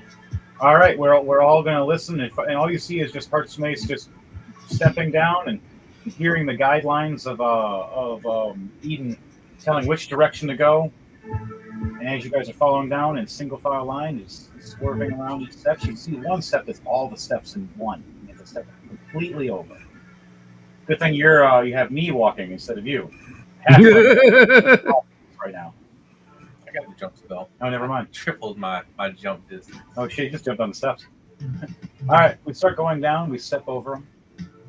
There's a couple bricks you see on the walls now instead, on the sides of the walls. They look like if you raised your hand across, you might push one. Don't touch the walls, guys. You see the rest of the steps being clear though. So you start walking down them. At least I'm not going to trigger anything because I'm floating. Yeah, you're floating down. Well, the final step, the final doorway. How's that hallway? Like, how tall is that hallway then? 10 to 12 feet high. Yeah, and I'm only hovering. I'm not fully like flying.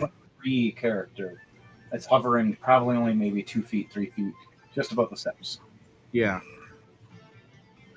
That's probably a cool thing. So Yeah. He's explained to me his size of his character going down. So if I try to do something, no, I'd hit every fucking day. Right now, walking down these steps.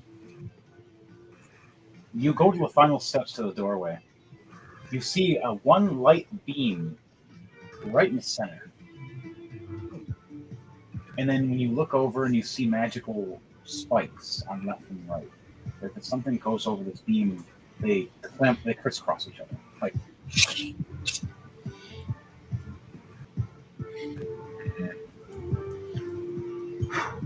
it's meant for people to open the door and try to come in. It's not meant for usually people to go downward. Now, there's one more thing that you're looking at. You notice one more magical item. To left of space. It's magically glowing and it says on and off. And certain. No way. It's a switch. Then you look up and you see a smaller switch. It's a little actually dangling chain. And then you notice, and it says in a different language, real on it. Points down and it says trap. Pointing to that one. Do I see anything on the other side of the laser? You see the door.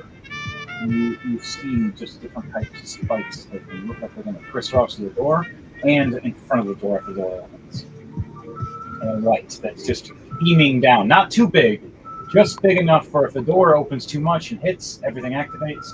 Or if people walk straight forward and don't slide around. But even if you slide around, you risk getting impaled. Don't know about you guys, but I can use my mage hand to pull the switch on top. See what ideas you guys got. Alright, have your mage do a strength check for a pull down. Alright, you need to strength check with at least 12. I'll give you advantage because you were the person that has the knows what's going on.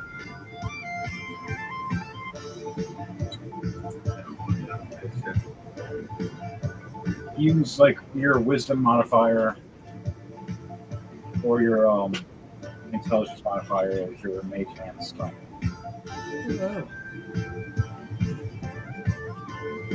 And then use advantage, so double that. Roll to die. All right, you guys are all following behind him correctly, right? And you all stop when he says stop. Torch in one hand and rapier in the other.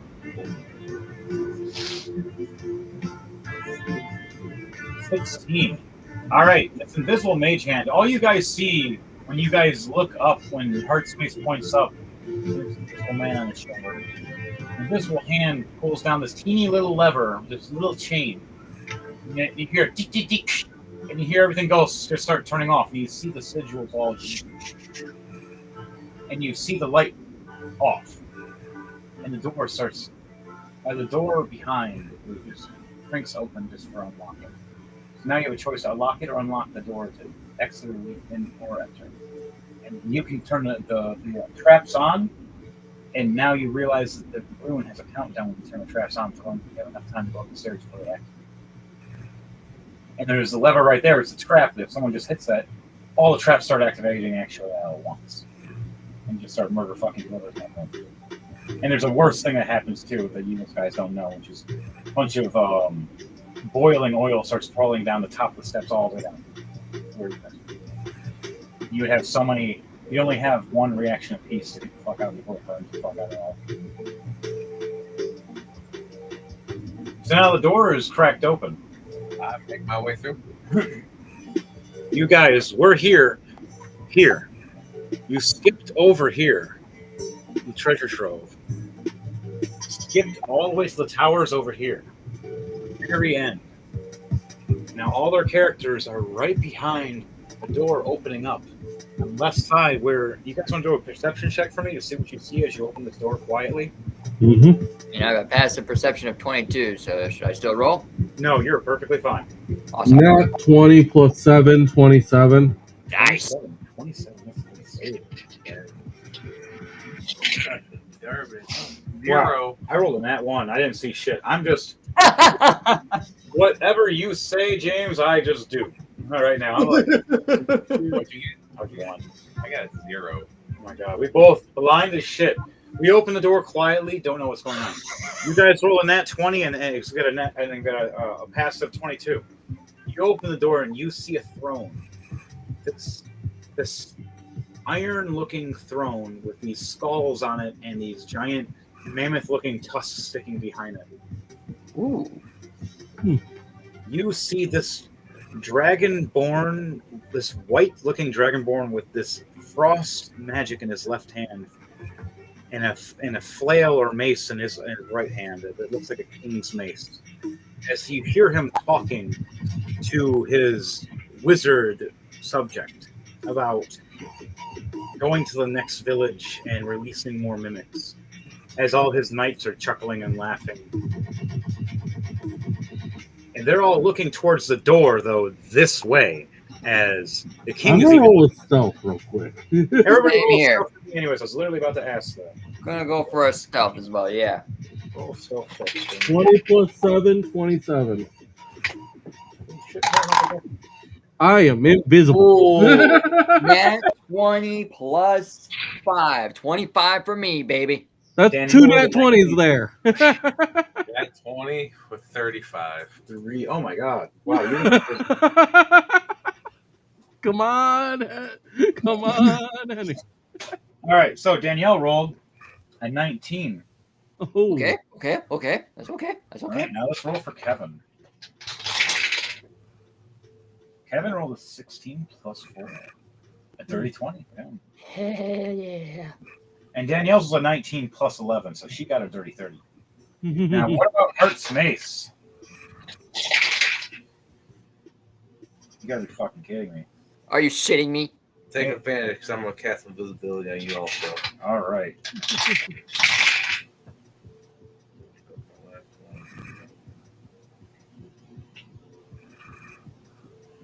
Leiden whispers.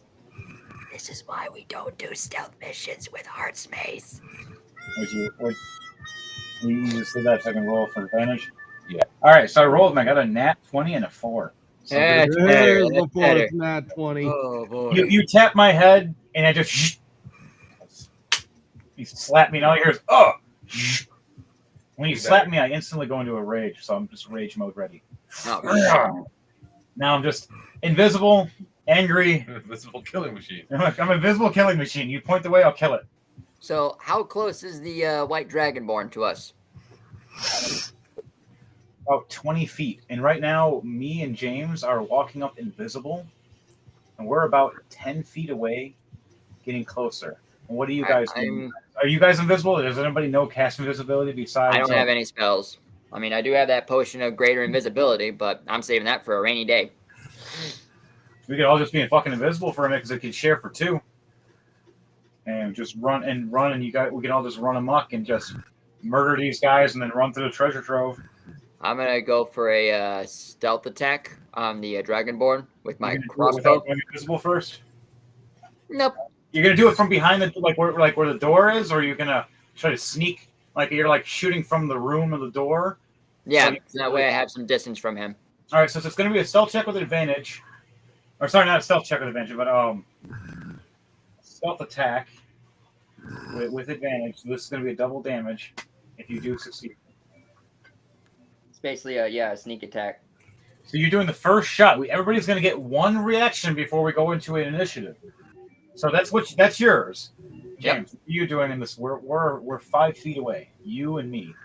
I'm getting ready to grab my 2 maces and swing them at his head at the same time and clamp his head. You are going with the White Dragonborn. Yeah, the White Dragonborn is the leader, and then there's the wizard. Our person, the wizard, and I save a throw for this game. Oh, fuck! Roll. 9! 9! Attack the wizard, guys. Okay. All you hear is don't attack the wizard quietly from each one of you. I cast message. There you go. Cast message. Holy shit. Light of something. I'm up. I just realized I still have my torch in hand. I'm gonna put my torch out. You're like, oh wait, that's a. I turned the lights off on the lantern that's on my head. I turned the slots to close it. If someone's casting something to look at magic item, I'm a fucking glowing machine. But they're not right You're now. invisible, but yet there's a glowing light. Like, what the hell? Everybody's warned. Everybody knows. Don't attack the wizard. Gotcha. Hey, if you want to say something to the wizard and you like a cast message saying like tricking him, saying like you need to die. You like kind of like agrees and then he just dies. Oh, well, or you want to. No. You want to convince him? Do you want to roll a persuasion check, and I'll have you roll 2d20 for me for rolling too high, and if they roll high, I'll let you do it. Roll 2d20 for me, and then I'll see if you actually convince him to turn his back on his own king. Just say the word, I got it in my sights. I can give you so much control with this guy.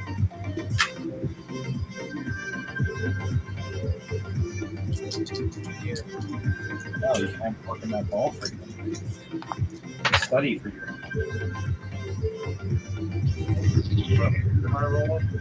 2d20. What are the 2d20? 4 and a 13. 13 is success. You need a 12. He smirks, and you hear from the reply in the message. You have this study from the day. I'll work for you, and I'll fry this thing that I hate so much. You know that shining, glowing ball, that tower? Actually, I'm using message. Yeah, you're using message. Only, Yes, he's talking to you right now.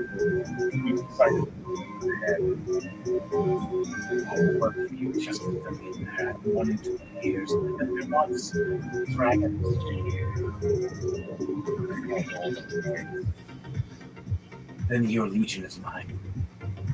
As you see his hands start glowing. And he's not letting the king know. He's first starting in his hands here. Looking back, his back is turned to the king. Starts letting it glow. You want me and him to step back as Fireball is not to be ignited? Because we're 5 feet away. We can go back and just close the door. Do that whole comedy cartoon thing. We step back and just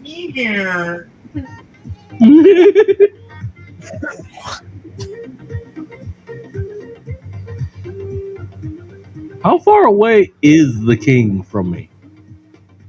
You are at the edge of the door right now, so 20 feet away. Oh. You and Jordan's firing right now, right at the if you door. wanna Through the run. doorway. I'll stay. Yep, I'm firing at the Dragonborn. I'm enraged. Nothing's there. Yeah, I was gonna do a sneak attack on him too. Ooh, so a double sneak attack.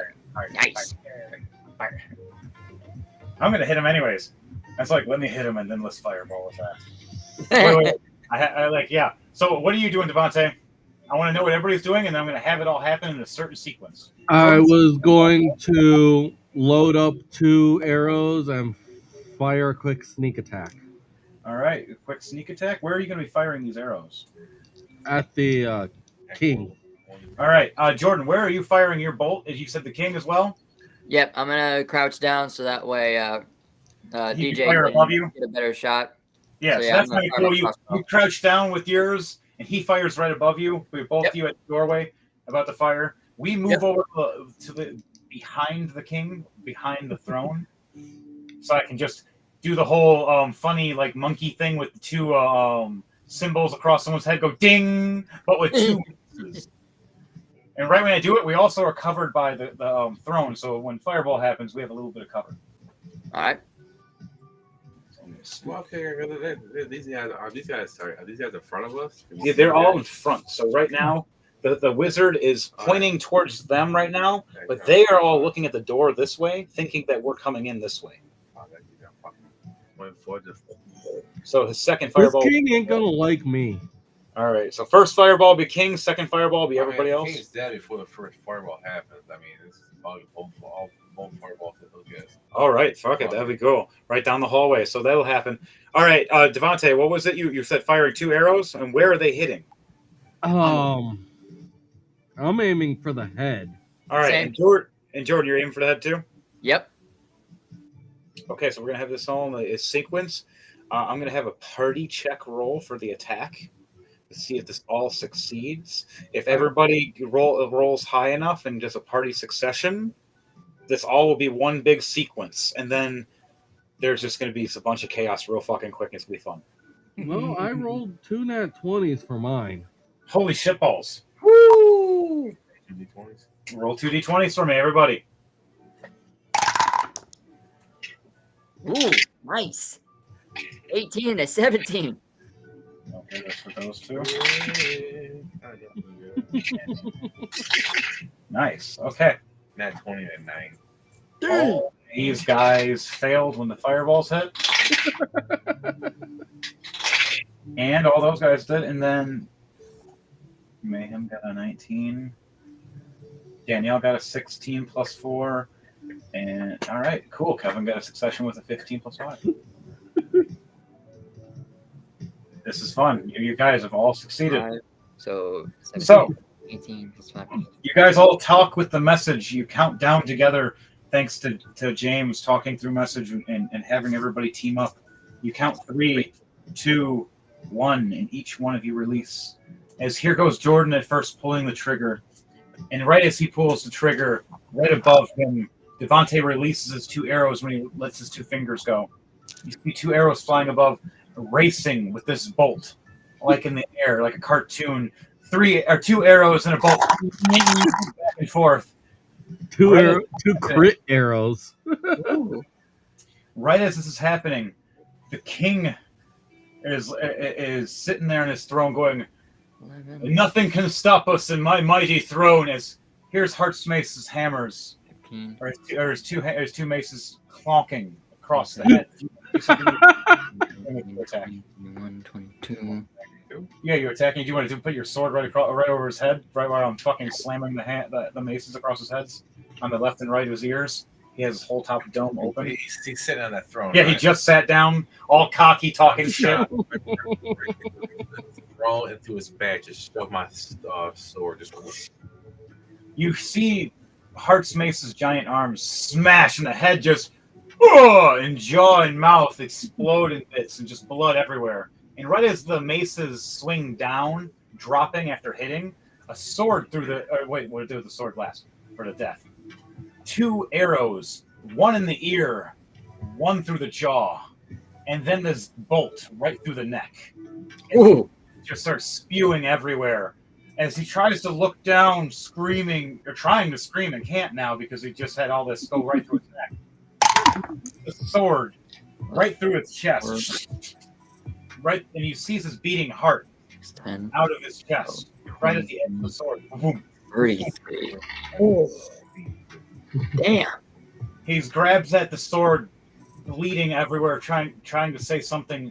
All his men quietly have no idea what just happened. Kevin fires his lightning as you see lightning striking the body, frying the rest of it. As you see Daniel's blade swinging slowly right at the edge of the skull of the eyes. You see both the eyes just go blood red and pop from the lightning. Yeah. And he lays there dead just in the throne room. Fuck, I hope so. I rolled all together for my sneak attack damage, 33 altogether. Holy shit. Yep. Right as he drops dead, the one captain guard looks over his shoulders. Captain! I thought I heard Captain! And then all he sees is the wizard going, he's fine. Just like a fireball from the tip of this wizard. Right out. It's the first captain in the first hallway of men. First 4 men ignite in flames, a giant explosion. As the next 4 guys down the hallway see a fireball right out of the flames, right past. What the? As you see the whole front of the whole kingdom just. As this giant lantern under it just flaming, cooking, and boiling. As you hear the fairies that are locked inside that were trying to make luminescent lights cook and fry alive, popping and exploding. Ah! Two left alive, just to keep it enough light, just for everybody to see. As the rest is boiled alive. All the guards drop dead. The king drops dead. And the wizard bows, going, "Who is my master? Who is talking to me? I see no one." We walk around the throne, and he's a giant Goliath, or a half, or a quarter Greek Goliath, that's halfway on his shoulder, with a hand on my blade, or on my giant buster weapon. And you're sitting there smiling at the bow in your other hand, going, "I'm your master." And he just looks up, going, "What the fuck?" A halfling. And he looks up, going, You have a Goliath bodyguard. He looks over down the path where he saw the arrows come from, and he sees the other 4 people waving. He sees Danielle waving with her hands, and he goes, "You guys are ready." I put another bolt into my crossbow and use one finger just to go. Don't even think about it. You see the fire in his hand go out, and he goes, "I work for you guys now." And he looks up and he bows. Yes, you. I want you to roll intimidation check with advantage. I'm going to help you with it. 10 plus 10. You got a dirty 20 on my side.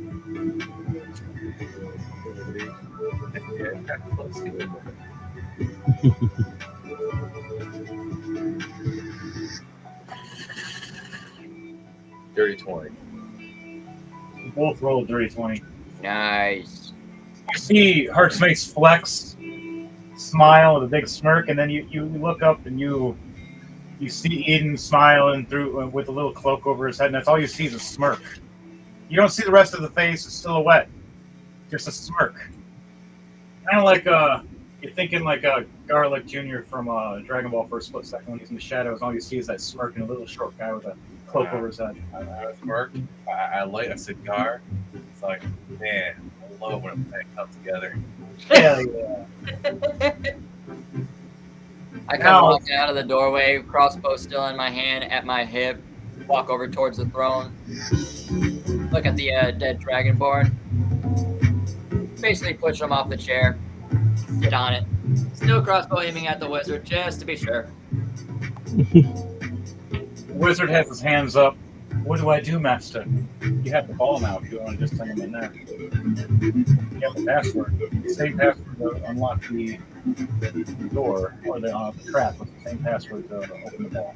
And you have to have both hands on it, or one hand on it and pointing at somebody. And it's someone's takes next. He may be charmed, but he is quite aware of what just happened. He'll make the right choice. Stand by me. Heartsmate smiles going, I'm going to stand by me right now. and he walks up next to you. Yes. And Heartsmate's some fellow going, if you fuck up, I'll make your head into an idiot sandwich. He looks over going, that's what happened to his head? As you see the head is like swooshed kind of vertically and with arrows through it and a bolt through the neck.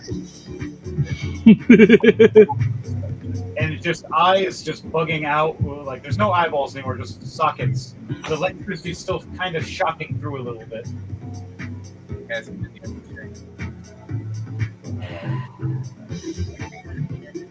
Brands. With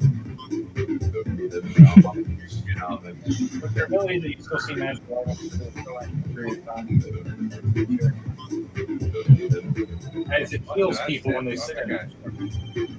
Oh, You got a magical sword. If you have a magical sword, magical item, fine. it's funny. The king didn't even make it to initiative. No, he murder fucked him. He's sitting going, I'm the Joke's So anyway, on you you, sort of- your highness. Start blasted.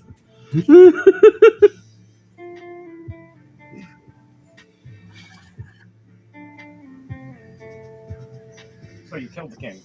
You killed all his men and guards. The only guards that are left on the other side of the door, and they have no idea what the fuck just happened. They just know there's an explosion and the door got really hot. They're scared. Let's roll for a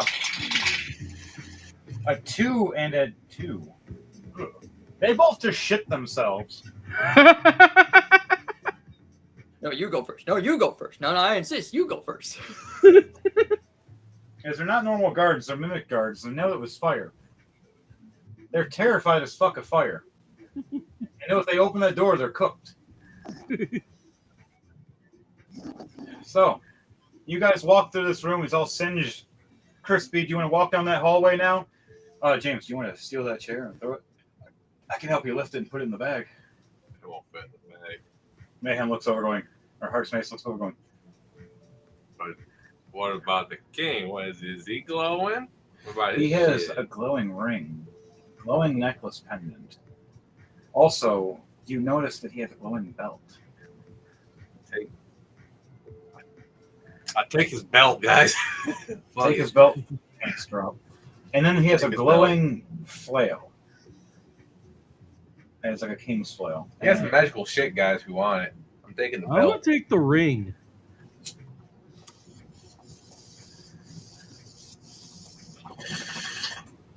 All right, Leiden, do you want the golden necklace? Yeah, I'll take the necklace. I'll take the flail. I mean, who else would get the flail? I'm not proficient with that. I'm more He likely has to kill myself. He had some platinum coins in his pocket. Daniel pockets and takes. He takes 5 platinum coins. And then for Kevin finds a little diary of the king, talking about his great explorations of trying to destroy everything. My wife is cheating on me. Dear diary, today I murdered a gnome. Something about ascension to being an immortal, only 3 days away. Needs to make sure nothing happens in those 3 days. In this business, we call this foreshadowing. Him explaining that no one could touch him, drawing himself on the throne, sitting there. As you see the doodle starts changing like it's a magical book. And you see the throne turn into a little flip book, and you see it shows him get killed the same way we just explained. Oh, ho, ho, ho. I will live forever. Okay. You hear Kevin chuckling. I'm keeping this. Puts it in his pocket. What kind of ring did I get? Now? Or do you want to head to anywhere else? Do I see him pocket that? Roll a perception check for me. What kind of ring did I get?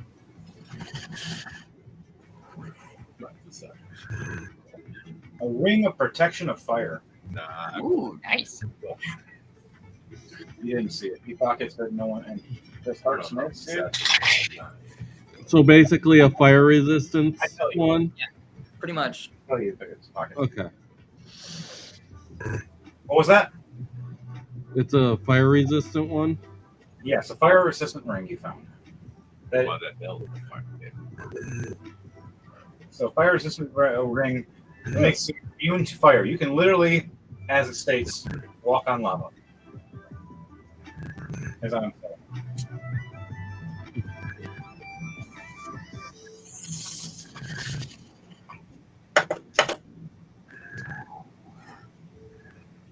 One more. What was that? One more? Yeah. You did work as I worked today. Still sitting on the throne, crossbow aiming at the wizard. I'm gonna holler at him and say, "So, where's all the rest of the gold and loot?" As the wizard looks at you, he says, yes. My, And he not looks at you. He first looks up. Yep, show us. Yep, let's go. Yes. Behind those doors in front of you, that you almost cooked, there's a treasure trove. But be mindful, one might get trapped. I'm not sure if both are. Sometimes things activate when things happen. I didn't. Check. You want to know if you want to All right, roll. His insight check. Fuck. Partially telling you the truth, partially lying. Trap already activated. Yeah, probably that. Not sure. Totally activated. But he knows there's one more trap left that hasn't. After you open the door, you don't open it light. And then there could be a treasure labeled building that will be slicing and dicing 9 attacks every turn. At least. Sometimes there's a multi-attack with 18 attacks. Just to warn you, it almost killed me several times in several battles. I think you guys know what I'm talking about. He's charmed by me, so he thinks of me as a friendly. He's saying this in kind of like fear shuddering. He's telling the truth, but He's not telling you everything. He's not telling you that last bit yet. Unless you want to ask him again. Hey, come on, we're buddies, right? Is there anything else you're not telling me? Anything else? Just remember He rolls a 2, okay. He listens. remember what I promised you. Yes. Finally. I agree, yes. Opening that door right now might set up a trap. If the other guards already are aware, the trap's already set. Seeing as we probably cooked the door, most of those traps are set, except for when we trigger something from our side. If I cast a spell to unlock it, it will do one thing, cast a spell. Anybody else know how to cast a spell? I'm going to have to do it at least twice.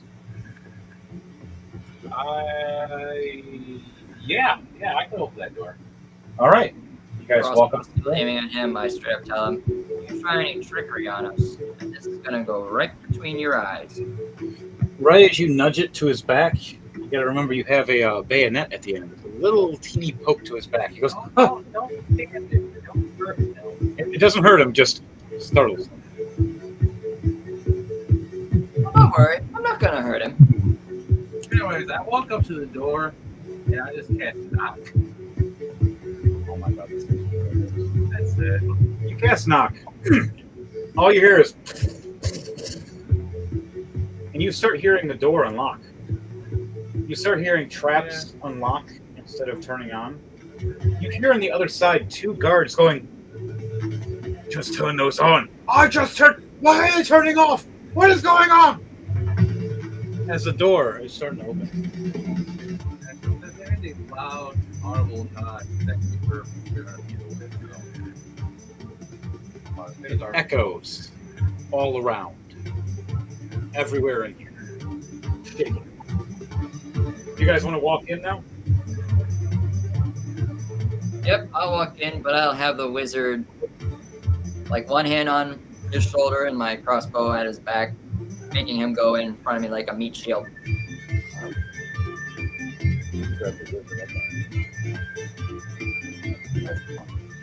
I will touch my buddy here, reach inside my bag of holding, grab the ball, and hit him in. All right. As you do that, he's like, "So when do I get a chance to move?" You say the magical words.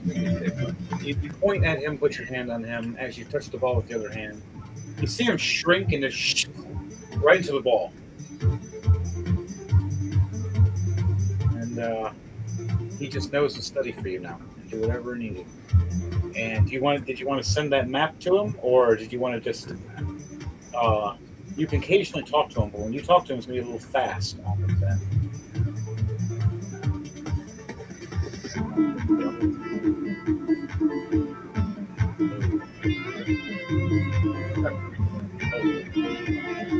We'll say it with slow motion that he actually hears it just the normal time we don't. And he goes, "Okay, sure, boss." All you hear is, "Yes, sir, boss." Oh, God. All you hear super fast. Give her this message. Alright, so we open this door and over to there. Hey, everybody roll a perception check for me and see what you see. Fuck shit up.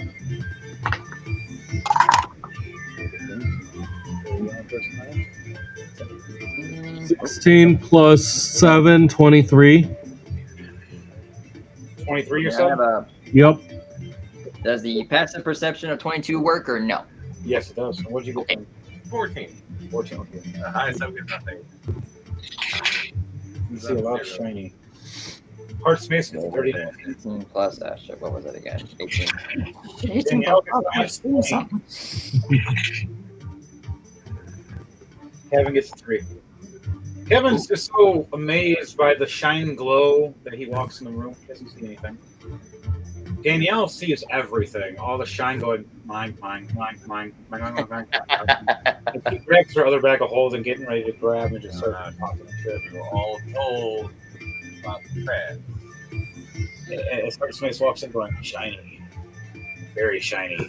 Hey, a table. Hey, a chair. All right, I might sit down. What are you guys doing? And Kevin's gonna sit there and just sit near the doorway quietly, playing his music. We're gonna have it so he boosts everybody for a morale boost. An 18 plus 6. He starts playing his music. I'm rocking in the gold and it's rocking. We're getting rocking. We got the rocking and golden and the mocking and everybody going.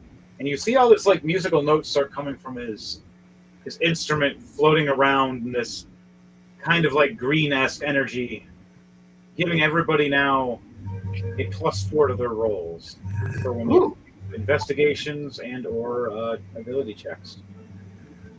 Oh, damn. So that would be a 16 plus with whatever I roll on. That's sweet. All right. What are you guys doing in this treasure trove? Archface is now walking towards the dining room set that's kind of sitting here in this treasure trove. You say the wizard turned into a little ball orb? No, he put it into this ball orb that he had. Do you want to see? I reached in my bag of holding, grabbed the orb. So you didn't even see it. All right, do you want to see what hit him teleporting and disappearing? You can roll a perception check for me on that. And you have to be pretty damn high. I mean, he was right in front of me. Right Oh yeah, he was right in front of him at first. I just run. This is this. All right, so Lyden, yeah, you just see the wizard just get teleported randomly into a bag. He's gotta be my slave. That's all you hear from Eden. Fair enough. Carry on, good sir. I'm going to put the crossbow away.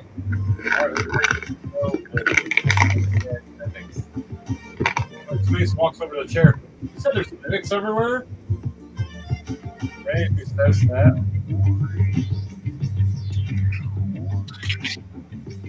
Fucking serious, now you roll high? The mimic takes 2 bite attacks at me. I take two mimics that attack me at once. One with a nat 20 and one with a 16 plus 8. Archface looks at you guys, just about to sit down in the chair, and the chair bites him in the ass, and the table turns around and bites his hands.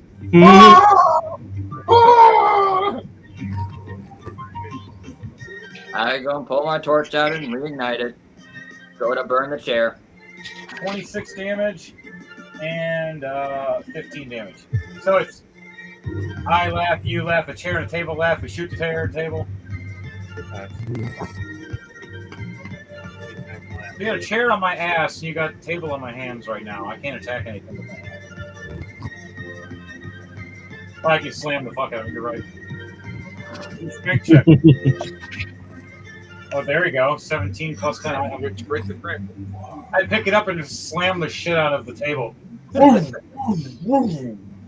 And sit down in the chair really hard and break the chair's strength. Oh, Now you got a so chair that falls backwards torch and out. people that flew forward in front of the treasure trove. What are you guys doing while this all happens? I was going to burn the chair with my torch, but since you've already proceeded to break the chair, well... Oh, it's not dead. It just let go of my ass. Now you can burn the chair. All right. Now it's less likely to burn me. All right, give me 1 second. I need to go run to the restroom. Everybody needs if you need a pee break, everybody can take a 5-minute break for a second if you guys want. All right. I'm going to everybody quick pee break.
Sorry, I not everyone around everything.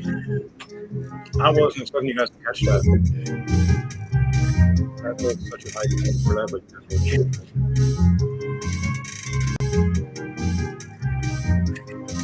all right, guys, girls, and squirrels, we're back. Hello.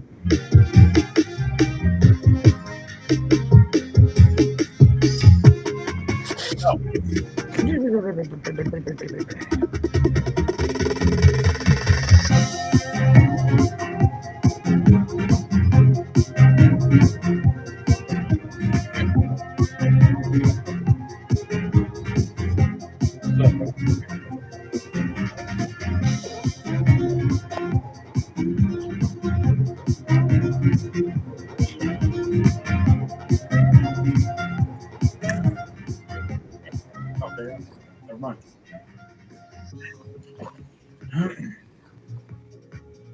So, guys, girls, and squirrels, we're back Squirrel. from our small little break. So, you open the door, you looked around, you start seeing all the treasure, you're attacking. Now, Lyden, you're first, and then we're going to go DJ Thunderbase, then we're going to go James, and then we're going to go me. Okay. Jordan, you're first. You said you were going to cast something, you're going to burn this thing, right? Yeah, with a torch. I don't have any spells. I'm going with the assassin class, so assassins don't use magic. All right, fire away. All right, gonna use my torch. I'm gonna go attack it and try and burn it. This is right. I'm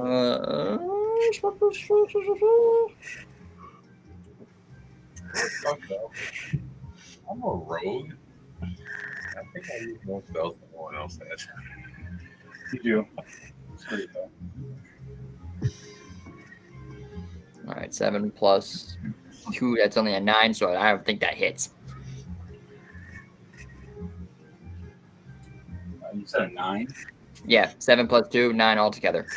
No, you completely missed. You Yeah. hit the ground, and you see the ground at 9 in flames for a split second. Well, I'll go and swing again. Okay, that's better. That's better. That's an 18 plus 2. That's a dirty 20. Definitely hit. All right. With the chair, right? Yeah, it's just a chair. Right. It's a 1d6. 6 points of fire damage. That's just on fire. I took 20 damage originally from Mayhem slamming his ass on it. My heart's made. And you're just taking that 6 damage to it. It's burnt real bad now. Burn, chair, burn. It's on fire. They rolled a 2. You see if those two characters are the same person. Heartsmith and before Heartsmith. yeah, Heartsmith you Mayhem. keep confusing the names. I want to see That's it for me. Well, insight check, I'll tell you. All right, so what was that you said? That was it for me. All right, With the attacks. your turn, my friend. Alrighty, my aim is actually going to be at the table. That's fair. I'm gonna be firing 4 arrows from the oath bow, but I'm using one of my torches to set my arrows on fire. So 4 flaming arrows. Yeah, I don't see Matt. 4 flaming arrows. All right. My phone. Uh-oh. Uh-oh. Oh, I'm an idiot. Someone's in Discord though.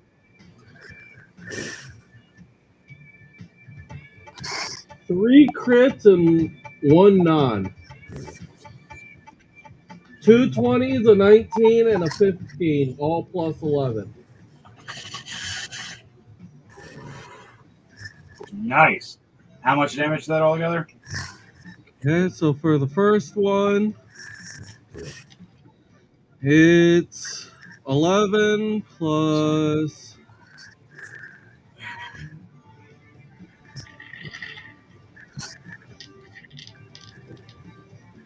28 before doubling. The second one is 8 plus 17 before the doubling. Okay. The third crit is going to be 11 plus 23 before the doubling. And then the non-crit is 12 plus 13. Ooh, nice. So, you fucked this thing up real bad. And that's before adding any of the fire damage onto it. Oh, yeah. What do I roll for fire damage? 1d6. Okay. So it's 1d6 per flame, right? Yes. Okay. So in total, that'll be 14 fire damage for all four of them. How do you want to do this? So as I pull out 4 arrows from my quiver, and I pull a torch out of my backpack, I set the torch on fire and then move the arrows over top of the flames, catching each arrow on fire. Ooh, nice. As I pull it back in the bow, Shit, we use that. I release, How do we do that? sending 4 flaming arrows directly at the table, each key corner. So at each corner of the table is a flying arrow heading straight towards it. Only 2.5 left. Yeah. And hopefully it catches fire. It failed its save with a 3. I rolled 4 So 5. just bursting it into flames and just letting it burn to ash. Table's on fire. Chair is only left. It's really fucking hurt. Jordan messed up pretty bad. All right. I actually am going to spend one key point to use Flurry of Blows All right. Flurry of bows it is. on the chair. Do it to it, man. And so that'll be Got 3 attacks. 2. Pop, pop. It's only 2 extra attacks if you use only 1 key point. All right. So two hand-to-hand attacks. Because you got talons. They're technically like blades. Yeah, I'm using the talons. All right. And that's going to be a 19 and a 15 plus 7. How much So, You hit both. okay. So first the crit then. I hit both. There's no third attack because of that. There's no third.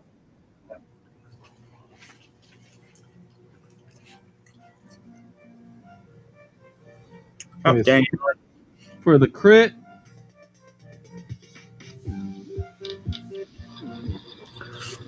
Hey.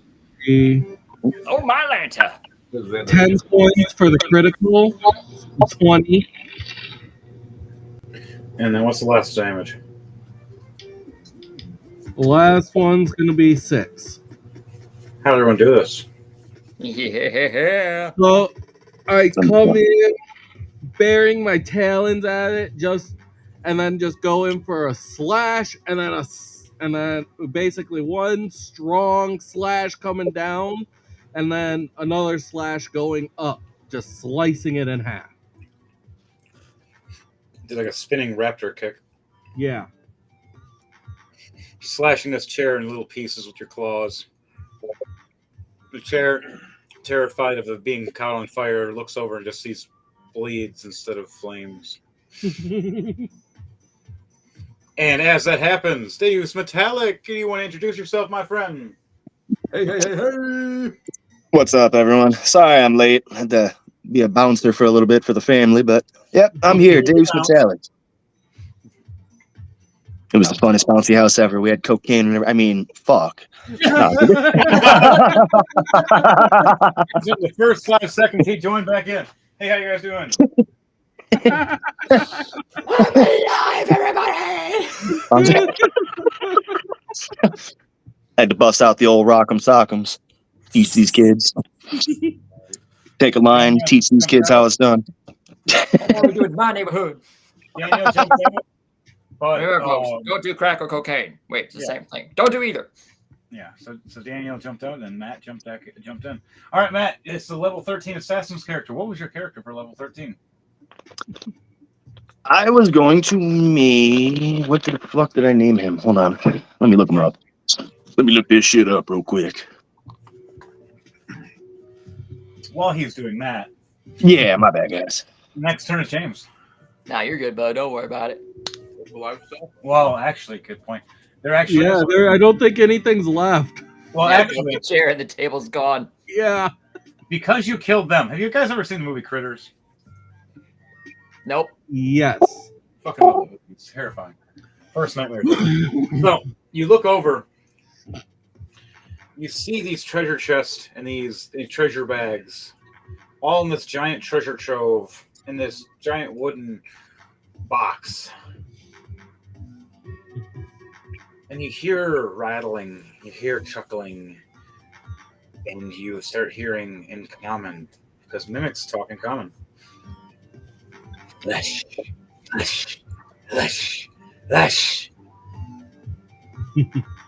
There's 1, My torch is still in my hand. 2, 3, 4, plus treasure, 5. Breaking out of the treasure, giant, another one, 6. All these mimics burst out, trying to surround you guys. And an intellect devour starts running around.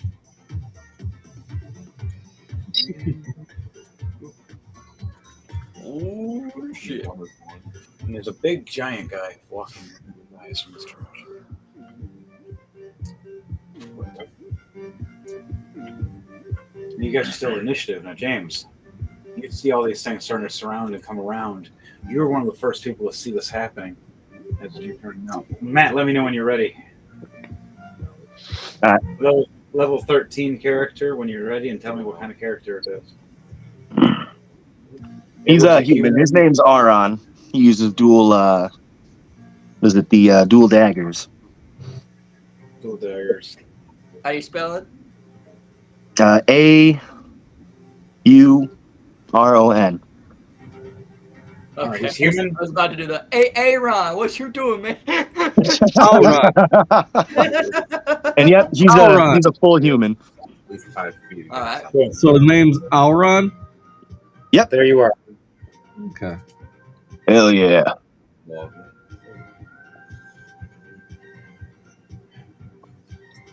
What are you doing? You're right behind me. You're hidden. No one sees you. The first attack you do is going to be shooting the squishy ass brain over there. intellect devour that's running across the room. As you do that, Danielle is praying in a symbol, and you see Kevin playing his music roughly and hard. You see a sigil that you guys recognize from Alasia appear right in front of you guys. Deus Metallic's character appears. Now, what are you doing? You firing? Yeah, I got 26. All right, you definitely hit. Even with this thing running across the room with a high DC up to a 24, you fired this arrow right across. 31 damage.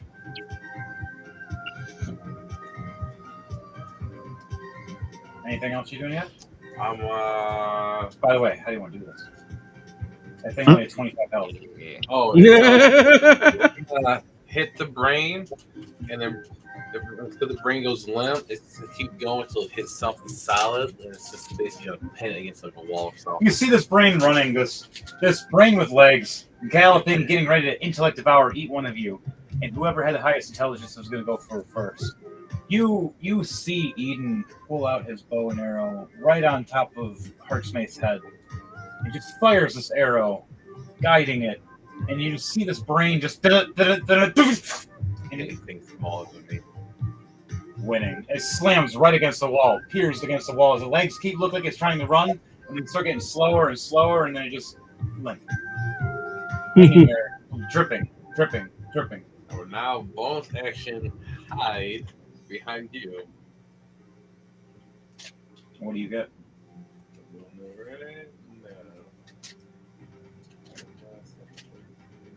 32.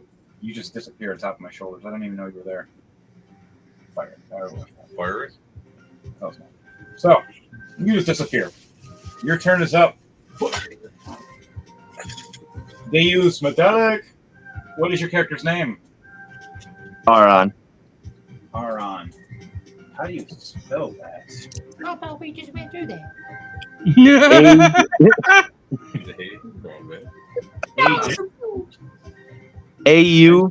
Auron. Aron. Okay. Now roll 2d20 for me to start off. That's expensive. One sec. You get yourself some dice. I have dice. No, I got 4 and 2. Ooh. Oh, that's cool. All right, now roll a d100 for me for your teleportation when you're landing. Let's see if you land good. You just randomly got summoned by a weird summon. I got 77. You land fine. It was 75 for this because it was a harder land. You land right down, poof, into a golden room of treasure. And roll a perception check for me. Matt's just like, damn, I started turning. Fucking roll this, roll that, roll this. You're playing catch up, man. What'd you roll? I got a 17. 17. You see a golden room, treasure everywhere, and mimics surrounding you. Half of them looking like treasure, the other ones looking like items that were supposed to be in a house. And then also a brain dog that's now sticking in the wall, just dead, that you've seen from a random arrow from nowhere.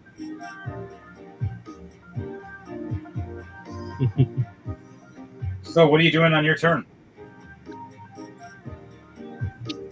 You said I saw an arrow. I stepped on something and saw an arrow pass by. No, you teleported, landed. Right when you landed, you looked over and seen a bunch of mimics. You've seen an intellect devourer, a dog intellect devourer, which runs up and eats people with intelligence.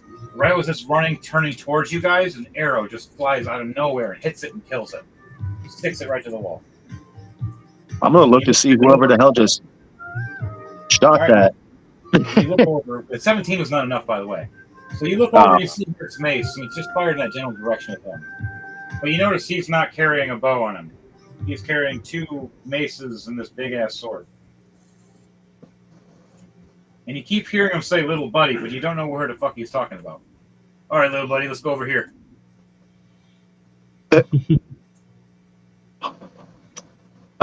Is there any enemies near me? You are surrounded by mimics. There's right mimics. Mimics, yeah. everywhere. And there is a giant man that is walking up to you that is a treasure guardian. And the ground around you is sort of shaking a little bit. Who dares enter my trove and destroy my furniture? I destroy all. My mother, who? I heard she was a. How dare all of you? As he slings this giant scimitar but misses all of you at first. Yeah, with a 4. All right, so Matt, what are you doing? Matt's just like, fuck you.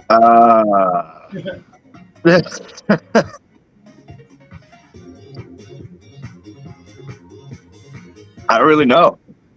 Where do you want to attack first? Fuck Yes, it. Whatever's guy. closest to me, I'll run up and just start swinging my blades. Alright, the giant guy is closest to you. You would start running up right between his legs and slash at him, or what? Yeah, I'll do that. Alright. Roll for attack. You want to do an athletics check to see if you can run and slide under his legs and slash at both his legs? Sure. Alright, roll away. Roll 2d20 for me.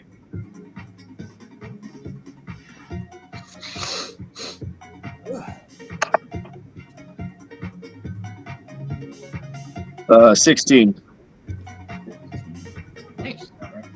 You run and slide right under his legs. You slash at both of his calves with both your short swords.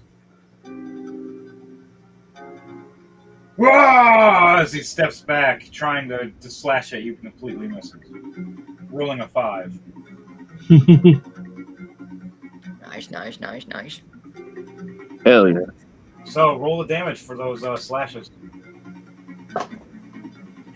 Alright. Did this thing update? Yes. Yeah, D&D Beyond Okay, that's updated what's- a while ago. It also That's just what got Lego is dice. fucking- Now you get some free Lego dice. That part's It not was just a apples. new setup for a moment that fucked with me. I was like, wait a minute, this looks different. I can do my dick pic on here. I Dear God, no. You'd be upset. You also might cry.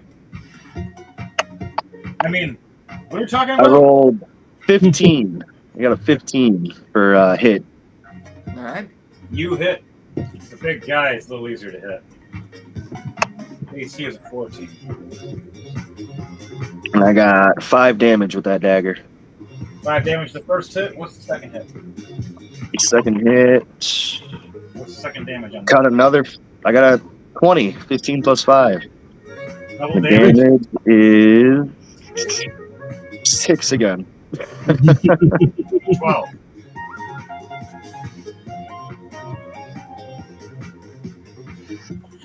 You hear him scream. Trying to grab at his legs, you cut one of his Achilles tendons. Ooh. And he drops down to one knee, screaming.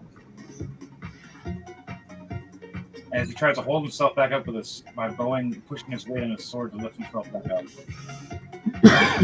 Now you're standing behind him. Yeah, it was bad. All right, I'm going to. He's right here, right now. Here, I'll show you what he looks like. Big guy. Oh, so that's not. Is that? That's a mimic or just a dude? No, it's the big treasure guardian. Oh, okay. You're right here behind him right now. You just slashed at his legs. I'm gonna take out my short bow and shoot an arrow towards the back of his knee. Ooh. Mm. Damn, you're really cutting down a tree real quickly. He's like, I know how to take out big guys. Watch this. I used to be an adventurer like you. Then I took an arrow to. Oh God! I was about to say he's literally making this guy take an arrow to the knee. He was an adventurer like us once, until this moment. Yeah, but at this moment, he knew. He fucked up. Let's see if I even hit. I might just miss. That's okay. I already did that to myself today already. You got an advantage because. Thank God. Yeah, because Kevin's bardic inspiration, basically. Yep. He has a bardic. You have a bard playing you guys, boosting you guys right now. So remember, you have a +4 to everything you do right now. Yep. Well, I just got didn't even 24. know that. I forgot 24 about plus that. the 4, you said? Yep, +4. Damn, okay, so 24, that would be 28. 28. You're hitting directly on that kneecap. Yeah, right behind the knee. I'm right behind him, so I'm shooting right behind the knee. It's gonna hurt. It's gonna make me quince. You're gonna do an ACL. My knee is. It's gonna hurt. You tore you tore his Achilles tendon on one leg, and you're gonna go for the ACL on the other leg. I could. I used my advantage on that roll though. The first one I rolled low. What was your roll? 28. I got a 12 the first time, and then you said advantage, and I rolled a 24. All right, so 28. You hit. You Uh, fire yeah, this 28. arrow and tears at Cripple the bastard. It tears at his Achilles tendon. You hear him scream and drops to his knees. Can't hold himself up anymore. As now he's your guys' size almost. At least Heart's Mace size. And he's like, hey, now he's at my level.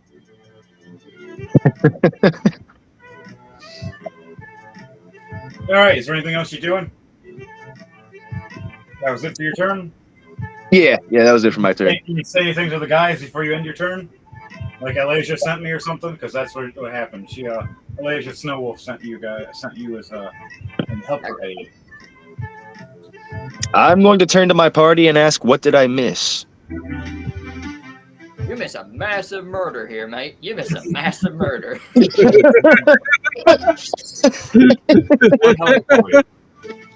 I think the contract is done with the whole killing the king. When we look at the contract again, it reads... In the middle of battle. In the middle of battle? Yeah. Surrounded by mimics. Fuck yeah. By decree, this says you're an asshole. I'm tall enough, they won't get to it. Kill the king, check. Is that something about save the wizard and bring him back for questioning, or get him on our side? Damn, I was supposed to kill him. Huh. Wow, what irony. So we literally finished the quest, technically. We're just in the final end. No one read the fucking paper. Nope. I was gonna laugh if you guys killed him. That was what I was gonna do. I just got here in my defense. So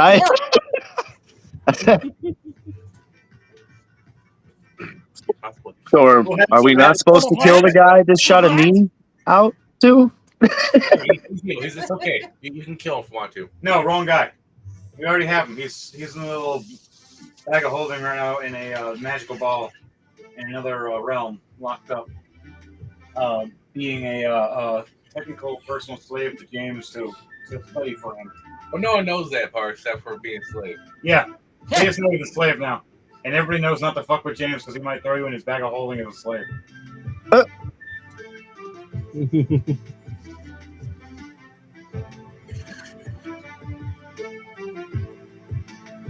Everybody talks to you for a split second. I found this kid. Oh yeah, I know. We look back and see a bunch of mimics getting closer. Heart's Mace rages again. And now I'm going to swing a whirlwind attack with my maces.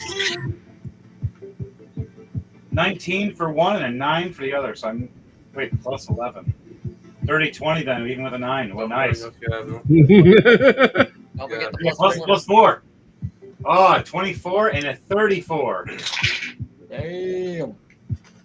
I do a nat 1, though, when it comes to my big weapon. Damn. So I hit the first treasure chest, double hitting him, doing 48. Damn, 67 damage. The first 2 hits, just smashing and fucking this thing up, almost killing him. It has 2 health left. Pull out my big giant buster blade, going, yeah, I'm gonna kill this thing. Rolling that 1, drop it. Ding ding, fuck.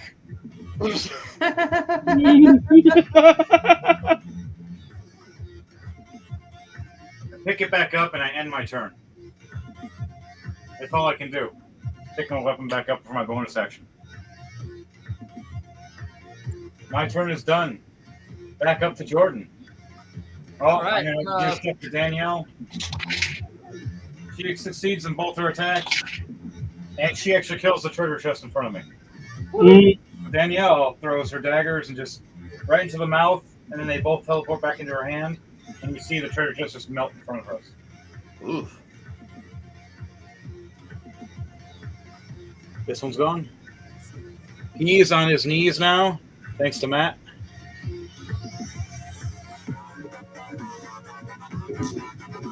All right, guys.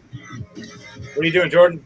I'm gonna take my rapier the rapier of life stealing, Ooh, and I'm shit. gonna go up behind the dude, and I'm gonna just take the rapier and just plunge it through his throat. The giant. Yep. He's on his knees, bowing down, trying to stand up. And right as he leans up, roll an attack for me. Roll 2d20 to make sure this actually hits, too. Right. Where my other d20? There it is. Ooh, okay. That's a 12 plus 10, so that's a 22, and then there's a 4 plus 10, that's a 14. All right, how much damage you doing? All right, it's d8 plus 5. I had a d8 here. Where is it at? Here it is. Okay, 6. That's 11 points of piercing damage. So he pushes up. Right as he pushes up, helps you with your thrusting of stabbing down. As a rapier blade pierces right through his larynx. And he goes, and blood just starts trickling down. Now he can't scream. Now he can't breathe. He's still alive, though, but he's fighting it. We're having a real hard time. Because he's giant, he has a bigger hole to breathe through, but it still hurts really bad and it's filling the blood real quick. And I gain plus 10 HP from it. Yeah, you're back to full health. Yes, indeed. As he feels an extra 10 points of health drained out of him. His turn is done. DJ Thunderbase. Alrighty. What is the closest thing to me? Where is DJ Thunderbase's character? He's the bird. You got a scorpion-like bookcase. Oh, You got shit. pouches. You got a treasure chest. They're all surrounding you right now. They're all within 5 feet. Yeah. Oh, jeez. You are surrounded, my friend, but you are slightly in the air. This area that you're in is a 50 to 60 foot high ceiling. Okay, I'm gonna go back up to my 10 feet. All right, flying 10 feet. Okay, we're within range of certain ones that can jump, but only big ones, such as the scorpion. The smaller ones, it's going to be harder for them to get to you. Are there exactly 4 below me, or is there less or more? There are 4 below you. Each one's about to get an arrow. Oh, shit, you guys hear that? DJ Thunderbase, get that shit. Perfect song. 19, 17, 15, 18. All plus 11. Tell me which one you hit first with what damage. There is one that's literally about to die. The first one's going to be the There's the critical, which is going towards the scorpion. Okay, how much damage are you doing? That one. Where are you hitting exactly? There's a bunch of books it sees, and then you see a bunch of skulls in the mouth, and then you see a giant scorpion tail at the top dripping. And legs crawling at you, which you can shoot the legs if you want. Pierce it to the ground.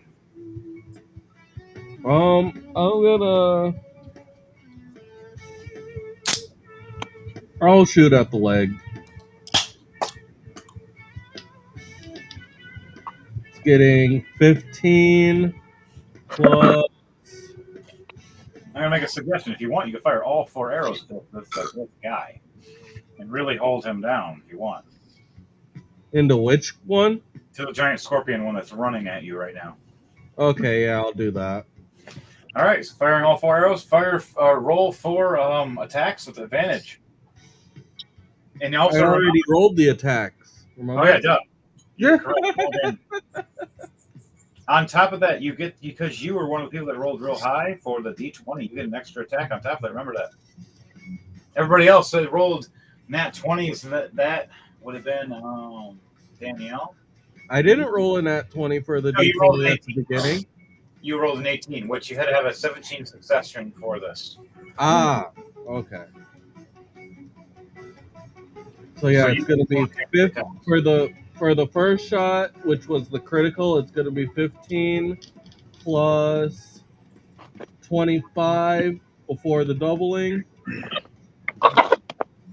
So So 80 that's, points of damage. yeah. The second one is going to be 11 plus Watch out, kind of funny. 11 plus 11, so 22.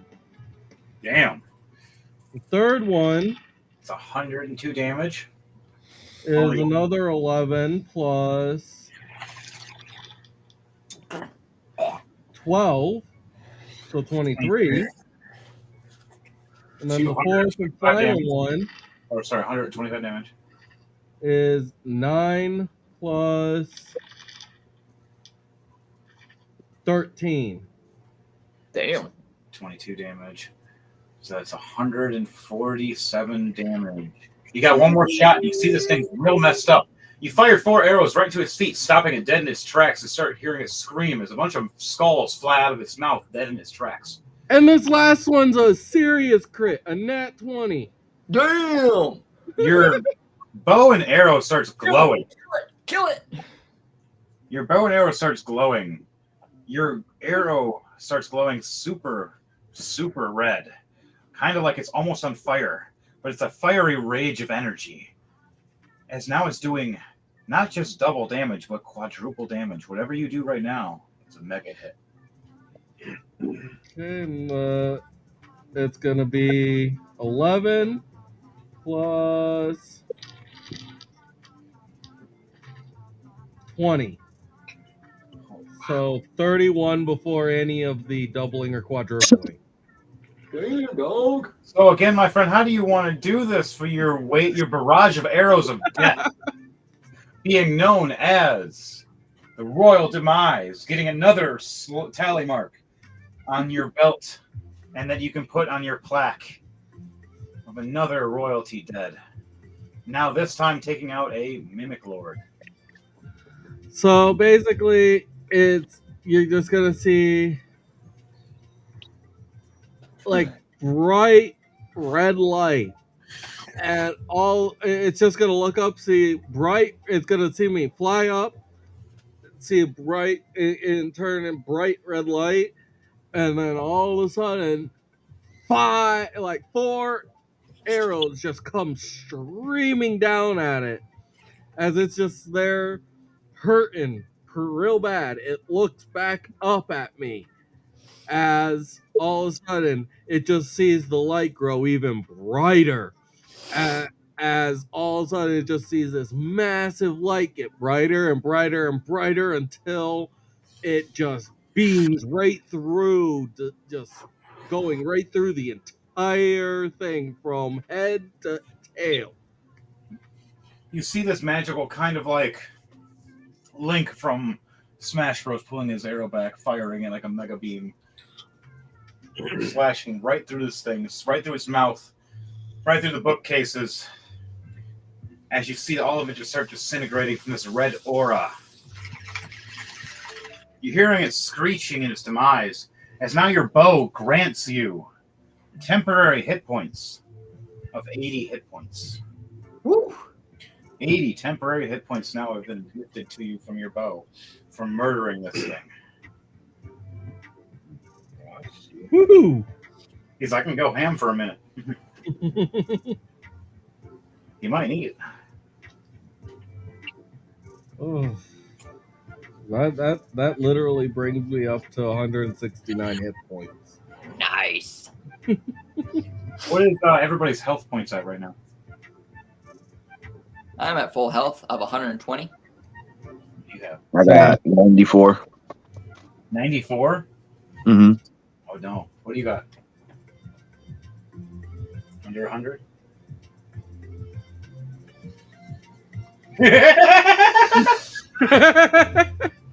Good. Okay. Okay. Oh, you know. That's all I need to know. That's all I need to know. What do I got? Don't worry, James. I'm with you. I got 123 plus 19 temporary hit points. I too got 94. All right. Good to know. So, you destroy and eradicate that mimic, gaining those. The other mimics freak out, and now everybody has advantage for their next attack. Like all the mimics are scared. For their next turns, they're all inert for one turn of field. And they can either move, but they won't be able to attack this turn. All right, whose turn was next after the Great Royal Demise?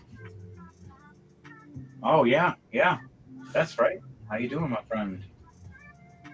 Hit it up, Eden. After Eden goes Matt, then me. Matt, roll a d20 for me for initiative, by the way, just in case. What is your initiative plus initiative modifier? I got +5 initiative. All right, so roll a d20 for me. Guess I will shoot this ball sack here. I got 9. 14, still above me. 26 to hit that one ball sack. All right. Nani. Someone say ball sack. No. Staring at one of the coin sacks that's a mimic. You can also tame one if you want. There's 2 30, of them. 30. I was half tempted to use my disguise kit. I didn't want to do this to the first one. Yeah. We're just slaying them left and right, folks. It's a level 13, guys. It looks pretty light, so I guess it's the same case. Slayer of furniture is what we're known for.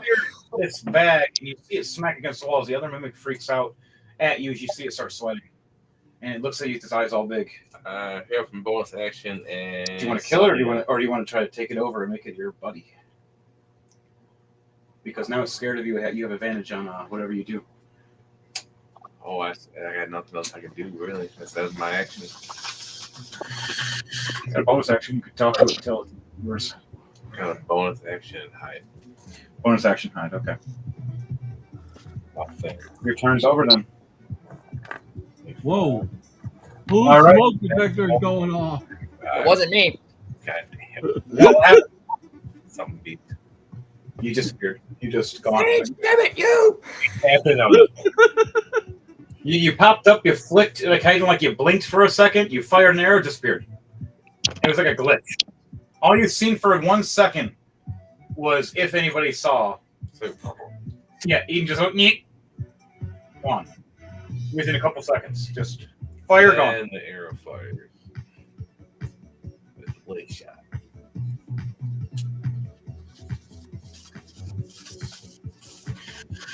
Why did you blink 8 times? You're dead, dude. What? I I'm drops. not dead yet. Well, I just killed you so fast. I just probably hadn't realized it was dead yet. Just give it a second. Anime.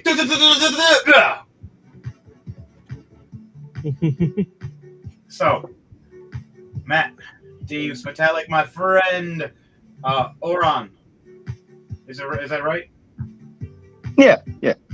Oron. Or Aron, with an A. I choose the difficult names. You know this. Hey, Ron, how many times I got? Oron I'm a double A battery. No. Oron Bladefire, what are you doing? Oh God, now I gotta change my name.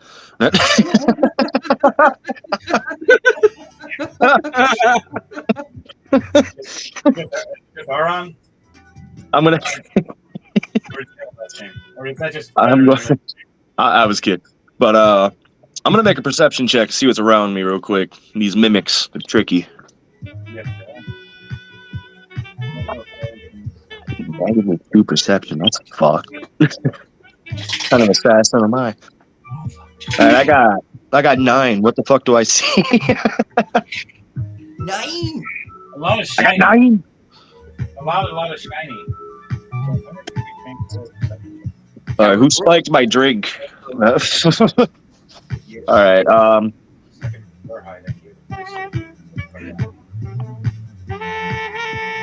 Okay, so I don't see shit. I would like to dash up to an enemy. I got You still got 30 the giant feet. already. Fucked up. Dying really bad. He's almost dead. Oh, I didn't cool. realize I'm he gonna was still jump up and I'm gonna jump onto his shoulders. I'm gonna make an acrobatics real quick. I'm gonna dash up, jump on his shoulders, and I'm going to stab my daggers I got 19. Nice. I'm gonna stab my daggers into his shoulders and see if I can control him by the Shadow of Mordor shit. Yeah. You're it live, folks. Don't forget to like, share, and subscribe. Oh, Hit that thumbs up icon. what was your acrobatics when you landed on the shoulders? 19. I got 19. Plus 4. So Jordan's blade is still in his throat. As you jump down, the blade went down now, going out and making the hole even worse and bleeding out more. How much damage are you doing when you're attacking? How many attacks? You got 2 attacks? Yeah, so far I just ran up and I jumped on him. I stabbed my daggers. I made the acrobatics. I don't know how much damage it did, though. Let me roll real quick. You get advantage, remember, by the way, because you get a +4. As Kevin is just jamming out right now, this guy is going to town going, they're going to hit you, they're going to make you bleed, and you're going to die and cry because I said ghost tonight. Mimics are going to die every single time tonight. And Daniel So one dagger. Magic starts playing with him. What was that? I was gonna say one dagger hit for 16. Hit. The other one hit for 22. Definitely. Damn. Is that a crit or no? No, that was just All right. Because it was a sneak attack, though, and a double-handed attack slashing down with both blades, so it's going to be double damage. all right. One of them did 7 damage, and the other one did 10. 14. Nice. 37 damage. Jordan, because both of you are right here in the vicinity of doing this attack, you want to help with this? How do you want to do this? Sure. Hell yeah! How do you guys want to do this together? As you this What's Jordan's character's name? My character's name is Leiden. Leiden. Okay. Yep. So My character's gonna yell out to Leiden while I'm being swung around on his back. Got my daggers in his shoulders. right behind his lungs. But he can't breathe now, definitely. His lungs are filling with blood. His eyes are rolling back red. He looks like Darling, the dagger. I'm basically just gonna take my rapier and just twist left or twist right, basically just cutting the head around like a pie shape, just like a so that the head just comes completely off. Are you doing like the spinning blade dance that Raphael does in Soul Calibur 2, where he flicks you pretty much and knocks you on your ass but goes in a circle? So you do the split blade as you hear Matt's character scream this out with his 2 blades in the back, sticking into his nervous system, right through his lungs, controlling, shifting his shoulders.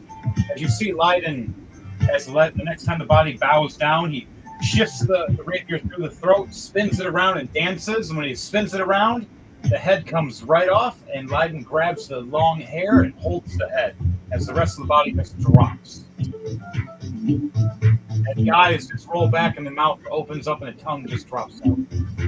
As you hear, and blood just pours as you're holding the head in your hand. You want to keep the head for a souvenir for bragging rights? Yep, bag of holding it goes. Right in the bag of holding goes. Preserve. The rest of the body just lays there dead. And there's a giant scimitar that's hanging here below. Does anybody want to take this giant magical scimitar? What? Fuck you, there's a weapon. I'm good. I was about to say if I'm on top of him, I'll fucking. Yeah. I say you take it, Aaron. All right, you deserve it. What's your strength? Thank you, though. What's your strength at, Aaron? Ooh, this might not be fit for me. I have 1 strength. Wait, what? What is your actual strength number? Oh, 9. Okay, I thought you said your strength was in a legit one. Like I thought it was too. My brain took it like that. I was like, ooh, maybe not. That's probably 9 with -1, so it's 9. It's supposed to be 10, but I got -1. You're really not good at the whole Damage back there. Damn. So you're Throw not that strong shit. Fuck this scimitar shit. enough to try to lift it, needing a requirement of 12.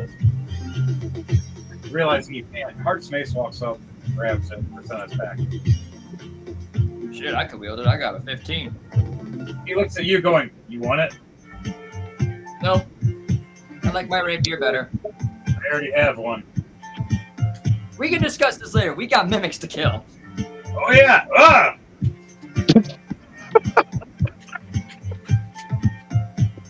So, Matt, your turn done? Yeah. Yeah, I'm good. Jordan. All right, now it's my turn. I look around, swing.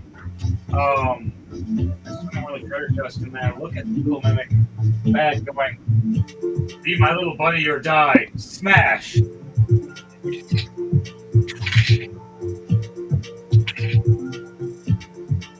Right, that's a plus 11, so 21 and a 23. I hit this treasure chest mimic. 28 damage and 24 damage. And then I do a bonus action.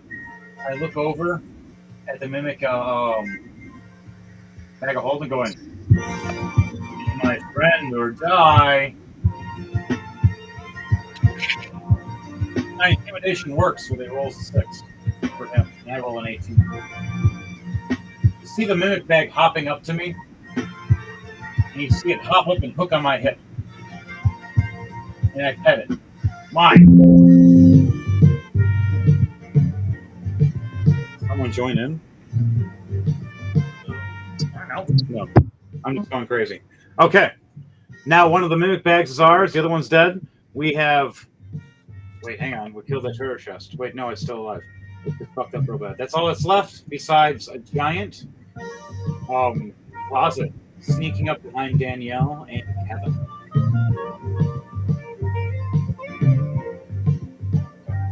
Dun, dun, dun. All right, my turn is over. The mimic chest finally gets its turn. Scoots up and attacks. Heart's Mace. Missing the 15. And then its tongue attack. Fuck. A 19 plus 5, a 24. Its tongue attack wraps one of my arms, holding my left arm down. Strength check to hold. It beats me. Oh, I'm 2. 17. Holding down my left arm. Can I use a reaction to flick my rapier at the tongue to try and make it leave you? All right, do it. All right, let's roll for a dexterity. Which is you're plus 5. Okay. Ooh, nat 20 plus 5, 25. You do this whole grabbing your blade up, swinging it to your face at first, thrusting forward super fast, and your body looks like it just shivered. Flung right at its tongue, piercing this tongue, making it let go of Heart's Mace. Oh, thank you. Where the fuck did you come from? You're welcome. Now it's got my sword. Help me! How much damage are you doing? It's a 1d8. Really? Is that what it is? I gotta double check again. Pretty hurt, by the way. Oh wait, 1d8 plus 5. 5 plus 5, so 10 points of piercing damage. How do you want to do this? 9 health left. 9 fucking health. Wow. Okay. So as I throw my sword around and go for an impaling thrust to the tongue, I just basically don't look away from the sword. Don't look away from the sword. Watch the sword. Watch the sword. As you're, and I flick the sword up as I rip the tongue off of it. As you're doing that, you said the whole help me thing. You thrust it forward as the tongue tried to wrap your arm, and it forced the blade to go right through its own body, killing it. So it helped shish kebab itself with you. As you see it limp dead, melting and dying right in front of you. Pull the rapier away from it, and you just see a trickle of blood just fling in the air from it. slam down. That little blood and acids on the floor. Last thing left is a giant, big closet. I totally forgot about that. Draw the sword back again. Danielle and Kevin are unaware, as it is snuck up and I've been rolling for it, and it is one it sneaks. With a dirty 20 to hit. Ooh. Snapping at Kevin, trying to eat him with a giant tongue. Oh shit. And for Danielle, oh my god, no, a 19 plus 9. It hit a 20 for her, smacking her with the door. Oh no. Knocking her back on the ground, knocking her prone.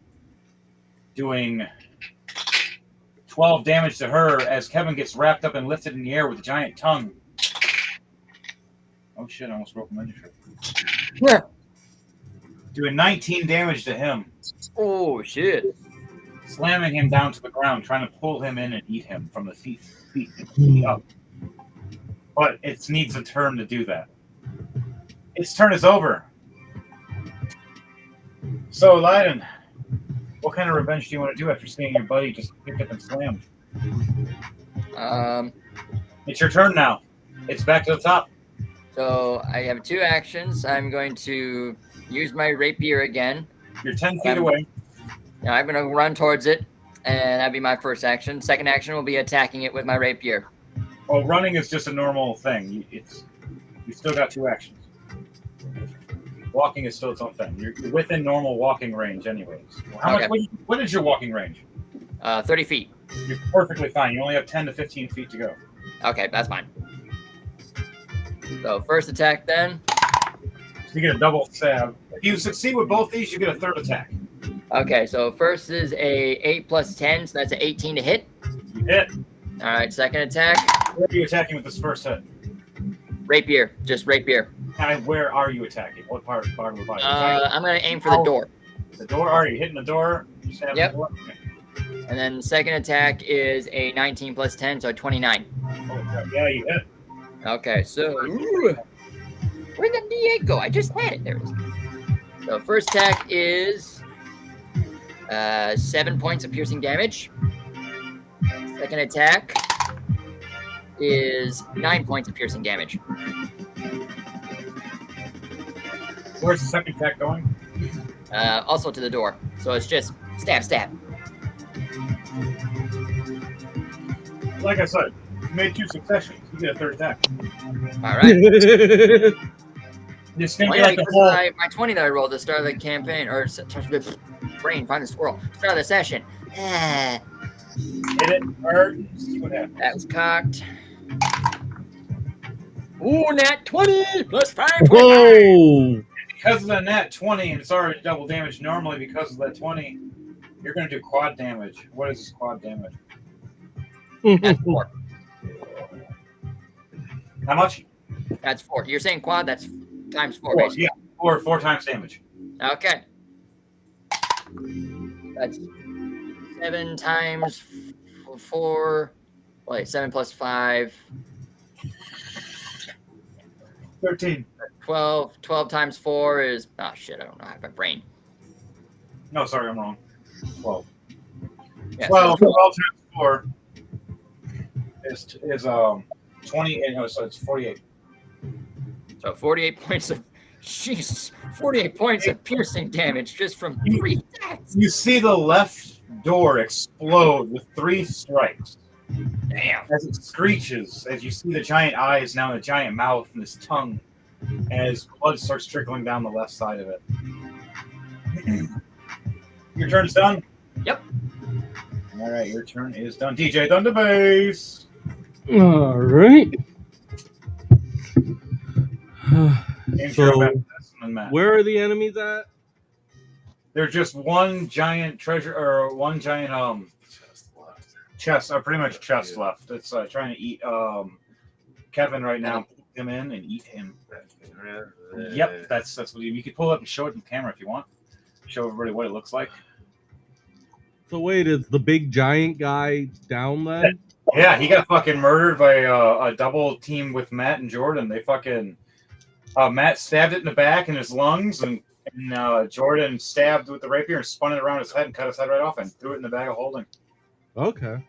Its last memories, the last moments that giant remembers is blinking, looking around with its head cut off, and then getting thrown in a bag of holding and seeing the whole bag of holding before it died. Well, that's what it looks this like. treasure chest has 4 arrows coming at it now. Oh, shit. If you succeed with all these, you get a 5th attack. Yeah. 20, 17, 18, 15. Damn. All plus 11. Holy shitballs. Talk about where's that 5th attack coming? You do it again. You do the same thing you did with the big guy. You just fire these 5 rapidly. And another nat 20 for the 5th attack. Your 4 shots fire so fast, everybody sees your hands glow red and start moving so quick. And then you see the 5th shot glow this crimson red, like it got extended and grow like blood all around it, firing like a missile. Just right in. How much damage are you doing, my friend, my brother? For the first critical, it's going to be 17 plus 24 before the doubling. Sheesh. For the next shot, for the second shot, it's falling apart. 10 See a skeleton. plus You see a skeleton. 16. See a scythe. Guys, Third shot pile over there. is 9 plus 15. Third shot, 10 plus 12. Fourth shot, 10 plus 9. And then the final critical. It's a quad, remember. It's a quad damage. And that's going to be 10 plus 27 before quadding it. How do you want to do this, my friend? Same way I did the bookshelf. You have a special that you just unload. And right as Lydon stabs the fuck out of it, it steps back screeching. And it lets go of Kevin from the damage. It opens its mouth and it looks up and sees all these arrows flying right into it. And a final big one right through it. You see it hit the wall and just melt. And Matt. What's up? Roll a stealth check to advantage. You cut in and out horribly. Damn, I think. Roll a stealth check for me with advantage. First one is 8. The other one is 19. There we go. All right. Stated. It was a 19. James. There's something your character said you wanted to say or something? I think I see death climbing out of this pile over here, guys. Raise that pile up, please. And show them to the camera when you're ready. So, out of the pile, death itself starts phasing out through. Oh, hell no! Damn boy. Looking at all of you, except for those who succeeded in fighting, which was James and Matt. I didn't even know we were doing stealth rolls. I didn't even roll. Why do you think I asked for your health? Huh? Why do you think I asked for your health? Oh, you son of a bitch! Anybody under 100 right now? It looks Nope, over. I'm okay. I'm okay. Luckily, my stealth was a 19 plus 7. Even with that, and you flying in the air, he's looking at you and he's looking at Leiden. He puts both his hands out at both of you and says, "Die." He can see you. Well, Is the with the temporary health of 80 on top of the 89, I'm at 169 for health. Drop your temporary hit points to 0, but keep your normal health. And as you feel this heartbeat, and you feel your armor just drop like a cold chill, but you survive. As you start breathing again, going, "Holy shit, my monk training. Oh, fuck. Oh, wow." And Leiden, Yep. what is your hit points at? I'm at 120. I'm at full health. Drop them to 20. No!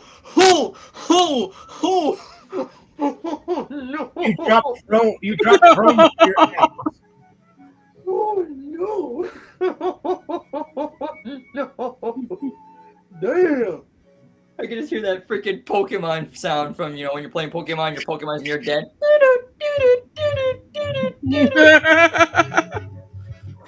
Shit.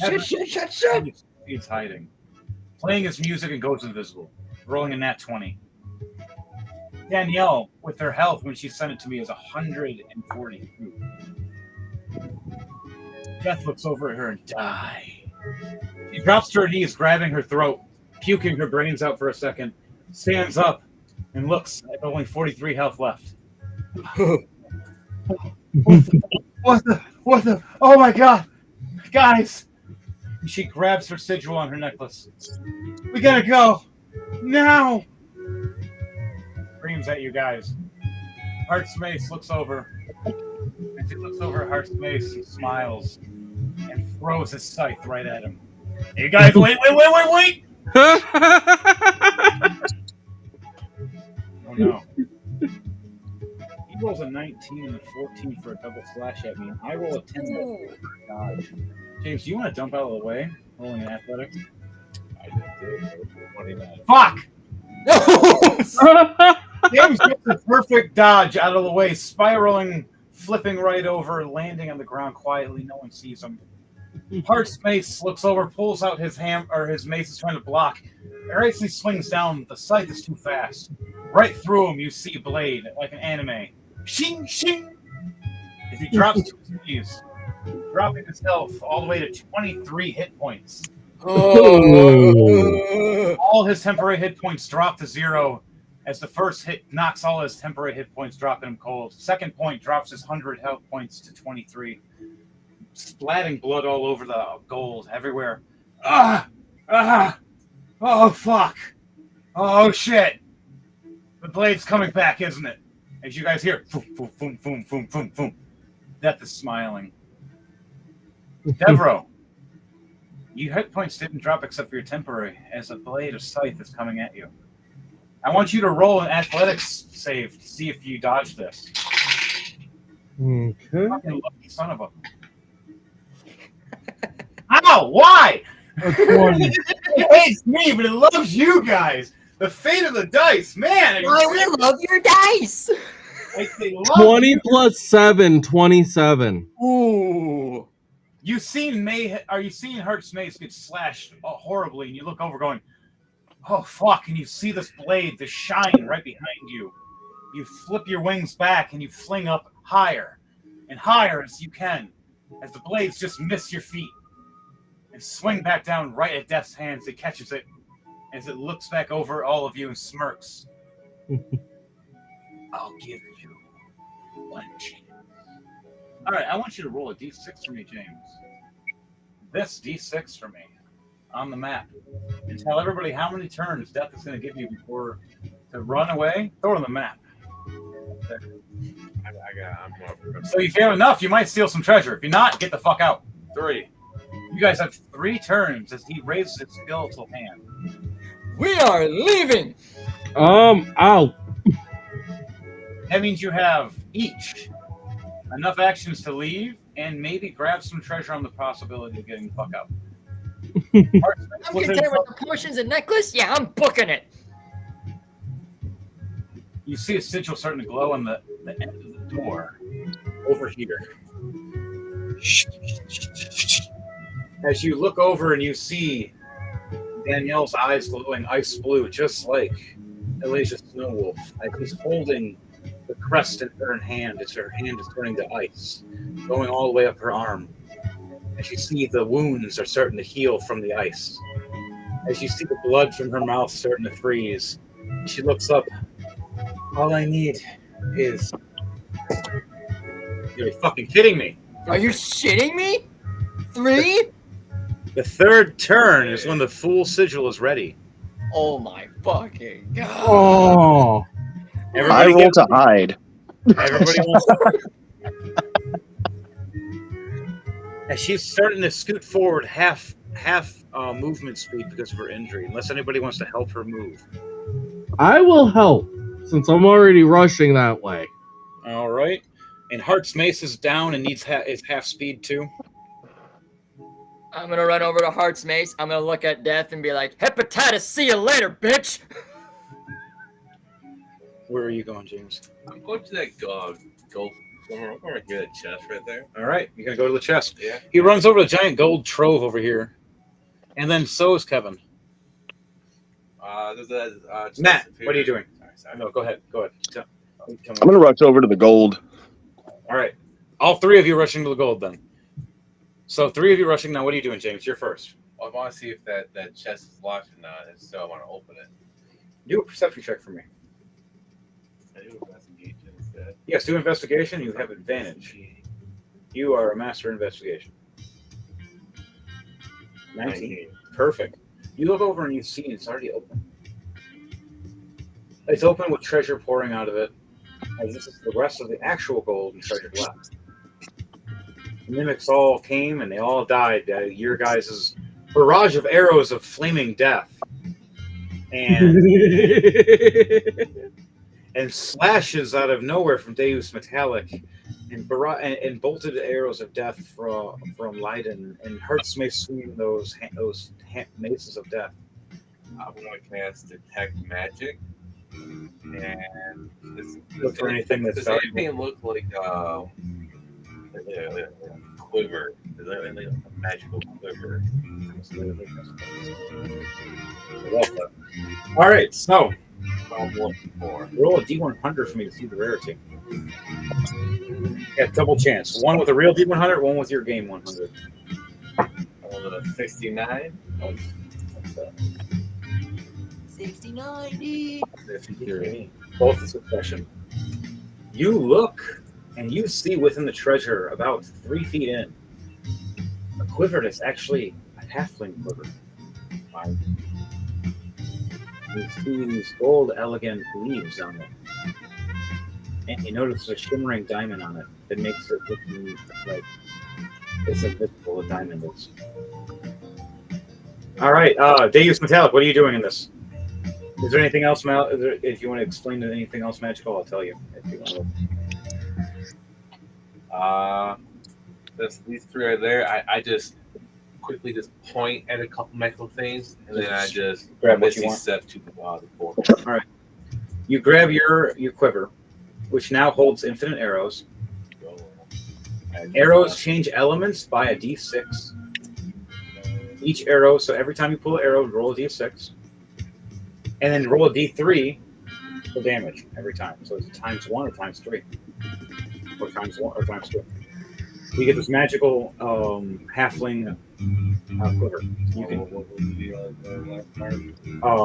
rolling a d3 for times damage. Yeah, d6 for different kinds of arrows, each one being a different element. And then the d3 is the times, and it's infinite arrows. And it also, when wearing it, gives you advantage in all stealth checks. And it has a magical ability. If you're invisible already, you're allowed to attack staying invisible. All right, Matt. Roll for me perception or investigation check to see for things. James has just pointed out certain things, and he actually pointed out something for you.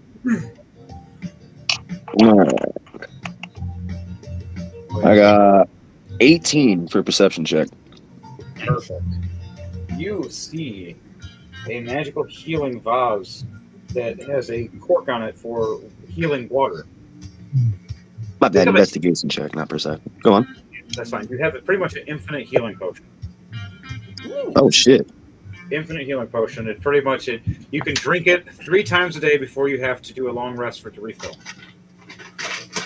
Every time you roll 2d20 to see how much you get healed. You can max out up to 40 health points per time you drink it. Fuck yeah. It's called the Rolling to Die Jug. Hold on, I'm gonna put that in my. Yeah. If not, always replay the episode. Remember, guys, replay the episode. Watch it. And we're going to make it so Kevin finds a magical wand that shoots green lightning and that makes an ectoplasm. Also, on top of that, you guys find a bunch of platinum coins. Now it's turn 2. James says he missed 2 steps to the portal. The portal's starting to light up. It's not done yet, though.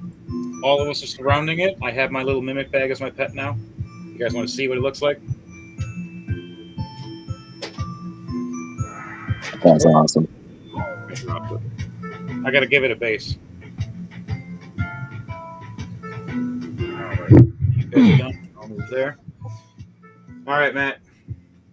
You find that stuff, and you also find a dagger. I'll tell you what it is later. Okay. And for you, James, the last thing you find out of all of that is a magic collar that is a wizard's control collar. You can latch to a wizard to do your bidding.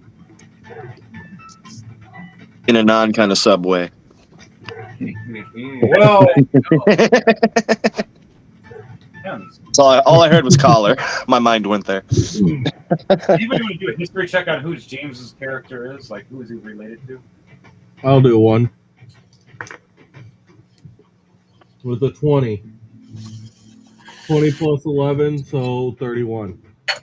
Anybody else want to roll? Nope. I'm more worried about death. I'm getting the fuck out of here.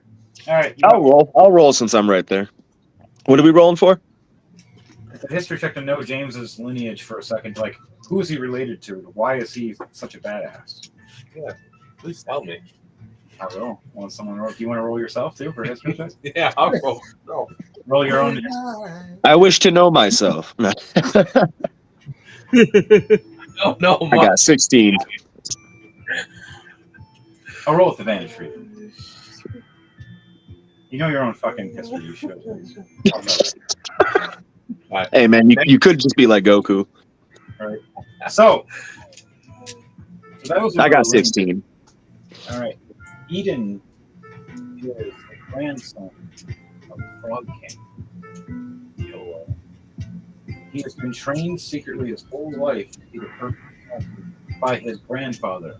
His mother was more humble than the father, but she was nothing to be told with. If she ever got mad, you were dead before she walked away. She just turned around and that was it. But she trained her son and sent him to her grandfather.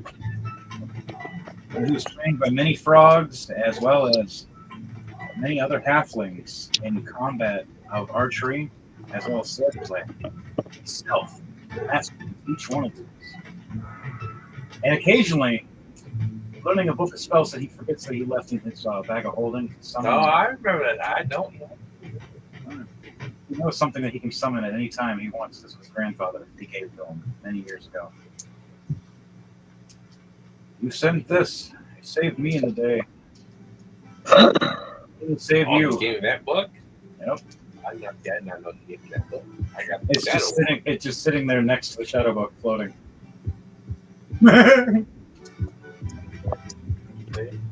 I've seen this in Helldivers. We got that. You guys realize he's the descendant of the great Frog King that has started ruling certain parts of the land that no one was able to defeat during certain combat. He helped out fight the great monsters of the day, and then claimed his land. And for those who opposed him, every person that opposed him met a quick death, either by a wave of frogs or of giant monster frogs, or even the Heart's Mace or his family, as they And help that work. death is ready to kill. Oh yeah, that Democracy. No. they have to his kingdom ship as they work together. So you have Mayhem's family working with you to protect you, as the whole forest is magically protected by Castellino's spells. And then you randomly have a werewolf running through the fucking forest, distracting them until they realize they're surrounded by frogs. Oh god, there's a werewolf! There's a Ribbit! What the fuck was that, Ribbit? What the fuck? Ribbit. Ribbit.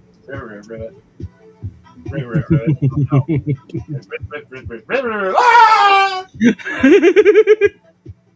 Note to self: that forest, that a swamp and a forest, is a large trove of land that no one wanted to ever take over, and the only person that they ever had to deal with worrying about was the Great Witch. But even the Great Witch respected this halfling king, knowing that she played a game with him of who could win in a hide-and-seek match. It may have been childish to some, but in magic terms, that is very difficult. And somehow, in some way, he succeeded. As every time she thought she caught him, it was a frog. Every time she got him, and then finally, he caught her. As he poofed behind her the whole time, chilling as her own necklace, thinking it was his. Or thinking it was hers the whole time. As he ganked that shit, putting it in his pocket. And becoming the necklace itself, hiding. It's a former kind of. We have it as one of your mage frogs helped you. Your fucking nickname is straight up Jiraiya Sensei at this point. He's very short. He's just at your knees. And he's also known as his grandfather is also known as the champion of the PvP tournaments, winning 16 times out of the 42 tournaments. And almost all of them in a row before he decided to retire because of boredom. This is a lesson, but we got death to deal with right now. This is all running through your head within like 12 seconds, by the way. I was about to say, Death can chill. We got a two-time champion.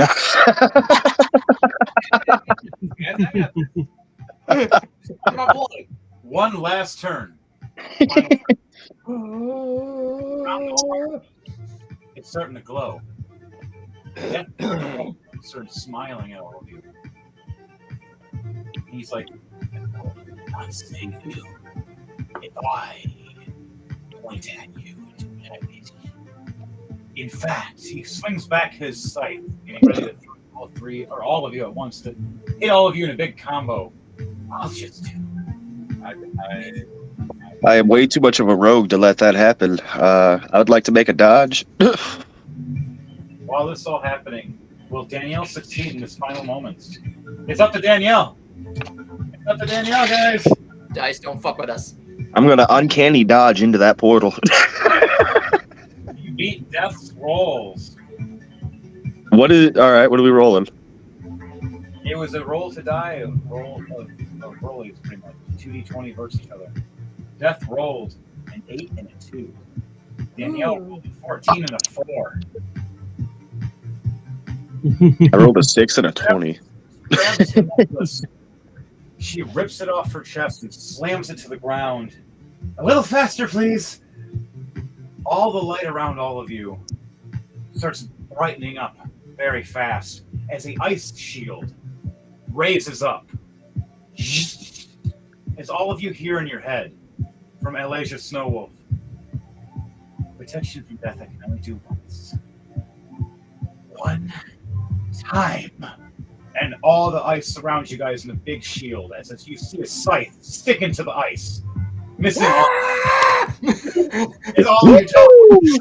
It's on my head. I'm going. I'm going through the portal if it's open. All of you are in. All of you are standing there freaking out, hitting the ice. Let us out, we're gonna die, Who was closest to death? Hearts, Mace, and Zenta and James. And Jordan, I mean. Yeah, James, Jordan, and me. Woo! That scythe stopped right there.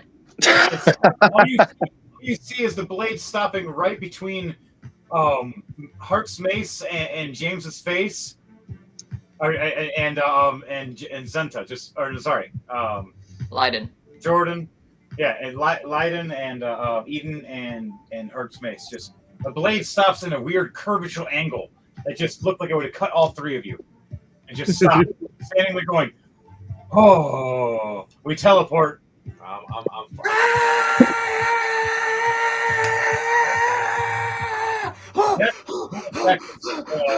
his life. And his life shatters. Alive! Death looks back, going, Now there's a couple ladies that know that little trick. Either Luna or Alicia. his eyes glow. One of them used to be my soul. But As his eyes glow, and he sees the sigil disappear. I'll find you next time. As he walks towards the treasure, you see his greatly swung chest. He raises his hands, and all of the gold melts. And all of their thighs turns to a treasure golem. As he goes, "You are mine now." As it bows, "Destroy this castle. Kill the rest of the mimics." As he shades into the shadows. Back to you guys. Roll 100 or D100 for me, everybody. I'm okay with puking my guts out at this point. I'm okay with puking my guts out.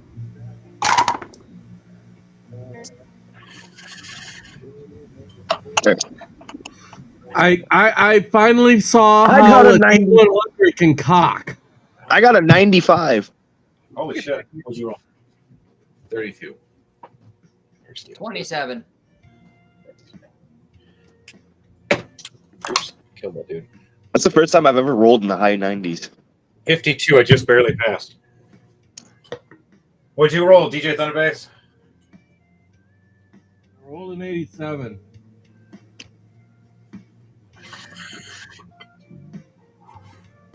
Everybody succeeds. Kevin. What about Kevin? What about Danielle? Danielle's controlling it. She's fine. Kevin rolls a 59. Just in case for Danielle. 61. Matt, what'd you roll? I got 95. And Jordan, what was yours? 27. Oh my god. So back to that whole screaming. Yeah.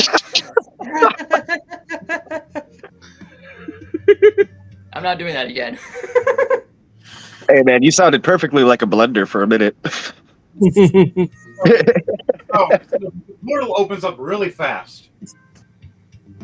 Alicia's like, "Oh, look there. Oh my god." And she steps back real quickly because it was right by her feet. All of you, except for Leiden. Right into the snow.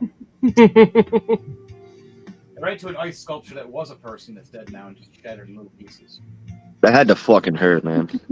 Oh, yeah. I'm sure it does. Leiden, are you okay?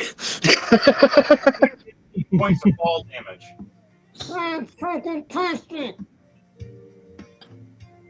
He okay.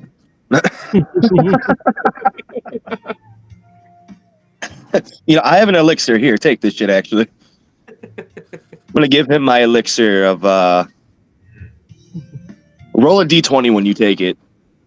All right. So, It'll whatever you get will be what it restores. +6. 10. So 16. All right. So, you guys all teleport back. All succeed. Alicia looks at you. So, did you guys succeed? You know, the only people that have the paper is me and James. Yeah, we came, we saw, fucked shit up. Tell me, how did you do it? As I you see pop your out of eyes snow and just doing stare at her. We nearly fucking died! She sees you on the ground. I don't know what the hell. Sees Jordan on the ground, lying on the ground, snow covered his face like a beard. Looking up. Ah! He smiles and chuckles at him. I like him. I'm gonna look at them and be like, "That is not what I expected when you said you were going to teleport me somewhere to help." That was fucked. She chuckles as she sits down on her ice throne and looks at all of you. Puts her hands on her knees or puts her knees on her elbows on her knees and her hands on her chin. So, tell me how you killed him. I've been wanting him dead for a while. As her eyes glow blue and her big giant smirk on her face and her hair starts getting a little whiter for a second. And then she looks over going, I saved you from magic. I saved you from death. I need to know this. I need to know the death. You mean that Hear big all guy? those things exactly? Well, How did you well, guard? Fast before he even knew he was dead. it was one big attack between all of us. Arts Mace looks up. I have it right here if you want to show. He touches the necklace. And she smiles. And you see her raise her hand. As you see she looks tired from helping out send you guys so quickly. You see her hand glow for 1 second and then end. As the necklace opens up and shows image of her, everything that just happened to us. And she's watching really fast in like a fast forward mode. Except for the killing of the king. It slows it down and rewinds. Slows it down and rewinds. Oh, you squished his head. You arrowed his face. Is she getting an orgasm out of this? You pierced his heart. And you fried the shit out of him. Thank you. You see her excited as ice starts growing around everything like ice flowers. She looks at all of you going, sorry, my composure. Oh, he's That was been hot. bugging me for a while. I brush ice off my shoulder. She smirks and says, thank you for the help, my friend. I'll throw extra gold in your account. And a free ale ticket for any that would kill. And for you, and she looks over at Eden. Thank you for the permission. The heart. She smiles. You are cutting in and out really bad. It is hard to hear you. Son of a hooker. Can you hear me? This is the shit that makes us observe objects for hours, even though they're pointless. She looks over, smirking at Eden, thanking him, winking at him, saying that her private session later. She actually enjoys halflings. I'll bring my special drink I got for special occasions. She smiles. Oh, I'm excited. House Mace, clean him up. I want to kill you. Hey, okay. Jeez. Brushing all the snow off of me. Here's the keys. Nice. I mean, I guess I can go make a snowman and fuck it. Consider the sex doll. I didn't do this shit for nothing. I ain't watching my mistress get fucked. That was fuck. She lied to me. You say this. A spirit hears you, goes into a snowman and starts snowballing towards you. And he takes 2 snowballs and makes them look like tits. Let me show you the meaning of a carrot. Come Hey, on. what's your fucking Have you ever heard of a carrot job? No. And she goes, okay. As one of her friends rolls up and she snaps her fingers. Oh my god. A cute little girl that's 5'3", 29 years old, bob cut haircut, C-size titties, big badonka bonk butt. This is my snowman? I'm asking for free. Not even for a friend. This is mine. Word. I'm gonna go over here. I'm gonna make an igloo. and goes, "No, me, you fucktard." And she kicks it. Let me see if I can find her. Turn the lights on. If you don't mind. I think Oh my god. I have the character. I have her. I have her here. Don't judge me. Definitely not with one of those guys. Don't tell me you're all the way in one of these. This is the greatest D&D moment of my life, other than when I was an orc and I shoved a bag of holding with my armor up my ass to hide it. You know, I still question that moment. If I rolled low, it would have exploded in my ass. The DM made me roll for that. You would have died a horrible death. I would have. That had a lot of shit in that. There's no guarantee I would have even pulled my armor out when I threw it in. I can't remember where I got it back from. You can't just go into the whole thing if you need to. Just the whole base right there. Get that. I think that's the same game. He's like, well, I'm glad everyone had their fun and joy of experience of danger and death. I'm going to an inn and I'm going to drink me a fuck ton of mead. My dick is cold. sounds like a you problem. It just starts laughing. It is, man. I'm fucking a snowman currently. She looks and thanks all of you. Here we go. Found her. Perfect. First shot. Is you a woman of flesh? She run. This woman once up, and she does like a dragon kick to the snowman, exploding it. No ghost fuck. And jumps away. That booty.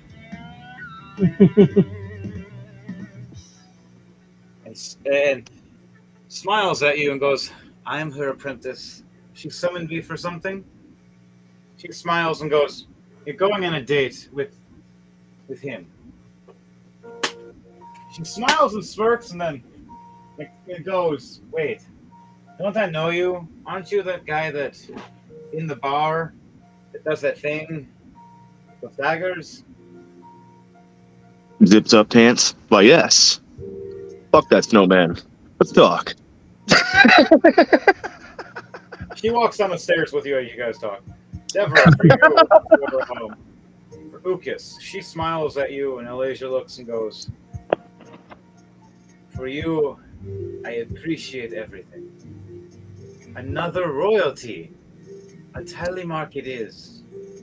You have succeeded in taking out more royalty than anybody else in history so far. Now you It is are my specialty.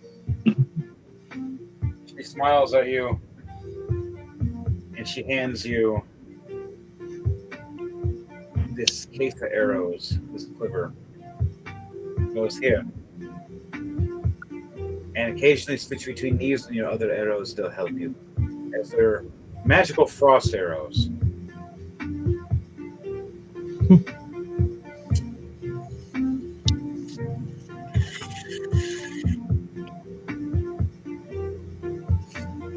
Alright, Leiden, you get back up. He's been on the ground this whole time. He was trying to get back up, but Elijah was laughing at him. He got up. She looks at him.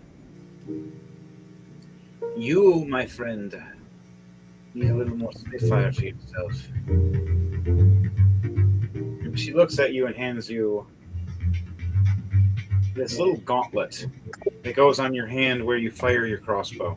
And it makes it so from now on, you fire your crossbow with a D3. Every time you roll a D3, you can fire either once or 3 times. A D3. With a chance of firing 3 times or 1 or 2 times. So every time you fire, you have a chance of rolling a D. You have a roll of D3, so you can pretty much fire 6 times in one turn if you do two fires. And you roll 2 D3s that are both 3s. If possible, yes. If not, if you roll 1s the whole time, I'm going to laugh at you. I'm just baffled about the whole D3 part. I don't think there's a D3. Yeah, there are D3s. And I have... Well, the D3s are not normally sold in dice packs. Yeah. This is rare. I have one. I can roll it for you every time. Works for me because I'm like, I don't have a D3. What the hell are you talking about? I'm like, I got D4. Yeah, D&D Beyond only goes up to D4 as well. Yeah, They don't even have a D3 on that's there. where I'm superior. Indeed. All right. Got a date, got that. Bard, she looks over. Draxion, I have a show hooked up for you at the next 3 pubs. Thank you for your patronage. And she looks over and sees Kaya and goes, my favorite apprentice. Thank you. Again, I will share all those bounties with you as usual. Smirks at her. I'll give you a hound like you were asking. At the Heart's Mace. And she throws some coins and says, you can go to the pub again and have whatever food you want.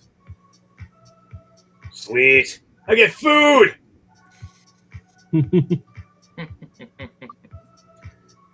All right, guys. Everybody got all their things everybody got talked to and chatted with? Yep. Roll D100 to see how successful your date was. Get advantage. All right. Wait, what? I was talking with James. And for you, Matt, same thing. Oh, Roll D100 for and roll with advantage. See how your date went. I got 85, 67. Ooh. Nice. Both success. 42. And then what else? 73. There you go. Nice. It would appear I had enough dick for that big ass after all. With the success, she definitely wants a second, third, or fourth date. Woo! And she'll occasionally help you with quests if she's a cleric and she likes to heal. As well, every At the end of every hump you were doing was 10 points of health. Yes, yes. And I kept healing. It's like Requiescat in pace. All right, guys, this is the level 13 Assassin's Guild that we have going for Rolling to Die. I hope you all enjoyed our crazy little story here that lasted, holy crap, 5 hours. I'm sorry. Hope you enjoyed it, though. It was very fun and entertaining for us. What about you guys? That was great. That was a good one. Just remember. Oh, yes. That was the whole point. And we'll be close. You guys got real close. You could have, yes. You would have saved yourself. Everybody else would have been fucked. And I came in at the end like, I'm here. Whoa. just I need a remember. raise. Man, I'm the backup. it was a good backup, man. You did great. You fucking took it. You did Oh, not yeah. expect it. All right, but on that note, remember, this is Rolling to Die. It's a crazy clown world, and we're done with your bullshit. Now, to you all. To all, a good night. Anybody want to say anything else before we end this stuff? I cast Meteor Swarm. Damn. I'm sorry, what'd you do? He says he has meters. We didn't hear Anything shit. else you guys say before we close this out? Thanks for joining us, everybody. Hope you enjoyed the show. Remember to like, share, comment, and subscribe to our channel. Remember, folks, wash your hands, wash your face, wash your ass. You know you have to. $5 make me holla. Hit it, DJ. Close that shit.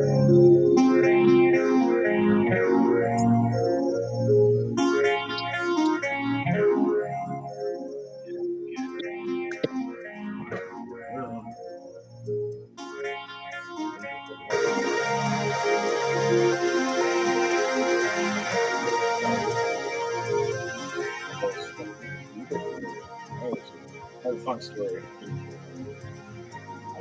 I just walked out. Oh, what? This door has a nice crap. Nothing It's fucking great, great success. find that secret. I rules of the skill is going to pop up. You caught it. No. Pretty quick. Put everything in reverse. But actually takes time. Still been playing, yeah. At least another hour. But this time,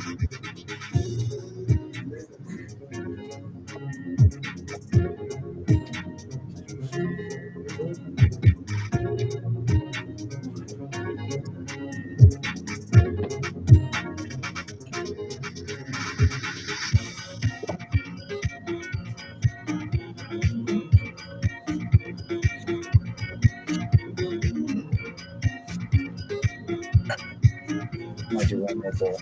But I'll do that.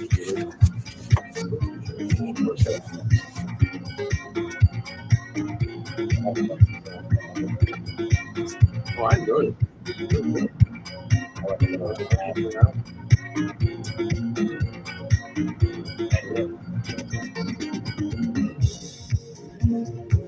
You went right here, Mario Tunnel. Yeah, I kind of feel sorry for these guys. These guys like never even do what happened. Like, what? Fires two fireballs to your face, yeah. I'm having a phone call with them. Two flavors in there. Yeah. You know, stuff that he's doing get my money. Yeah, I got it with some power. Or yeah, He seemed like I'll pack the king maybe. But I don't think you guys can screw up. that's the ball I predicted. He must have just That's what we wanted to be in the time. And it's also a board that's right there. which is kind of neat.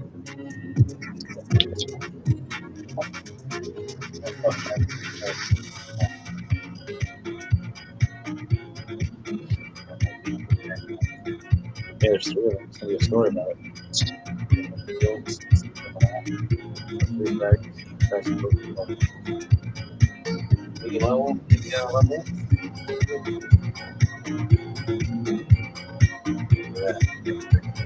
No, that's actually a good question. I did mention that this week.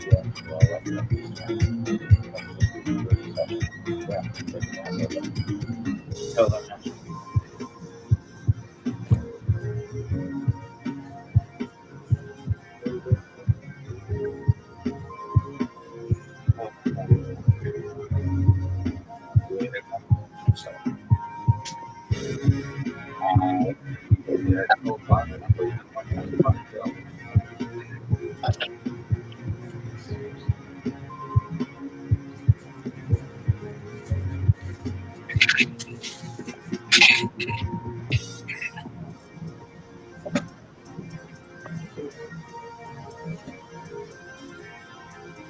Hey, I'm at 101 HP now. Yeah.